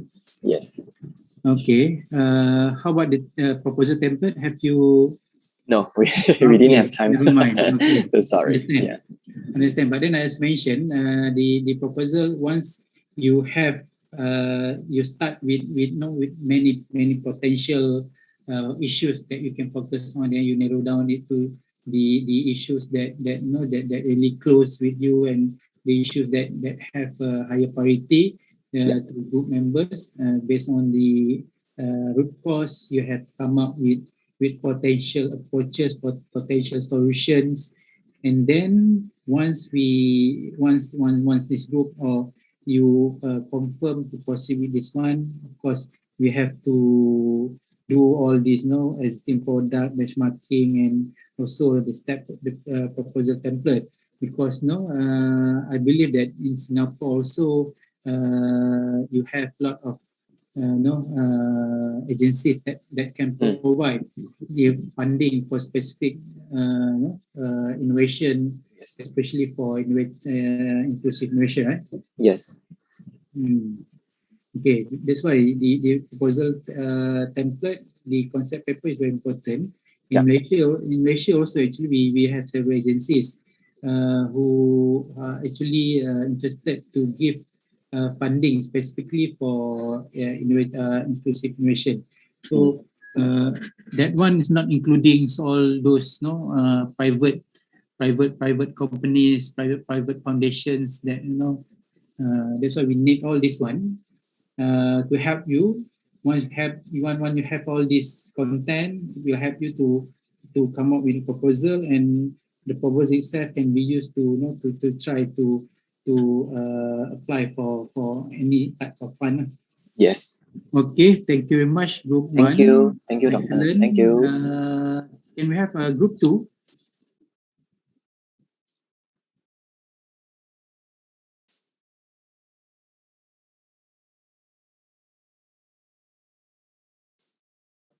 How about group two? Group two, if I'm not mistaken, Mrs. Rose and Mrs. Hema, if I'm not mistaken, and all other team members.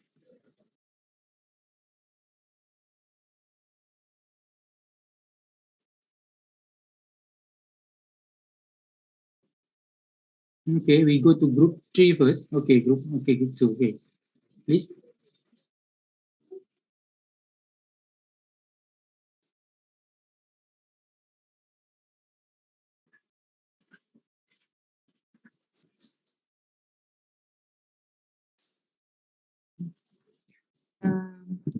Dr. Nick, can you proceed to the next group because I have a technical problem here. Okay. Sorry. Okay, can we have group three?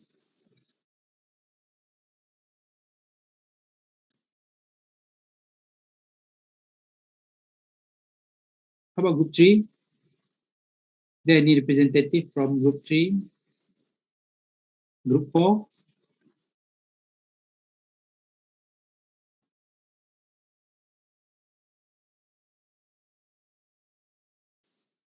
Okay, group five? Sorry, I'm from group 5. I'm Panya. Okay, please, Mr. Pana. Okay, I think I chose one product about the glasses and hand modifiers. And we help the low vision student, so we can ask them to, yes, we can teach them to use the glasses after the doctor let them to wear glasses and have right level of glasses. And so after they wear glasses, they cannot use their glasses for learning.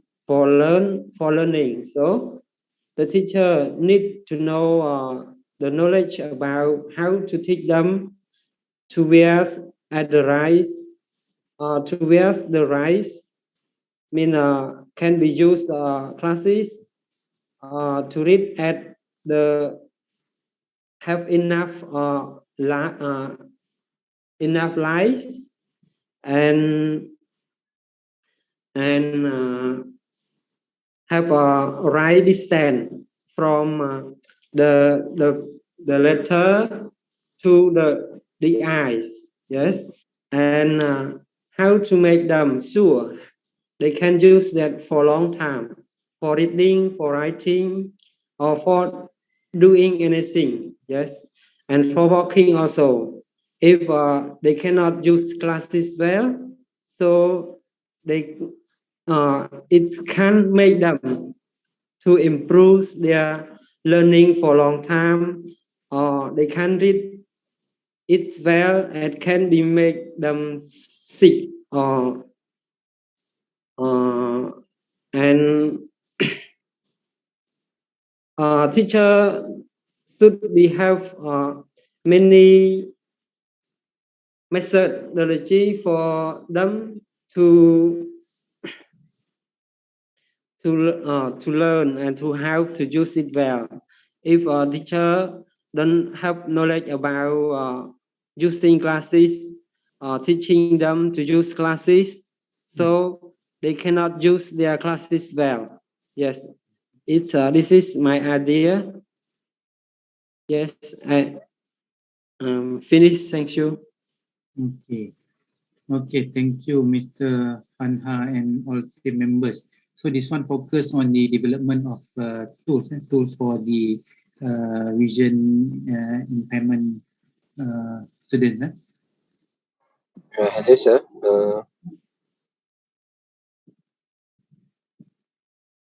Farid? Maybe I'm from group 3. Want to try to present. Okay, ke, sir? Okay, please. Yes, sir.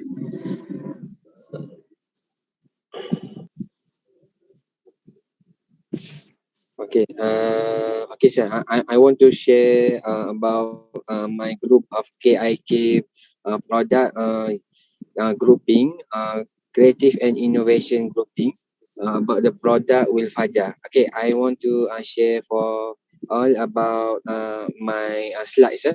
Okay, please.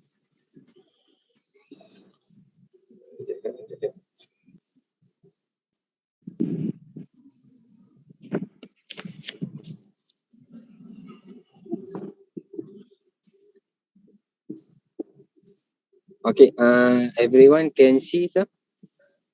Yeah. Okay, So this this one is KIK for which school? which were okay. Which were like the slide, sir. Okay. Okay. First, in the first slide, the star park is my our names.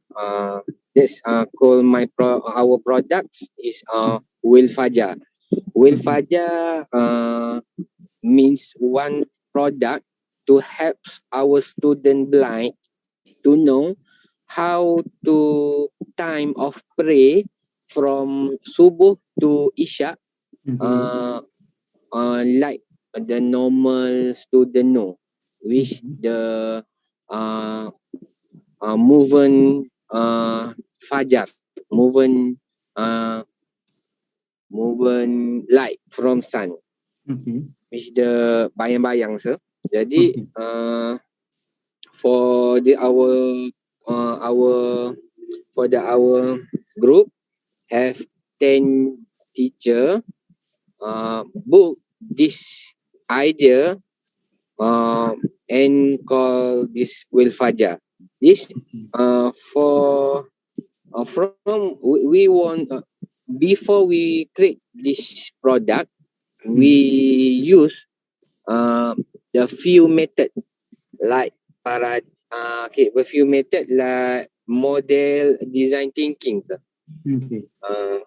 Okay, first how to help a few student are blind to use no even not use the watch or handphone. They learn know about how to time pray without the time. We time to pray subuh to isya without the time. So this is our QR code. Maybe QR code of product. Maybe all of maybe all of can scan QR code to more about for our products. Can I'm zoom in our Zoom? Okay. Can screenshot about this QR code. I'm share for all to sharing about what's our product. Okay, sir. That's all from us, sir. Okay, so this one Will Fajar. You mentioned that by using this product, the blind students don't have to use other tools. Just depend on this. This one is Will Fajar. So how actually this product works? Okay. The products works. We the student can know when want to pray subuh, pray zuhur, pray asar, pray isya. Which to know from bayang-bayang. It's called from bayang English. When the sun, the light of sun, one object move the bayang-bayang. This bayang-bayang can tell us when masuknya waktu. Okay. Waktu subuh to isyak. Okay. And then our student biasanya student normal student know about this time, but our blind student don't know how, when, so it we our teacher bring this product to our blind student and can know how to to target what's time. Okay. Yes sir.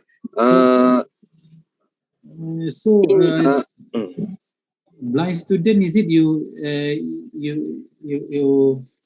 what we call it, when we talk about blind, is it the fully blind or just partly blind? Okay sir, the fully blind can use QR code, scan for phone, and then can use information like the PDF file or other file, Word file.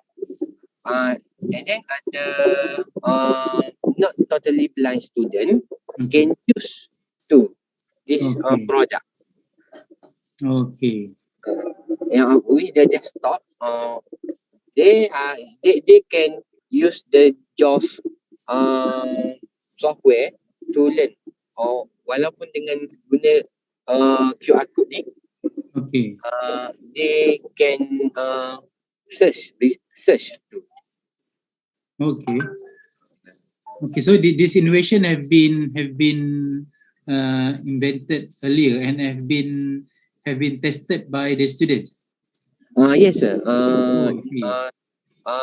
Sekarang now we want sekarang kita bring this product to a few mosque, a few masjid untuk to share about this product. You can use for not for normal student only, but the blind student, blind people can know about this.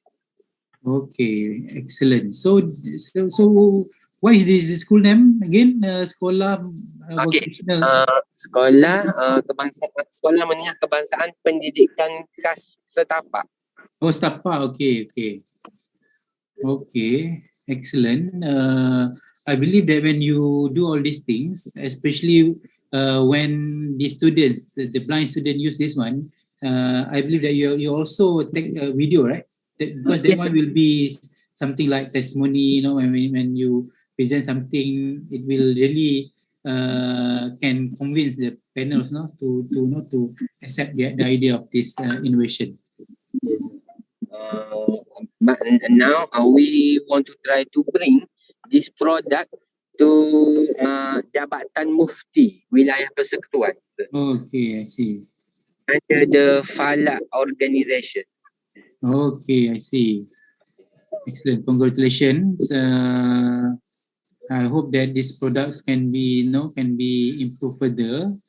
And I believe that in KL you have a lot of partners that you can collaborate with. Now, if you want to improve further, you can discuss with any universities or any industries that are located nearby. Okay. Thank you very much, Mr. Muhammad. Amin, sir. I'm from Amin. Mr. Amin, sorry. Mr. Amin. Thank you very much. Thank you, sir. Okay, this one is group 3, group 2 and group 4. Group 2, Miss Rose.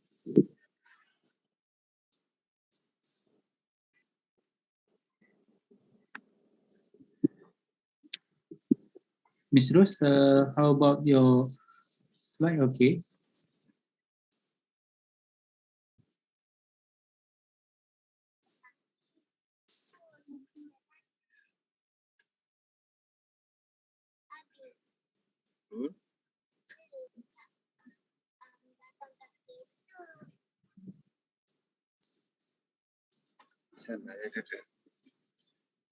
Okay.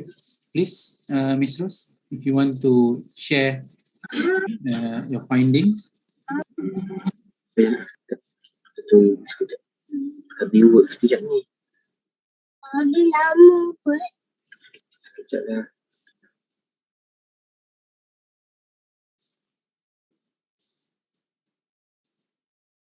So who will be presenting this finding?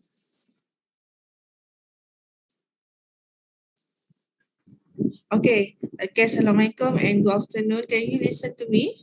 Yeah. Okay, sorry. I'm not. I just unmute my my speaker. Okay. For these issues, we choose lack of communication skills, which is especially for LD, learning disability. Communication skill is one of common issue, which is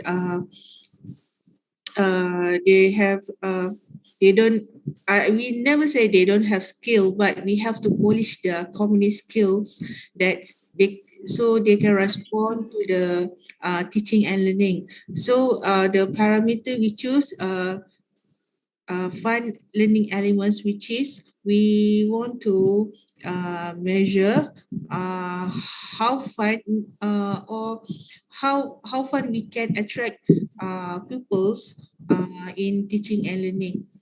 Okay, so the root cause, okay, since the root cause lack of vocabulary and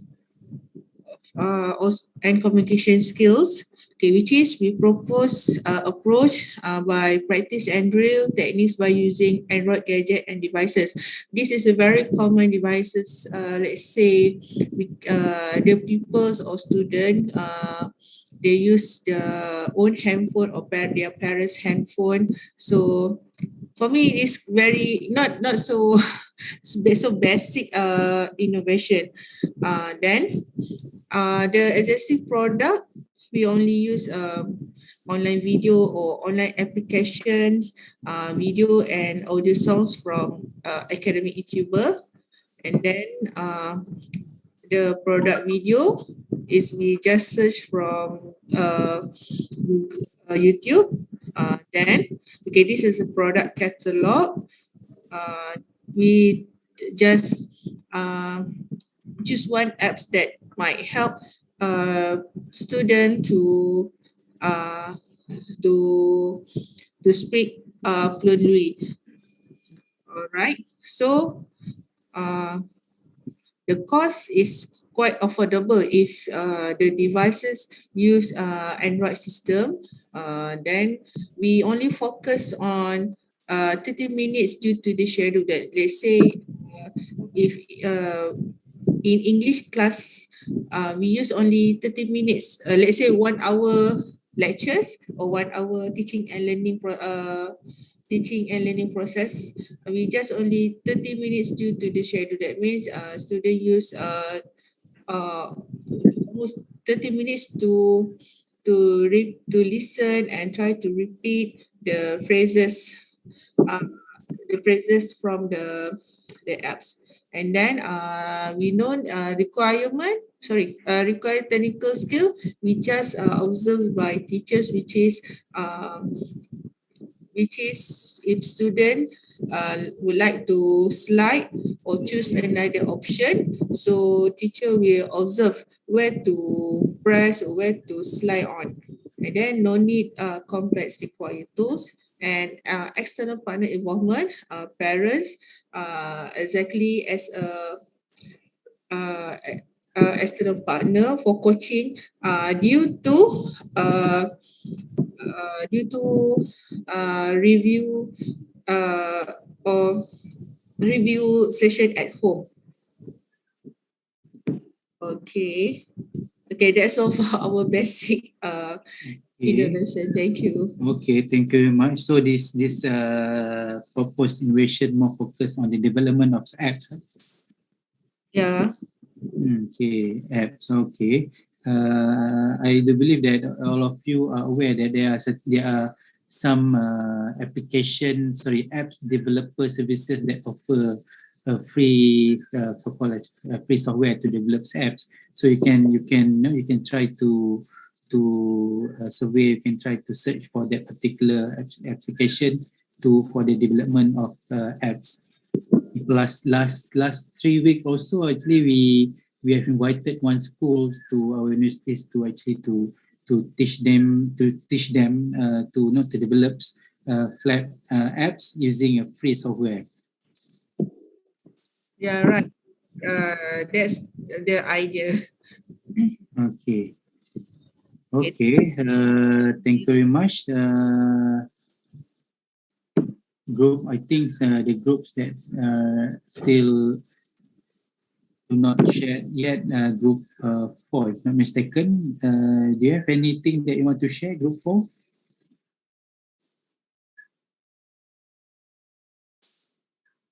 Okay. Okay, never mind. I think we have go through the process started with this morning. We start with the fundamental one to just for ideation, to just generate ideas from many options that we have. I believe that when once you start your innovation journey, when you start to think on what are the things that you want to start it with, usually as I mentioned, we will find that it's a bit difficult for you to start. But then if you use this method, you can narrow down the option from hundreds. You can narrow down it to few options that you can focus on. What kind of innovation, what are the issues, what are the problems, what are the root cause of problems, and you go in details. Once you identify the root cause, and you can propose the potential solutions, and the potential solution can be one of the potential innovation project that you can initiate and you can start to begin with your innovation journeys. Again, as I mentioned also earlier, when you start innovation, okay, please start it with simplest one, as you will understand the overall process. You start with simplest one, level 2, level 3. Because not all problems must be solved using a high-end technique. Some of problems might only require very simple one. I still remember when I was in my previous company at that time, we of course we also have experienced low productivity times. So at that time, what I did was I just did a very simple thing. Okay, I didn't do something very technical. I don't do something very difficult. I just did the things that can be easily did, and it can be done very straight away. What I did was, since my colleagues at that times, they love to have some entertainment program. So I just do something like karaoke competition among our staff members. So by having that kind of program, they feel like their motivation was improved, and their productivity, the way they work also become better and better just by doing simple things. Okay. Also, in this session, I'm not share with all of you guys the current techniques that we can do to present some things. As I'm using in this session, I'm using Canva. I believe that all of you have used Canva. Okay, Canva, for those who are not really expert in PowerPoint, I'm suggesting all of you to use Canva, because in Canva you can select what are the templates that are already attractive. We just change the content, the existing the original contents, your contents, and then will become very effective slide. And also when we present something, I think in the next session we are also going to share with all of you the all the tools, all the apps that can be used specifically more on presentation, more on video creation, which is Canva for presentation. And currently I'm also me myself also I'm using CapCut to do a video editing. So for video product editing, innovation editing, I'm using CapCut. So if you have time, please explore to use CapCut because it's very good tools. You can create a very good video. Last time, I think last 2 or 3 years before we start to use CapCut, at that time, every time we want to produce a video, we have to turn on our laptop. We have to turn on the After Effects and Premiere Pro software. And so all the video editing should be done using laptops. But then I believe that if you have ever used After Effects or Premiere Pro, the times to render the video is too long, about 7 to 8 hours. No, so currently we have many options to do a presentation editing. So along the way, when you do the innovation, I hope that you can also explore all the usage of the current tools that can help you in the innovation project. Okay, I think for the session today, we are almost 4:30 afternoon. So I think I will pass the session back to Mr. Paris. Okay, please. Right, thank you, Doctor. Right, thank you to our distinguished speaker for today's insightful session. I believe all the participants have gained a new insight and understand the concept of innovation in disability inclusive education setting.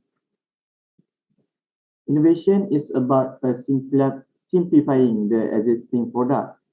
And I would like to stress here that if you are about to do an innovation, so just start now and don't just ever think that innovation is difficult to apply. And as long as you just follow the process that we've been taught in this first series of the bootcamp. So I would like to say thank you to the active participant on Zoom, YouTube, and Facebook for your words of encouragement, support, and for all the wonderful engagements. On this opportunity, SEAMEO SEN would like to give the highest appreciation to our speaker, Associate Professor Dr. Nik Hishamuddin Muhammad Noor, Director, Strategic Planning and Risk Management Office, University Tun Hussein On UTHM. Now, it is an honor to invite the Deputy Director of SEAMEO SEN, Dr. Muhammad Azli Sani, who has been providing his full support for this bootcamp. Thank you, Dr. Azli, for your wonderful contribution of ideas and knowledge and for making this bootcamp a success. Now, I am honored to invite Dr. Muhammad Azli to deliver his closing remarks. Please welcome Dr. Azli. Doctor, the floor is yours. Assalamualaikum and a very good day. Dr. Hanani binti Harun Rasid, Director of SEAMEO SEN. Our speaker for today, Associate Professor Dr. Nik Hishamuddin Muhammad Noor, Director, Strategic Planning and Risk Management Office, University Tun Hussein On Malaysia, SEAMEO SEN Innovation Bootcamp Organising Committee, and to all participants from SEAMEO member countries. On behalf of SEAMEO SEN, I would like to congratulate all of you for your visual presence today. Thank you for your diligent commitment and active participation in today's program, Innovation Bootcamp Series 1, Unleash the Disability Inclusive Education Innovators.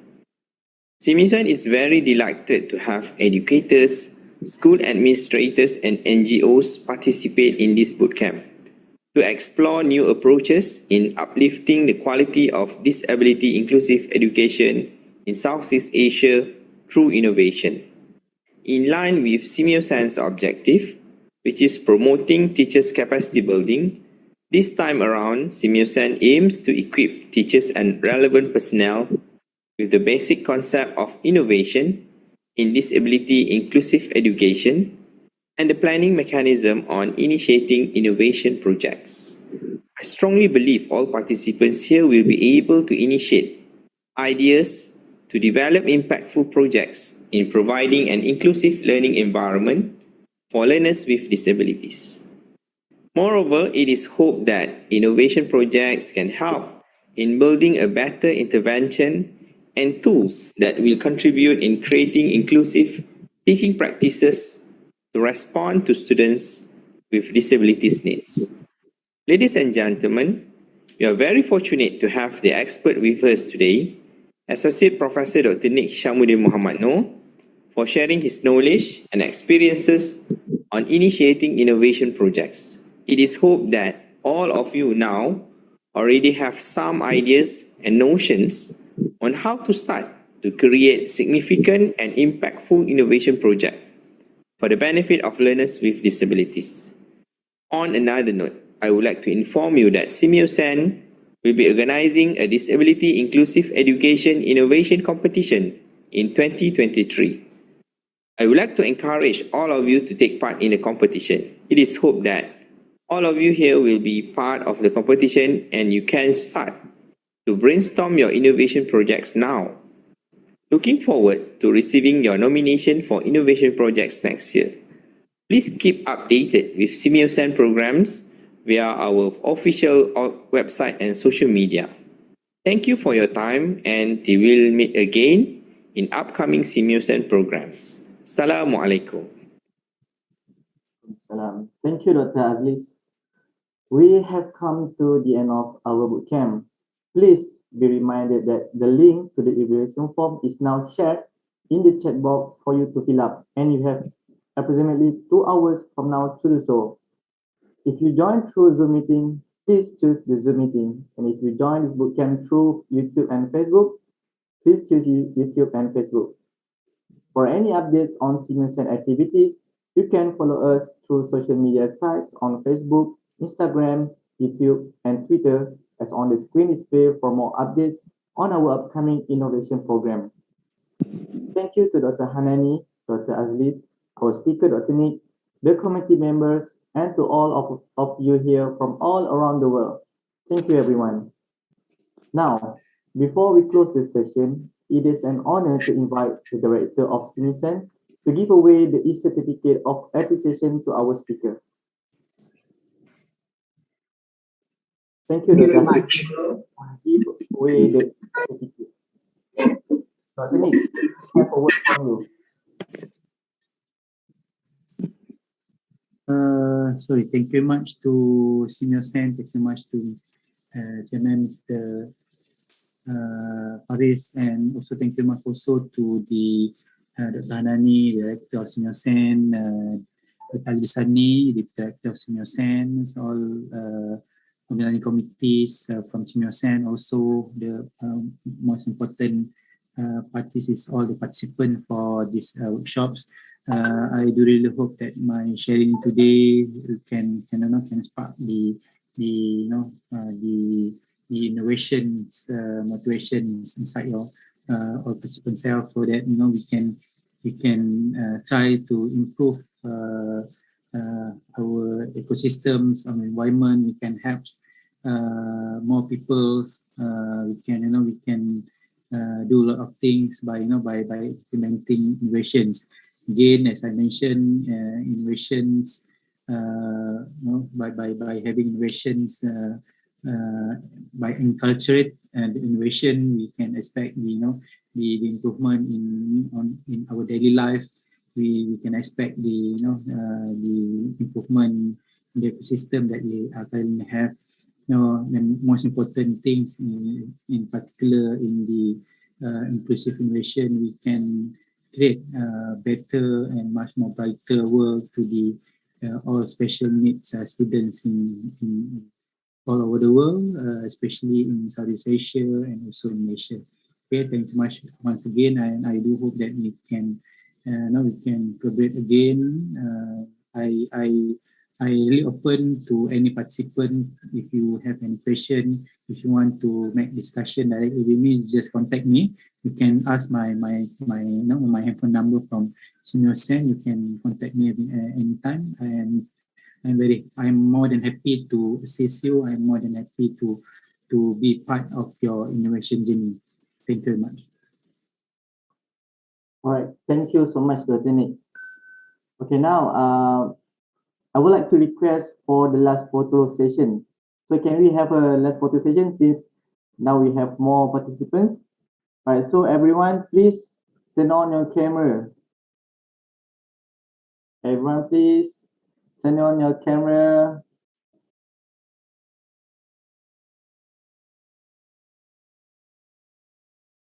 Mr. Muhammad Saleh, Miss Hemarani, please open your camera. Okay. All right.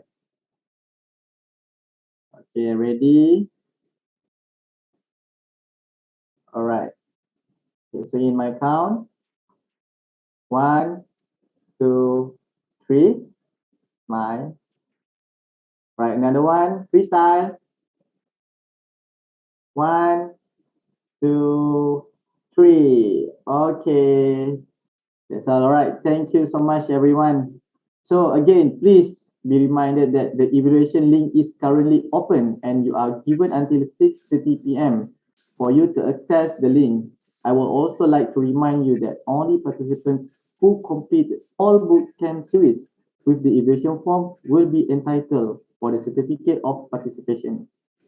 For any inquiry, please email us at innovation@seameosen.edu.my and we will be more than glad to attend to any of your questions or suggestions. Thank you so much, everyone. See you again with Thank you very much. on 4th October 2022. Please save the date, stay safe and take care. Bye, everyone. Bye-bye. Bye. Thank you very much. Thank you. Thank you. Thank you. Bye, everyone. Bye, teacher. Thank you, teacher.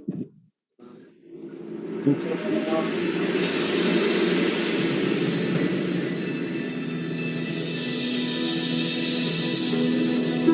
It's time to open our eyes to a bright and promising future.